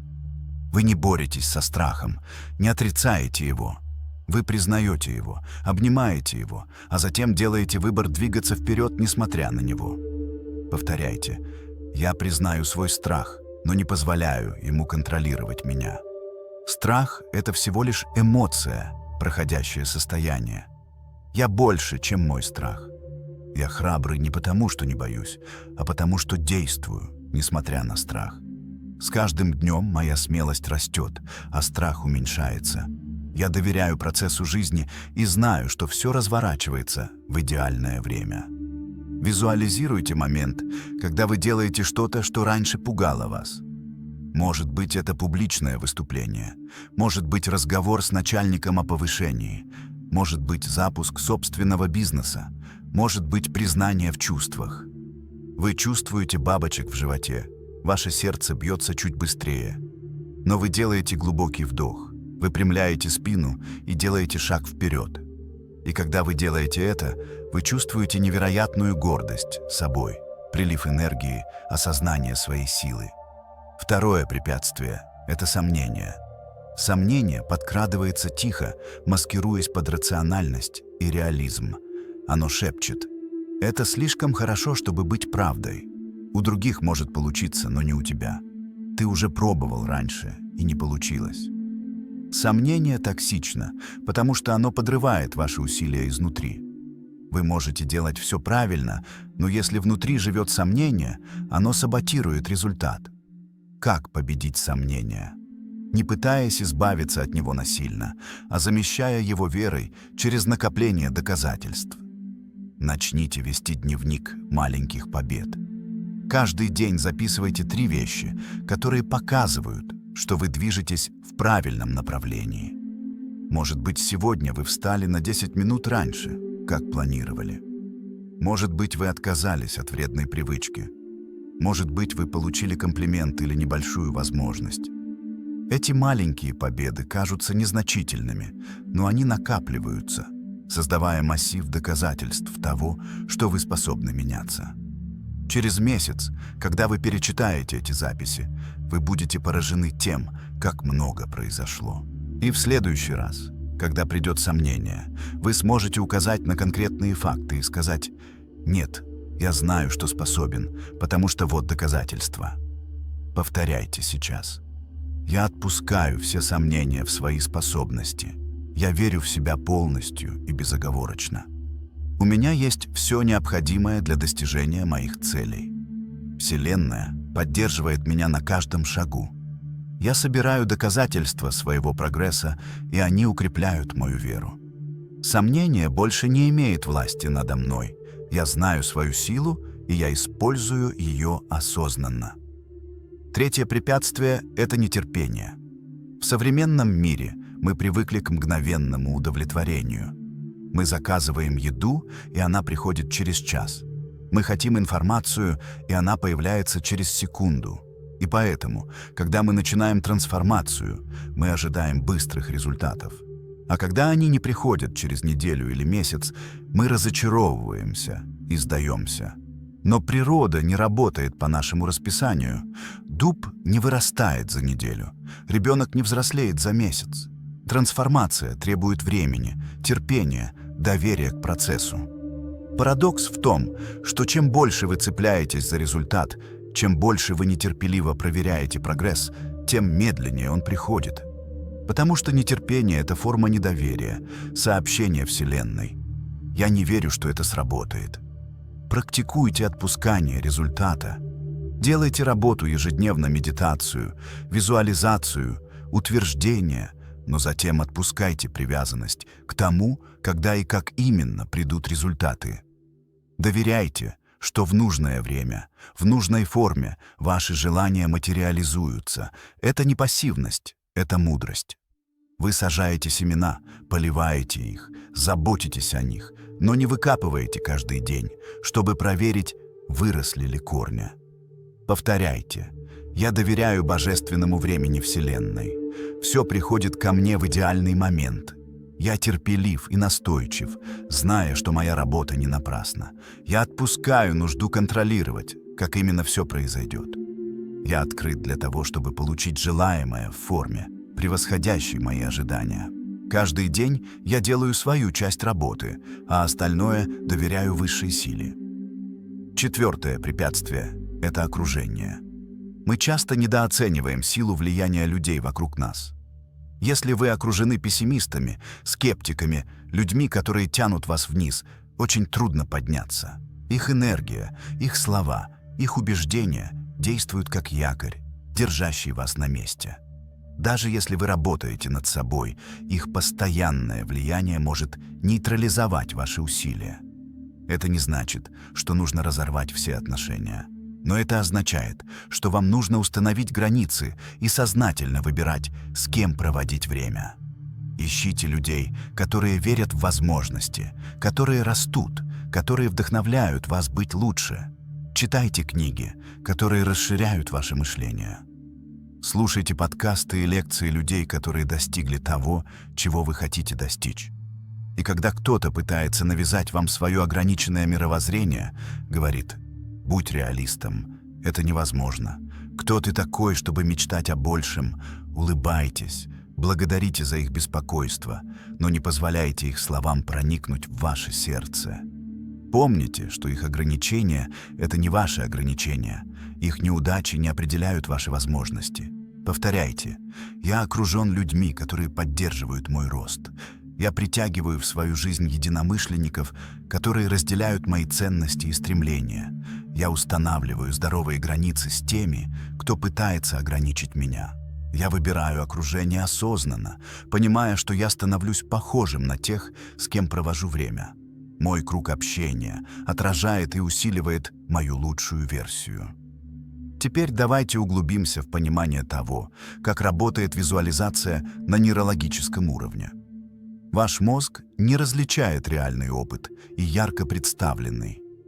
Когда вы визуализируете, как достигаете цели, в мозге активируются те же области, что и при реальном достижении. Нейроны, отвечающие за определенные действия, начинают формировать связи, создавая нейронную сеть этого опыта. Спортсмены используют этот принцип десятилетиями. Олимпийские чемпионы проводят часы, визуализируя свое идеальное выступление. Они видят каждую деталь, чувствуют каждое движение, слышат звуки стадиона, ощущают вкус победы. И когда приходит время реального выступления, их мозг и тело уже знают, что делать, потому что они проходили через это сотни раз в воображении. Вы можете использовать ту же технику для любой области жизни. Хотите уверенно выступать публично? Визуализируйте, как стоите на сцене, говорите ясно и убедительно, видите заинтересованные лица аудитории, слышите аплодисменты. Хотите построить успешный бизнес? Визуализируйте, как проводите встречи с клиентами, заключаете сделки, проверяете растущую выручку, видите благодарные отзывы. Ключ в том, чтобы визуализация была мультисенсорной. Не просто видите картинку, как фильм. Погрузитесь в опыт всеми органами чувств. Что вы видите? Что слышите? Какие запахи? Какие тактильные ощущения? И самое важное, что вы чувствуете? Гордость, радость, благодарность, облегчение. Эмоции – это клей, который делает визуализацию мощной. Сейчас давайте сделаем мощную визуализацию вместе. Представьте, что прошел год с этой ночи. Вы оглядываетесь назад и понимаете, что ваша жизнь изменилась до неузнаваемости. Не потому, что произошло одно большое событие, а потому, что вы каждый день, каждую ночь работали над собой. Маленькие изменения накапливались, создавая лавину трансформации. Вы видите себя через год. Как вы выглядите? Может быть, вы стройнее, более подтянуты, ваша осанка выпрямлена, вы двигаетесь с грацией и уверенностью. Может быть, вы одеты по-другому, более стильно, более продуманно, потому что теперь заботитесь о себе и уважаете себя. Ваше лицо светится здоровьем, в ваших глазах искра жизни, которой не было год назад. Вы слышите, как вы говорите. Ваш голос изменился, он стал более уверенным, более спокойным, более авторитетным. Вы больше не извиняетесь за свое существование, не умаляете свои достижения. Вы говорите прямо, честно, с достоинством. Люди слушают вас, потому что вы излучаете подлинность и силу. Вы чувствуете эмоции этой будущей версии себя. Глубокий внутренний покой, потому что вы знаете, кто вы есть и куда идете. Радость от простых вещей, потому что вы научились присутствовать в моменте. Уверенность, которая не зависит от внешних обстоятельств, потому что она исходит из знания своей ценности. Благодарность за путь, по которому вы прошли, за уроки, которые выучили. Теперь представьте, что эта будущая версия вас поворачивается и смотрит прямо на вас сегодняшнего. Она улыбается с любовью и благодарностью. Она говорит: «Спасибо. Спасибо за то, что не сдался. Спасибо за то, что начал этот путь, несмотря на страх и сомнения. Все, чего я достиг, началось с того решения, которое ты принимаешь прямо сейчас. Я здесь, потому что ты выбрал измениться. И я обещаю тебе, путь будет непростым, но он того стоит. Каждый шаг, каждое усилие, каждая ночь, проведенная в этой практике, приведет тебя ко мне. Доверься процессу. Я жду тебя. Почувствуйте связь между вашим сегодняшним «я» и будущим «я». Эта связь реальна, она простирается через время. Каждое решение, которое вы принимаете сегодня, либо приближает вас к этой версии, либо отдаляет от нее. Каждая мысль, каждое действие, каждая привычка – это голос за один из двух путей. И сейчас, в этот момент, вы голосуете за путь трансформации. Ваше дыхание стало совсем медленным и глубоким. Возможно, вы уже на грани сна, балансируя в этом волшебном состоянии между мирами. Это идеально. Здесь, в этом пространстве, все семена, которые мы посадили сегодня, укореняются особенно глубоко. Ваше подсознание впитывает каждое слово, каждый образ, каждую эмоцию, интегрируя их в новую программу вашей жизни. Позвольте мне поделиться с вами секретом, который изменил жизни тысяч людей. Этот секрет настолько прост, что многие отвергают его, считая слишком простым, чтобы быть эффективным. Но именно в простоте кроется сила. Секрет в том, что трансформация происходит не в больших драматических моментах, а в маленьких ежедневных выборах. Не в революции, а в эволюции. Не в одном гигантском прыжке, а в тысячах маленьких шагов. Подумайте об этом так. Если вы измените свое поведение на 1% сегодня, это кажется незначительным. Вы не заметите разницы. Но если вы будете улучшаться на 1% каждый день в течение года, вы станете лучше в 37 раз. Не на 37%, а в 37 раз. Это сила составного роста, и она применима не только к финансам, но и к каждому аспекту вашей жизни. 1% улучшения в здоровье означает добавить 10 минут движения в день. 1% улучшения в финансах означает откладывать небольшую сумму каждый день. 1% улучшения в отношениях означает каждый день говорить одно искреннее доброе слово. Эти действия кажутся такими маленькими, что ум отвергает их как бесполезные. Но именно поэтому они работают, их легко делать, и они накапливаются. Большинство людей терпят неудачу не потому, что ставят маленькие цели, а потому, что ставят огромные цели, которые требуют радикальных изменений. Они решают: с завтрашнего дня я буду вставать в 5 утра, бегать час, медитировать, есть только здоровую пищу, работать 10 часов продуктивно и читать по книге в неделю. Это звучит вдохновляюще на бумаге, но на практике такая радикальная трансформация требует невероятной силы воли, которая истощается через несколько дней. Вместо этого выберите одну крошечную привычку, настолько маленькую, что вы не сможете найти оправдания не делать ее. Может быть, это 2 минуты медитации каждое утро. Может быть, это 1 страница книги перед сном. Может быть, это 1 стакан воды сразу после пробуждения. Сделайте это настолько простым, что отказ будет смешным. И делайте это каждый день, без исключений, пока оно не станет автоматическим. Когда эта привычка укоренится настолько глубоко, что вы делаете ее не думая, добавьте еще 1 маленькую привычку. Затем еще 1. Через год у вас будет целая система привычек, которая трансформирует вашу жизнь. И самое удивительное, это будет казаться легким, потому что вы строили ее постепенно, по кирпичику за раз. Сейчас, пока вы расслаблены и открыты, Выберите одну крошечную привычку, которую вы начнете завтра утром. Не 10 привычек, одну. Визуализируйте, как вы делаете это. Вы просыпаетесь, и первое, что делаете, это что? Увидьте это ясно. Почувствуйте удовлетворение от выполнения этого маленького обещания самому себе. Это удовлетворение будет топливом, которое поддержит вас, когда мотивация ослабнет. Повторяйте. Я строю свою новую жизнь по одной привычке за раз. Я терпелив с процессом, но неумолим в действии. Каждый день я выполняю свои маленькие обязательства перед собой. Я понимаю, что маленькие шаги, повторяемые последовательно, приводят к невероятным результатам. Я доверяю силе постепенного прогресса. Моя дисциплина растет с каждым днем. Теперь давайте поговорим о роли благодарности в более глубоком контексте. Благодарность – это не просто приятное чувство. Это трансформационная практика, которая перестраивает ваш мозг. Когда вы практикуете благодарность регулярно, ваш мозг начинает искать вещи, за которые можно быть благодарным. Это меняет ваш фокус с того, чего не хватает, на то, что есть. И как мы уже обсуждали, на чем вы фокусируетесь, то и растет. Исследования показывают, что люди, которые ведут дневник благодарности, более счастливы, здоровы, оптимистичны и успешны.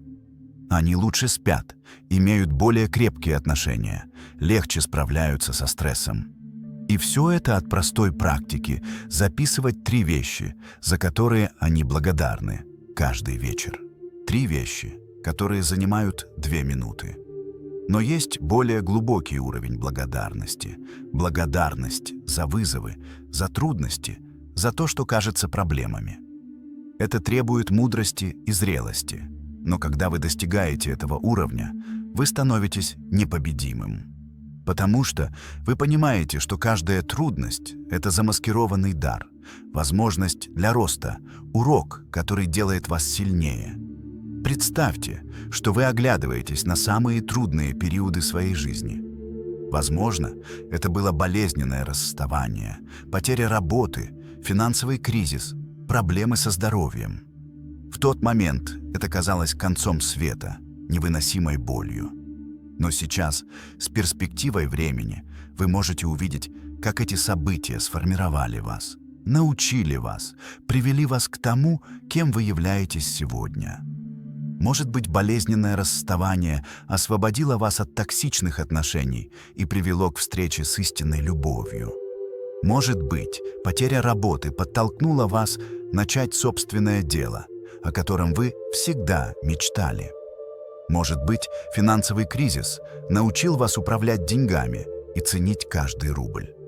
Может быть, проблемы со здоровьем заставили вас переосмыслить приоритеты и начать заботиться о себе. Теперь представьте, что вы можете применить эту перспективу к текущим вызовам. Вместо того, чтобы сопротивляться и жаловаться, вы спрашиваете, что этот вызов пытается научить меня? Какая возможность скрыта в этой трудности? Как я могу использовать это для своего роста? Это не означает отрицать боль или притворяться, что все прекрасно. Это означает выбрать смотреть на ситуацию через призму возможности, а не жертвы. Повторяйте. Я благодарен за все уроки, которые приносят мне жизнь, даже трудные. Я вижу вызовы как возможности для роста. Я знаю, что то, что кажется препятствием, часто является путем. Я доверяю, что все происходит для моего высшего блага. Я трансформирую трудности в силу. Каждый опыт делает меня мудрее и сильнее. Сейчас ваше тело находится в состоянии глубочайшего расслабления. Каждая мышца отпустила напряжение. Ваше дыхание настолько медленное и поверхностное, что едва заметно. Ваш разум дрейфует в пространстве между сознанием и подсознанием, где границы размываются, и все становится возможным. Это состояние, в котором происходят чудеса, где семена трансформации пускают самые глубокие корни. Позвольте мне рассказать вам о концепции квантового скачка. В физике Электрон может мгновенно перепрыгнуть с одного энергетического уровня на другой, не проходя через пространство между ними. Он просто исчезает здесь и появляется там. Ваша жизнь может работать похожим образом. Вы не обязательно должны медленно ползти от того, где вы есть, к тому, где хотите быть. Вы можете сделать квантовый скачок, мгновенное, трансформационное изменение. Как это происходит? Через то, что называется момент прозрения, эпифания, пробуждения. Это момент, когда что-то щелкает внутри вас, и вы видите себя и мир совершенно по-другому. Возможно, вы уже переживали такие моменты раньше. Внезапное осознание истины, которая была перед вами все время, но вы не видели ее. И после этого момента вы уже не можете вернуться к старому способу мышления. Эти моменты нельзя форсировать, но можно создать условия для их возникновения. Медитация, тишина, созерцание, время на природе, глубокие разговоры – все это открывает пространство для прозрения. И сегодняшняя ночь, эта практика, может стать таким моментом для вас. Может быть, прямо сейчас, пока я говорю, что-то внутри вас сдвигается, открывается, пробуждается. Может быть, вы вдруг осознаете глубоко, не интеллектуально, а всем своим существом, что вы не маленькая, ограниченная личность, борющаяся за выживание в враждебном мире. Вы часть бесконечного сознания, выражение творческой силы Вселенной, существо с безграничным потенциалом. И все, что держало вас в ограничениях, это истории, которые вы рассказывали себе, истории, которые вы можете изменить в любой момент. Почувствуйте эту истину. Вы не жертва обстоятельств. Вы творец своей реальности. Каждая мысль, которую вы выбираете думать, каждая эмоция, которую вы выбираете чувствовать, каждое действие, которое вы выбираете предпринять, формирует вашу жизнь. Эта сила всегда была у вас, но, возможно, вы не осознавали ее или не знали, как использовать. Теперь вы знаете. Повторяйте с глубоким убеждением. Я творец своей реальности.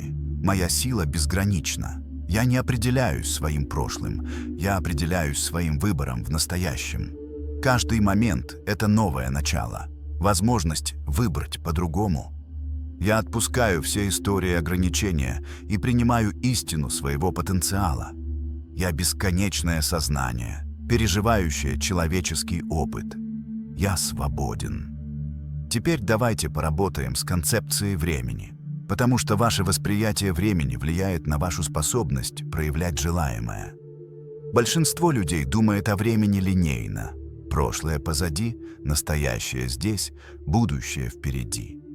Но квантовая физика и древние мистические традиции говорят нам, что все время существует одновременно. Прошлое, настоящее и будущее сосуществуют в едином вечном сейчас. Это означает, что будущее, которое вы хотите создать, в некотором смысле уже существует. Оно существует как потенциальность, как одна из бесконечных возможностей в квантовом поле. Ваша задача не создать это будущее с нуля, а выбрать его, настроиться на его частоту, стать вибрационным соответствием ему. И когда вы это делаете, это будущее коллапсирует из потенциальности в реальность. Как вы настраиваетесь на частоту желаемого будущего, становясь человеком, который уже живет в этом будущем, думая мыслями этого человека, чувствуя эмоции этого человека, совершая действия этого человека. Не завтра, не когда все изменится, а сегодня, прямо сейчас. Это то, что мудрец имел в виду, когда говорил: «Станьте тем, кем хотите быть, прежде чем внешний мир изменится». Представьте это так. Существует версия вас, которая уже живет жизнью вашей мечты. Эта версия существует в параллельной реальности, в одном из множества возможных миров. Вы не видите эту версию, потому что вибрируете на другой частоте. Но когда вы меняете свою вибрацию через мысли, эмоции, убеждения, действия, вы начинаете сдвигаться в сторону этой реальности. И постепенно, незаметно, Ваша текущая реальность начинает трансформироваться, становясь все больше похожей на желаемую. Это не научная фантастика, это передний край квантовой физики. Многомировая интерпретация квантовой механики предполагает, что все возможные исходы всех событий существуют в различных ветвях реальности. Ваше сознание выбирает, какую ветвь переживать через фокус внимания и вибрационное состояние. Вы буквально выбираете свою реальность каждый момент. Повторяйте. Я выбираю реальность изобилия, здоровья, любви и радости. Я настраиваюсь на частоту своего желаемого будущего прямо сейчас. Я не жду изменений внешнего мира, я меняю свой внутренний мир, и внешний следует за ним. Я становлюсь вибрационным соответствием своим мечтам. Каждая клетка моего тела резонирует с частотой успеха. Я живу в реальности бесконечных возможностей. Ваше дыхание сейчас почти неощутимо. Вы балансируете на краю сна, в том священном пространстве, где сознательное и подсознательное встречаются и танцуют вместе. Здесь нет сопротивления, нет критики, нет сомнений. Есть только чистое восприятие, открытость, готовность принять новую программу. И эта новая программа устанавливается сейчас. С каждым словом, с каждым вдохом. Давайте сейчас сделаем мощное упражнение по интеграции. Представьте, что перед вами появляется светящаяся дверь. Это дверь в вашу новую реальность, в жизнь, которую вы создаете. За этой дверью ждет лучшая версия вас человек, который вы становитесь через эту практику. Вы делаете шаг вперед и кладете руку на дверную ручку. Она теплая и вибрирует энергией. Вы открываете дверь и входите. И в этот момент вы сливаетесь с вашей будущей версией. Вы чувствуете, как ее качества перетекают в вас уверенность, мудрость, сила, спокойствие, радость. Вы впитываете ее знания, ее навыки, ее привычки.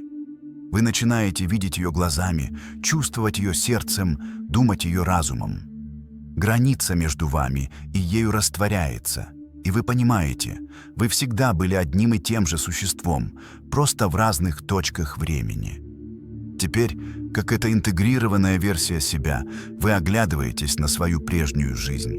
Вы видите старые паттерны, старые ограничения, старые страхи, и вы чувствуете глубокое сострадание к тому прежнему себе, который так долго боролся, не зная, что выход всегда был внутри.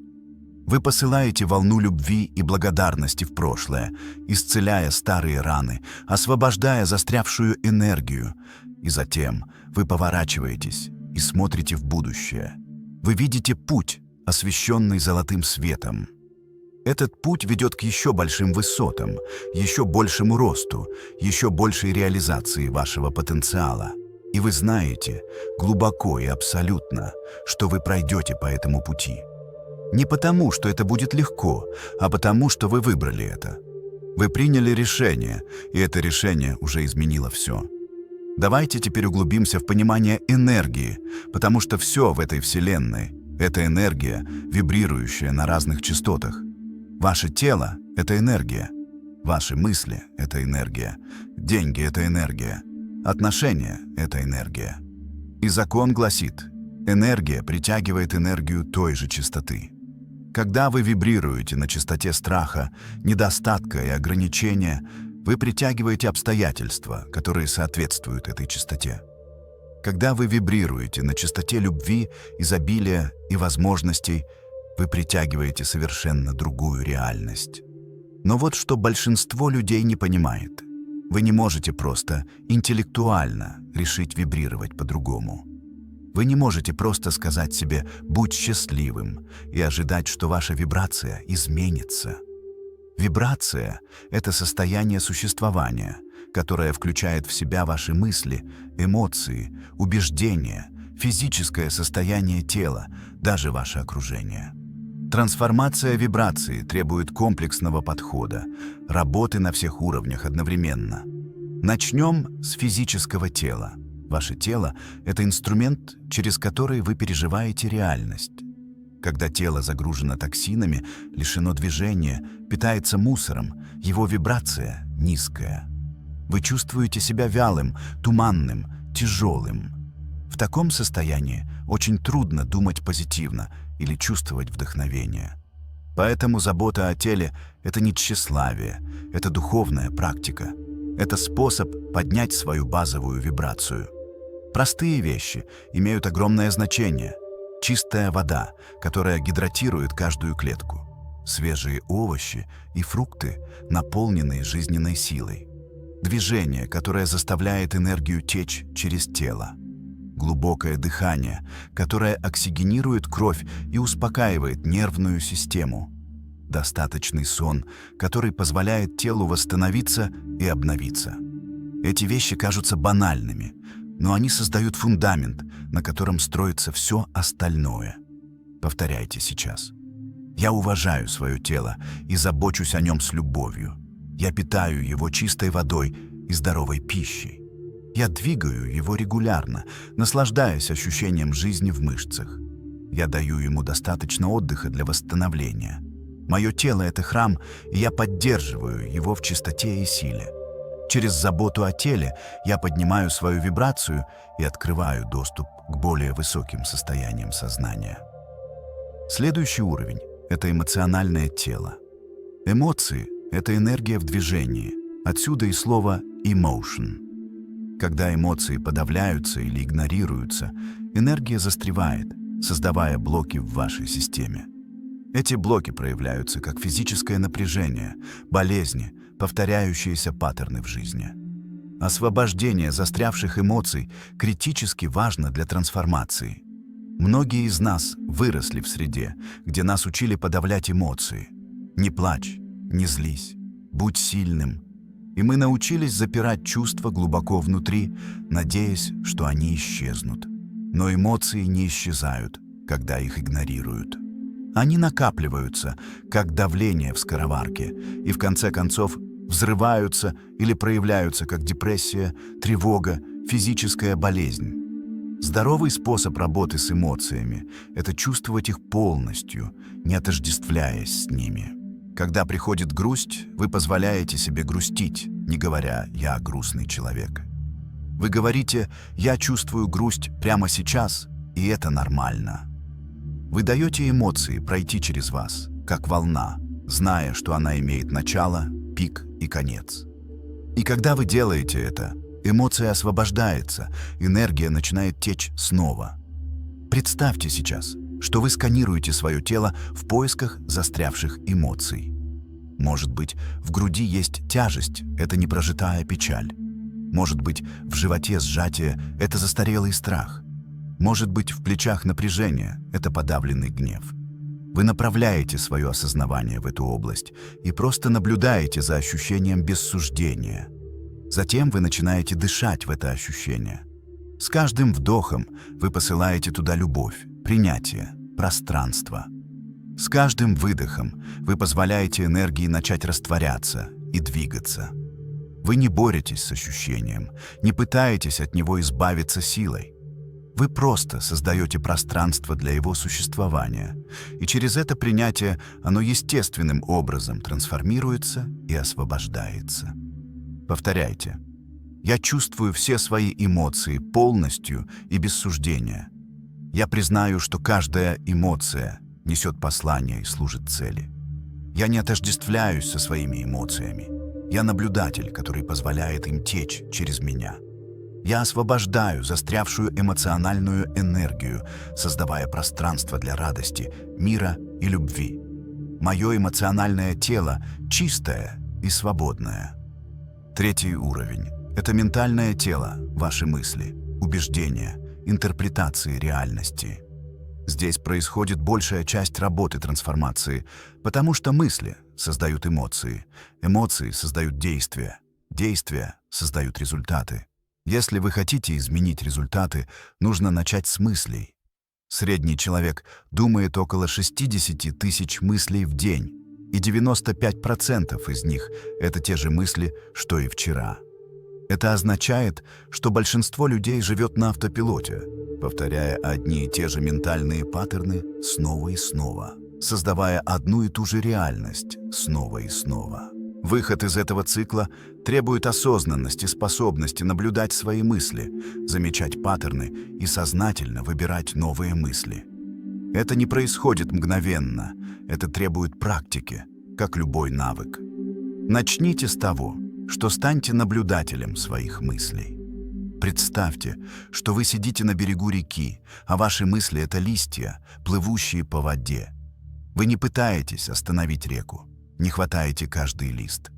Вы просто наблюдаете, как они проплывают мимо. Некоторые мысли полезны, вдохновляющие, конструктивные. Другие токсичны, ограничивающие, деструктивные. Когда вы замечаете токсичную мысль, вы не ругаете себя. Вы просто отмечаете «это ограничивающая мысль» и позволяете ей уплыть. Затем вы сознательно выбираете новую мысль, которая служит вам лучше. Например, вы замечаете мысль «я никогда не добьюсь успеха». Вместо того, чтобы бороться с ней или верить ей, вы говорите «это старый паттерн, я выбираю думать по-другому». И заменяете ее на «я учусь и расту каждый день, и успех – естественное следствие моих усилий». Сначала новая мысль будет казаться неестественной, как чужая одежда. Но если вы продолжите практиковать, она станет новым паттерном. Повторяйте «я наблюдатель своих мыслей, не их раб». Я замечаю ограничивающие паттерны и сознательно выбираю новые мысли. Я наполняю свой ум позитивными, вдохновляющими, расширяющими идеями. Я отказываюсь повторять старые истории ограничения. Каждый день мое мышление становится яснее, сильнее, более выровненным с моей истинной природой. Я хозяин своего ментального царства.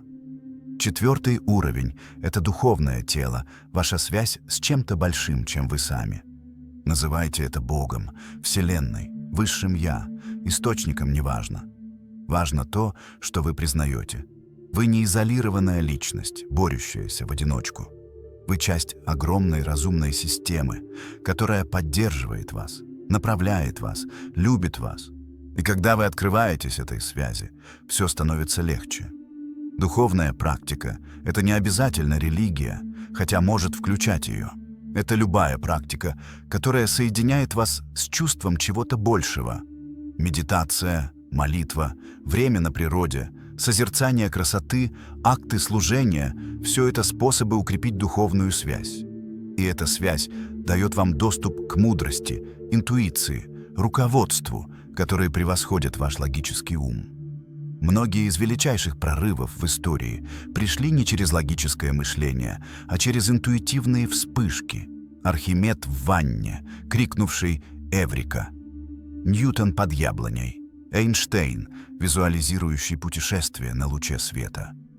Эти озарения пришли, когда сознательный ум расслабился и позволил глубинной мудрости подняться на поверхность. И вы можете культивировать этот тип доступа через духовную практику. Сейчас, в этом расслабленном состоянии, вы уже соединены. Барьеры между вашим малым «я» и вашим высшим «я» истончились. Вы можете чувствовать присутствие чего-то мудрого, любящего, поддерживающего. Это не снаружи вас, это глубоко внутри, в самом центре вашего существа. Это голос, который знает путь, даже когда ваш ум смущен. Это свет, который направляет вас, даже в самой глубокой темноте. Повторяйте. Я соединен с бесконечной мудростью и любовью Вселенной. Я не один, я всегда поддерживаем и направляем. Я доверяю своей интуиции и следую ее руководству. Я открываюсь для получения вдохновения, озарений, синхронностей. Я признаю свою духовную природу и живу из этого осознания. Через эту связь все возможно. Теперь давайте поговорим о силе намерения. Намерение — это больше, чем желание или цель. Это фокусированная воля, соединенная с эмоциональной энергией и ясным видением. Когда вы устанавливаете мощное намерение, вы создаете магнитное поле, которое начинает организовывать реальность вокруг этого намерения. События, люди, обстоятельства начинают выстраиваться способами, которые выглядят как совпадение, но на самом деле являются откликом Вселенной на ваши намерения. Разница между намерением и простым желанием в том, что намерение несет в себе элемент решения и обязательства. Желание говорит: «Было бы хорошо, если бы это произошло». Намерение говорит: «Это произойдет, и я готов делать все необходимое, чтобы это осуществилось». Эта решимость посылает четкий сигнал вашему подсознанию и Вселенной, и они начинают работать на реализацию этого намерения. Как установить мощное намерение? Во-первых, оно должно быть ясным и конкретным. Не «я хочу быть счастливым», а «я намерен создать жизнь, наполненную радостью, смыслом и глубокими связями». Во-вторых, оно должно быть сформулировано в настоящем времени, как будто уже реализуется. «Я создаю», не «я создам». В-третьих, оно должно быть эмоционально заряженным. Когда вы произносите свое намерение, вы должны чувствовать его всем телом. Сейчас установите свое намерение для трансформации. Произнесите его ясно, с полным убеждением. Я намерен трансформировать свою жизнь на всех уровнях: физическом, эмоциональном, ментальном, духовном. Я намерен освободиться от всех ограничений прошлого и шагнуть в свой полный потенциал. Я намерен создать жизнь изобилия, здоровья, любви и цели. И я знаю, что это намерение уже начинает материализоваться здесь и сейчас. Почувствуйте силу этого намерения. Оно не просто слова, это энергетическая печать, которая отпечатывается в ткани реальности. С этого момента Вселенная знает о вашем намерении и начинает перестраиваться, чтобы поддержать его реализацию. Ваша задача — оставаться верным этому намерению, делать выборы, которые выровнены с ним, доверять процессу, даже когда путь не ясен. Давайте теперь поработаем с концепцией отпускания, потому что трансформация требует не только добавления нового, но и освобождения старого. Вы не можете налить новое вино в старые мехи. Вы не можете принести новую энергию в пространство, заполненное старым хламом. Отпускание создает пространство для нового, позволяет свежей энергии войти в вашу жизнь. Что нужно отпустить? Старые обиды, как мы уже обсуждали, старые убеждения, которые больше не служат вам, старые привычки, которые держат вас в ограничениях, старые отношения, которые токсичны или истощают вашу энергию, старые вещи, которые загромождают ваше пространство. Все, что не выровнено с тем, кем вы становитесь, должно уйти, чтобы освободить место для того, что выровнено. Отпускание не всегда легкое. Даже когда что-то причиняет нам боль, мы цепляемся за это, потому что оно знакомо, потому что мы вложили в это время и энергию, потому что мы боимся пустоты, которая останется после. Но правда в том, что эта пустота не пустая. Она полна потенциала, возможностей, пространства для чего-то лучшего. Природа не терпит вакуума. Когда вы что-то отпускаете, что-то новое естественным образом входит, чтобы заполнить это пространство. Повторяйте. Я отпускаю с легкостью и благодарностью все, что больше не служит моему высшему благу. Я освобождаю старые обиды, убеждения, привычки, отношения, вещи. Я создаю пространство для нового чуда, новых возможностей, новых уровней счастья и успеха. Я доверяю, что когда одна дверь закрывается, другая открывается. Я свободен, я легок, я готов для нового. Представьте, что вы проходите через свою жизнь с большой корзиной, собирая все, что нужно отпустить. Старые письма от человека, который причинил вам боль. Одежда, которую вы не носили годами, но храните на всякий случай. Убеждение, что вы недостаточно хороши. Привычка прокрастинировать. Дружба, которая давно стала односторонней. Все это идет в корзину. Когда корзина полна, вы несете ее к большому огню. Это не обычный огонь, это священное пламя трансформации. Вы бросаете все содержимое корзины в огонь и наблюдаете, как оно горит. Пламя превращает все в пепел, а затем в дым, который поднимается к небу и исчезает.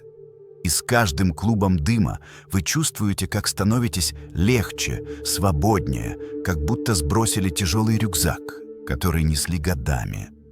Ваше тело сейчас настолько расслаблено, что вы едва чувствуете его границы. Вы расширились за пределы физической формы, стали полем осознавания, чистым сознанием. В этом состоянии происходит глубочайшее исцеление и трансформация. Старые паттерны растворяются, новые формируются, ваша самая глубинная сущность обновляется и возрождается. Позвольте мне поделиться с вами одной из самых мощных истин, которую я когда-либо изучал. Вы не можете изменить прошлое, но вы можете изменить свое отношение к прошлому, и это изменит ваше настоящее и будущее. Большинство людей живет как узники своего прошлого. Они постоянно пересматривают старые события, переживают старые боли, носят старые шрамы как знаки отличия. Они говорят: «Я такой, потому что со мной это случилось». Но правда в том, что прошлое не имеет власти над вами, кроме той, которую вы ему даете. События прошлого произошли, это факт. Но значение этих событий, история, которую вы о них рассказываете, влияние, которое вы позволяете им иметь на вашу жизнь, это ваш выбор. Вы можете интерпретировать прошлое как доказательство того, что мир жесток, и вы жертва. Или вы можете интерпретировать его как серию уроков, которые сделали вас сильнее, мудрее, более сострадательным. Давайте сделаем мощное упражнение по переосмыслению прошлого. Вспомните болезненное событие из вашего прошлого, что-то, что все еще вызывает эмоциональный заряд, когда вы думаете об этом. Не погружайтесь в боль слишком глубоко, просто коснитесь воспоминания, как будто смотрите на него издалека. Теперь задайте себе вопрос: какой урок это событие принесло мне? Как оно помогло мне расти? Какие качества во мне оно развило: терпение, силу, мудрость, сострадание? Может быть, предательство научило вас быть более разборчивым в выборе друзей? Может быть, финансовая потеря научила вас ценить нематериальное? Может быть, болезнь научила вас заботиться о себе? Может быть, отвержение научило вас любить себя безусловно? Каждое событие, каким бы болезненным оно ни было, содержит скрытый дар. Ваша задача — найти этот дар и извлечь из него мудрость. Теперь переформулируйте историю этого события. Вместо «это случилось со мной, и я жертва» скажите: «Это произошло для меня, чтобы я мог научиться и вырасти».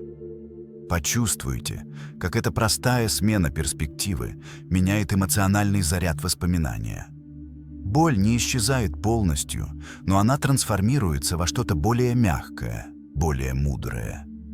Вы больше не узник этого события, вы выпускник школы опыта.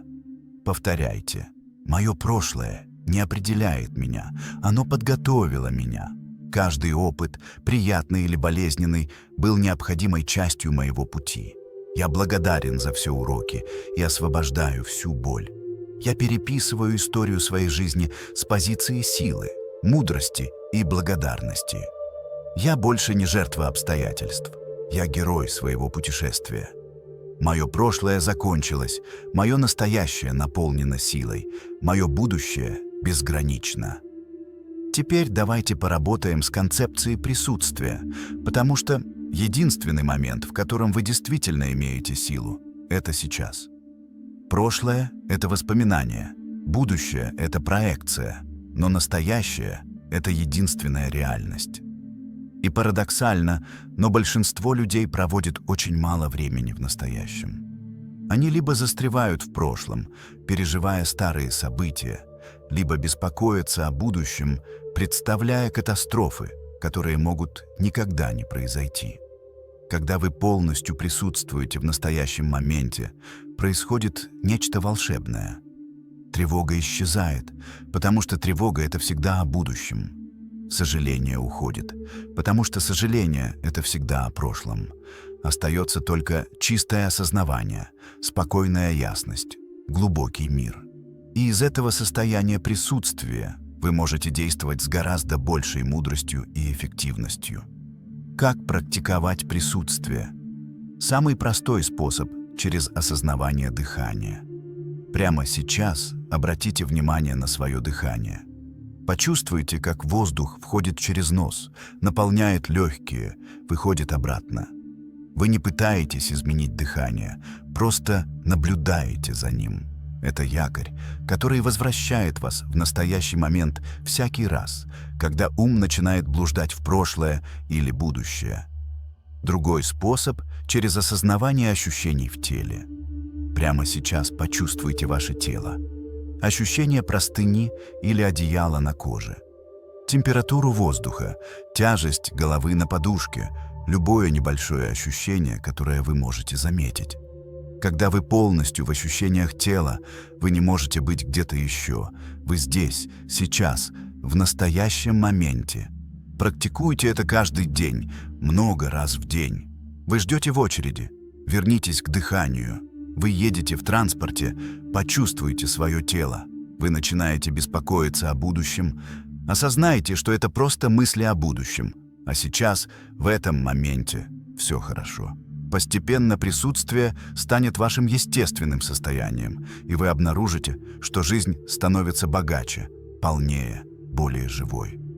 Повторяйте: «Я полностью присутствую в этом моменте». Прошлое прошло, будущее не пришло, только сейчас, реально. В этом моменте у меня есть вся сила, которая мне нужна. В этом моменте я в безопасности, я жив, я цел.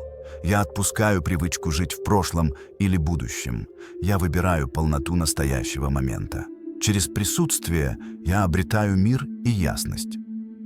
Теперь давайте углубимся в понимание синхронности тех кажущихся совпадений, которые на самом деле являются знаками того, что вы на правильном пути. Синхронности — это способ, которым Вселенная общается с вами, подтверждая, что вы выровнены со своим высшим путем. Когда вы начинаете обращать на них внимание, вы замечаете, что они происходят постоянно. Может быть, вы думаете о человеке, и через час он звонит вам. Может быть, вы сталкиваетесь с проблемой и случайно находите статью, которая дает точное решение. Может быть, вы видите одно и то же число или символ снова и снова. Может быть, вы встречаете кого-то, кто произносит именно те слова, которые вам нужно было услышать. Это не случайности, это синхронности, сигналы от Вселенной. Чем больше вы обращаете внимание на синхронности, тем больше их становится. Потому что внимание — это форма коммуникации. Когда вы замечаете синхронности и благодарите за них, вы говорите Вселенной: «Я вижу твои знаки, я слушаю». И Вселенная отвечает, посылая больше знаков, больше руководства, больше поддержки. Начните вести журнал синхронностей. Каждый раз, когда происходит что-то, что кажется значимым совпадением, записывайте это. Отмечайте дату, обстоятельства, свое толкование. Через несколько месяцев, когда вы перечитаете эти записи, вы будете поражены тем, как много руководства вы получали, как много знаков указывало вам путь. И эта осознанность укрепит вашу веру и доверие к процессу жизни. Повторяйте: «Я открыт для получения знаков и руководства от Вселенной». Я замечаю синхронности и понимаю их послания. Я доверяю, что меня направляют к моему высшему благу. Я благодарен за постоянную коммуникацию и поддержку. Чем больше я обращаю внимание, тем больше знаков я получаю. Я живу в потоке божественного руководства. Давайте теперь поработаем с концепцией служения, потому что парадоксально, но чем больше вы отдаете, тем больше получаете. Это не моральная заповедь, это энергетический закон. Когда вы служите другим, когда вы вносите вклад, когда вы делитесь своими дарами, вы активируете поток изобилия в своей жизни. Энергия начинает циркулировать, а не застаиваться. Многие люди думают, когда у меня будет больше, тогда я буду отдавать. Но это работает наоборот. Когда вы начинаете отдавать из того, что имеете сейчас, даже если это кажется мало, вы посылаете сообщение Вселенной. У меня достаточно, у меня более чем достаточно, у меня есть избыток, которым можно делиться. И Вселенная отвечает, посылая вам больше. Служение не обязательно означает грандиозные жесты. Это может быть что-то очень простое. Искренняя улыбка незнакомцу, час волонтерства в местной организации, небольшое пожертвование на дело, в которое вы верите, помощь соседу с покупками, слова ободрения другу, который борется.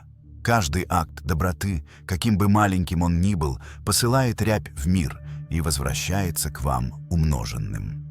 Более того, служение – это один из самых быстрых способов выйти из состояния недостатка и депрессии.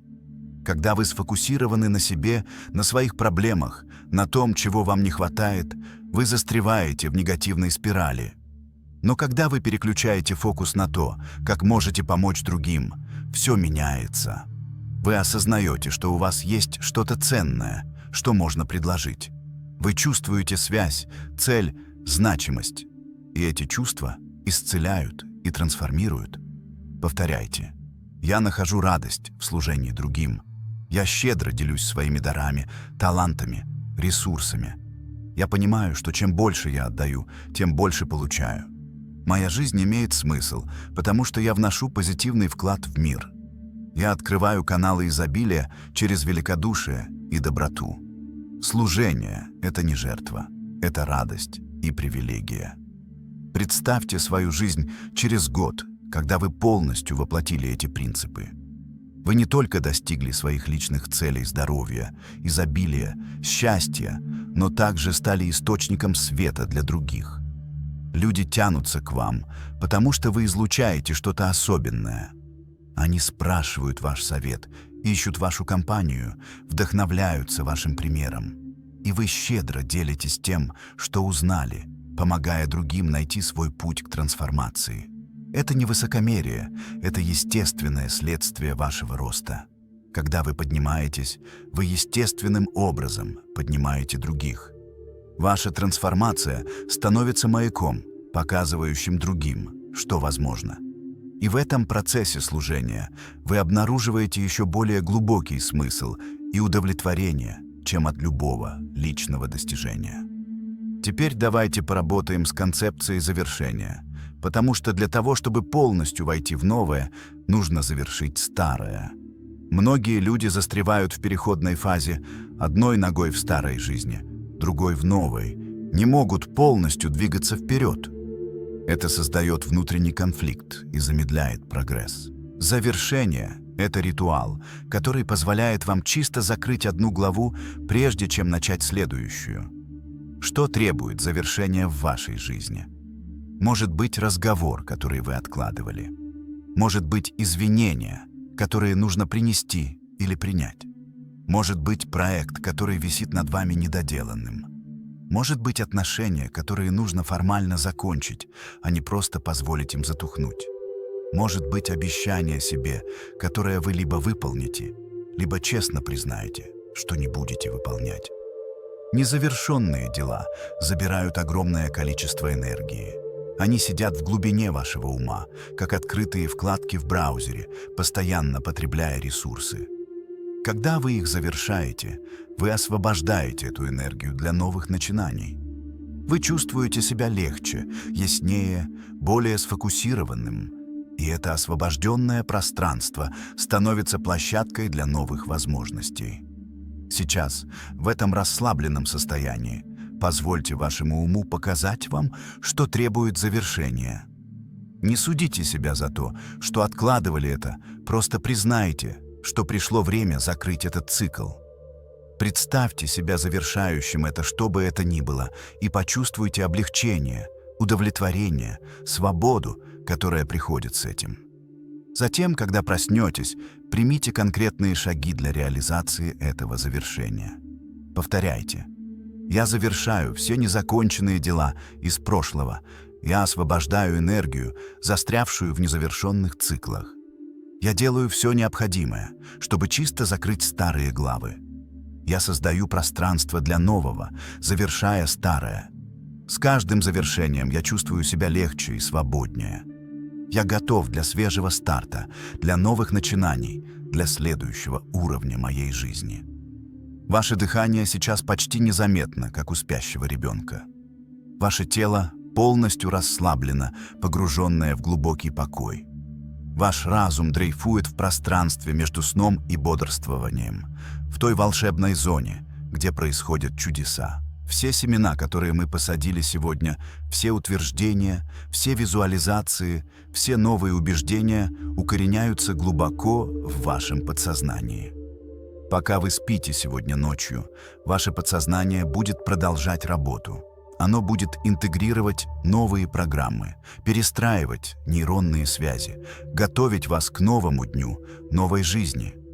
Вы проснетесь не полностью трансформированным. Это будет постепенный процесс, но определенно измененным. Что-то внутри вас будет другим, более выровненным, с вашим истинным потенциалом. И каждую ночь, когда вы будете возвращаться к этой практике, трансформация будет углубляться. Слой за слоем старая версия вас будет растворяться, уступая место новой. Не через насилие или борьбу, а через мягкое, последовательное воздействие новых истин на ваше сознание. Это путь естественной эволюции, работа с вашей природой, а не против нее. Доверяйте этому процессу. Доверяйте своей мудрости. Доверяйте Вселенной. Доверяйте времени. Все разворачивается идеально, даже когда кажется, что ничего не происходит. Под поверхностью идет огромная работа. Корни углубляются, фундамент укрепляется, структура новой жизни строится кирпичик за кирпичиком. Мы подошли к финальной части нашего путешествия этой ночью. Но помните, это не конец, это начало. Все, что мы сделали здесь, все семена, которые посадили, все утверждения, которые произнесли, все образы, которые создали, это только первый шаг на пути длиною в жизнь. Трансформация — это не пункт назначения, это путешествие. Это выбор, который вы делаете снова и снова, каждый день, каждый момент. Позвольте мне рассказать вам последнюю историю, которая объединяет все, о чем мы говорили. Представьте себе гусеницу, ползущую по земле. Она медленная, ограниченная, ее мир состоит из листьев и веток. Она может смотреть на птиц в небе и думать: «Я никогда не смогу летать, это не для меня, я всего лишь гусеница». И если она примет эту историю, она так и останется гусеницей на всю свою короткую жизнь.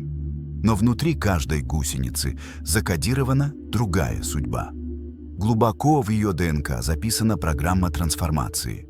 И однажды, повинуясь внутреннему зову, который она не понимает логически, гусеница начинает строить кокон. Она заключает себя в тесное, темное пространство. Для внешнего наблюдателя это выглядит как конец, как смерть.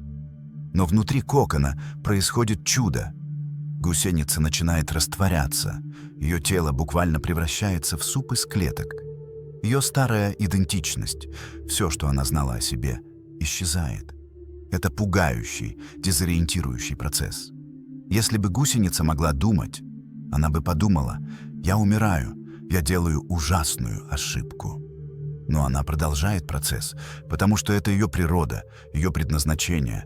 И затем из этого супа клеток начинает формироваться что-то новое. Крылья, усики, новое тело, легкое и изящное. И однажды кокон раскрывается, и существо, которое вылезает, не похоже на гусеницу.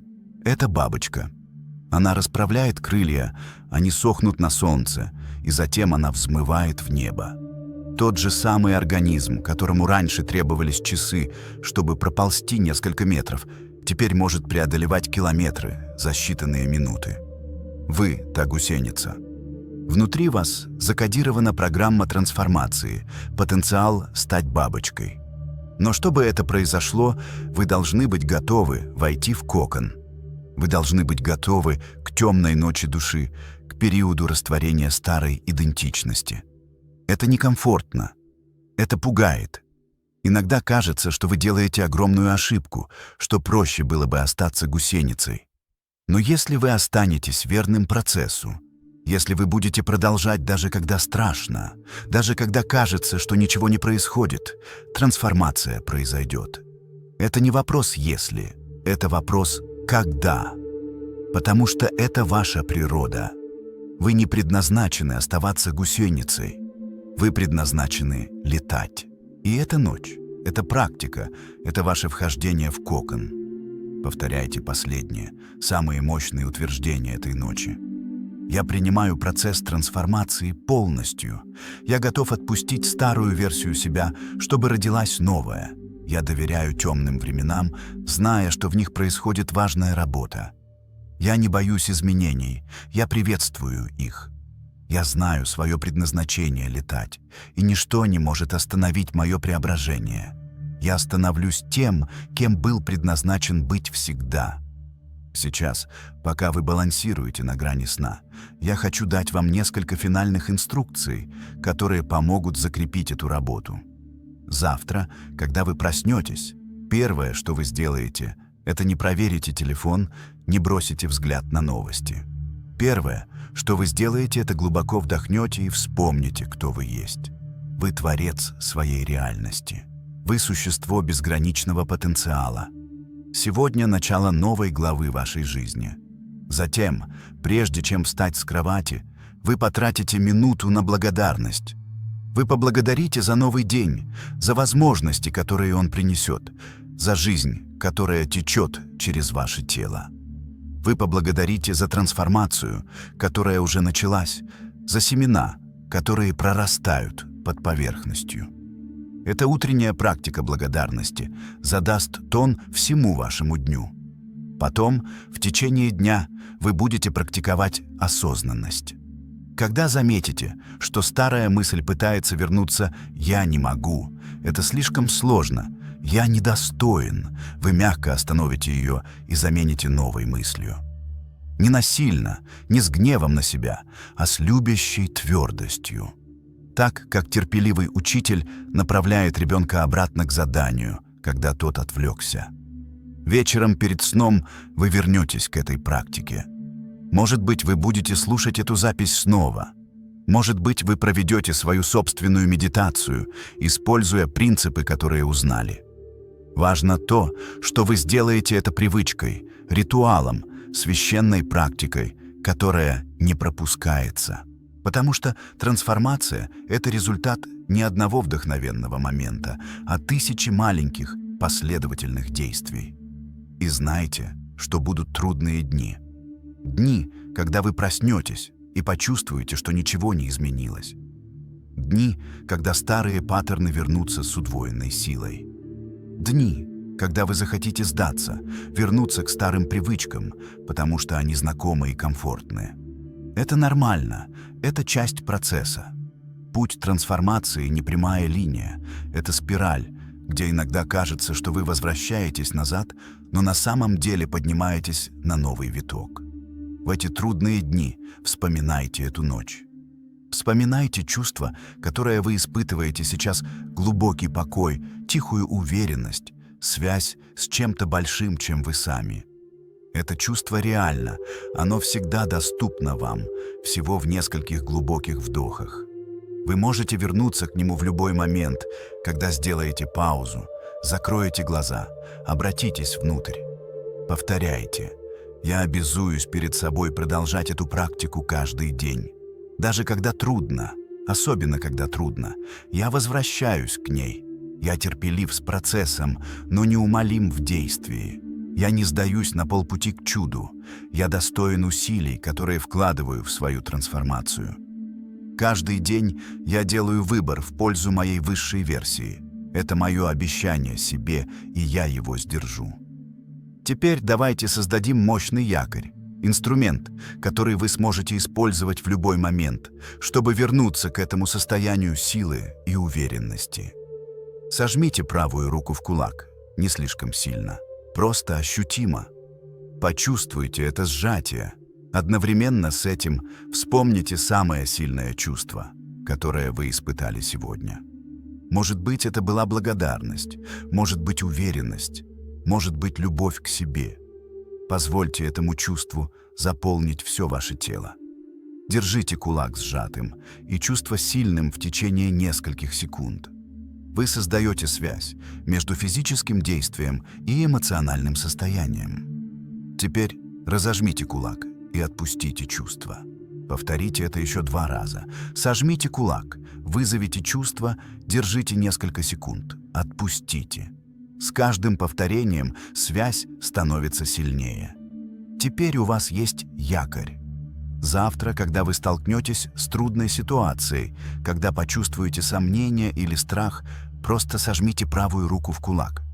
И автоматически ваше тело и разум вспомнят это состояние силы, уверенности, покоя. Это не магия, это нейрология, условный рефлекс, который вы только что создали. Используйте его часто, и он станет еще сильнее. Давайте теперь визуализируем вашу жизнь через год, последний раз, с полной ясностью и деталями. Прошел год с этой ночи. Вы каждый день практиковали утверждение, визуализацию, благодарность. Были трудные дни, но вы продолжали. Были моменты сомнения, но вы не сдались. И теперь вы оглядываетесь назад и видите невероятную трансформацию, которая произошла. Ваше здоровье улучшилось. Вы потеряли лишний вес или набрали здоровую мышечную массу. Ваша кожа сияет, ваши глаза ясные и яркие. Вы двигаетесь с энергией и грацией. Люди комментируют, как хорошо вы выглядите, и вы улыбаетесь, зная секрет. Вы инвестировали в себя каждый день, и тело ответило. Ваши финансы улучшились. Может быть, вы получили повышение. Может быть, запустили успешный проект. Может быть, нашли новый источник дохода. Детали не так важны, как чувство безопасности и свободы, которое приходит с финансовым изобилием. Вы больше не просыпаетесь с тревогой о деньгах. Вы делаете выборы, основанные на желании, не на необходимости. Ваши отношения углубились. Если вы были в отношениях, они стали более близкими, более честными, более радостными. Если вы были одиноки, вы либо встретили кого-то особенного, либо стали так комфортны с собой, что одиночество превратилось в уединение, источник силы, а не одиночества. Ваши дружеские связи также изменились, некоторые люди отпали, но те, кто остался, глубже и более поддерживающие. Ваша цель стала яснее. Вы знаете, почему вы здесь, что вы призваны делать. Может быть, вы уже делаете это полный день. Может быть, вы делаете шаги в этом направлении, но направление ясное, и это дает вашей жизни смысл, который никакое количество денег или успеха не может дать. Вы просыпаетесь с целью, ложитесь спать с удовлетворением. Самое важное изменение произошло внутри. Вы больше не тот человек, который был год назад. Старые страхи все еще приходят иногда, но они не контролируют вас. Старые сомнения шепчут, но вы не слушаете. Вы укоренены в глубокой уверенности, которая не зависит от внешних обстоятельств. Вы знаете, кто вы есть. Вы знаете свою ценность. И ничто не может поколебать это знание. Теперь из этого будущего посмотрите назад на себя сегодняшнего. Посмотрите на себя, лежащего здесь, на грани сна, в начале великого путешествия. Почувствуйте волну любви, благодарности, гордости. Скажите себе сегодняшнему: спасибо за храбрость начать. Спасибо за веру, даже когда путь был неясен. Спасибо за каждый маленький шаг, который привел тебя ко мне. Я здесь, потому что ты не сдался. И я обещаю тебе, это только начало. Впереди еще больше чудес, больше роста, больше радости. Продолжай идти, я жду тебя. Почувствуйте связь через время. Почувствуйте, как ваша будущая версия протягивает руку через месяцы, наполняя вас своей силой, своей уверенностью, своей мудростью. Это не фантазия, это реальная, энергетическая передача. Время нелинейно. Все версии вас существуют одновременно, и они могут общаться, поддерживать друг друга через пространство осознания. Повторяйте финальное утверждение. Самое мощное из всех. Я трансформировался. Прямо сейчас. В этот момент старая версия меня умирает, новая рождается. Я не буду тем же человеком завтра, потому что я сделал выбор сегодня. Моя жизнь меняется с каждым вдохом, с каждым ударом сердца. Я становлюсь воплощением моих самых высоких возможностей. Трансформация началась, и ничто не может ее остановить. Я свободен, я силен, я жив, я готов. Теперь, когда вы полностью расслаблены, на грани глубокого, восстанавливающего сна, позвольте всем словам, всем образом, всем чувствам этой ночи погрузиться глубоко в ваше подсознание. Не держитесь за них сознательно, просто отпустите и позвольте им делать свою работу, пока вы спите. Ваше подсознание знает, что делать. Ему не нужны ваши сознательные инструкции. Оно будет интегрировать, обрабатывать, применять все, что вы получили сегодня. Пока вы спите, ваш мозг будет создавать новые нейронные пути.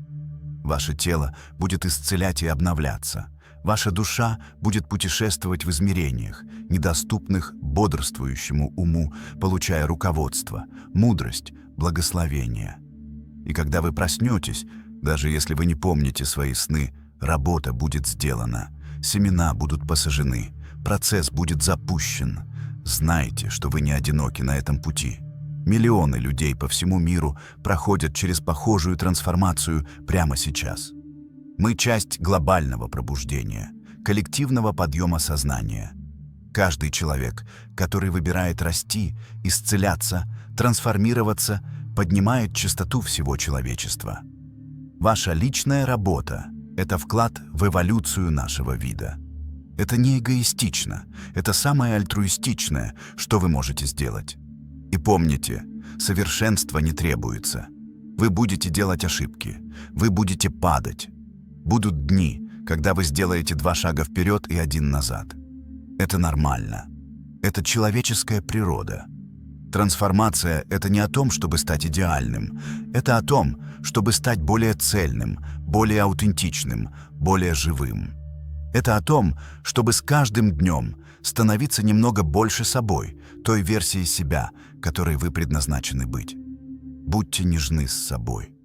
Любите себя через процесс. Празднуйте маленькие победы, прощайте себе отступления. Относитесь к себе так, как вы бы относились к любимому ребенку, который учится ходить. Падение – это часть процесса. Каждый раз, когда вы поднимаетесь снова, вы становитесь сильнее. Каждая попытка приближает вас к мастерству. Пусть ваш сон сегодня будет глубоким, восстанавливающим, исцеляющим. Пусть ваши сны будут наполнены образами вашего прекрасного будущего. Пусть вы проснетесь завтра обновленным, наполненным энергией и ясностью. Пусть каждая клетка вашего тела вибрирует с частотой здоровья, изобилия, радости. Пусть ваш разум будет спокоен, ваше сердце открыто, ваш дух свободен. Эта ночь знаменует начало вашей новой жизни. Трансформация началась. Семена посажены, будущее создается, и все начинается здесь, прямо сейчас. С выбора, который вы сделали войти в кокон, довериться процессу, позволить старому умереть, чтобы новое могло родиться. Вы храбры, вы достойны, вы готовы. Спокойной ночи, спите глубоко, мечтайте ярко, просыпайтесь трансформированным. Ваше великое путешествие началось.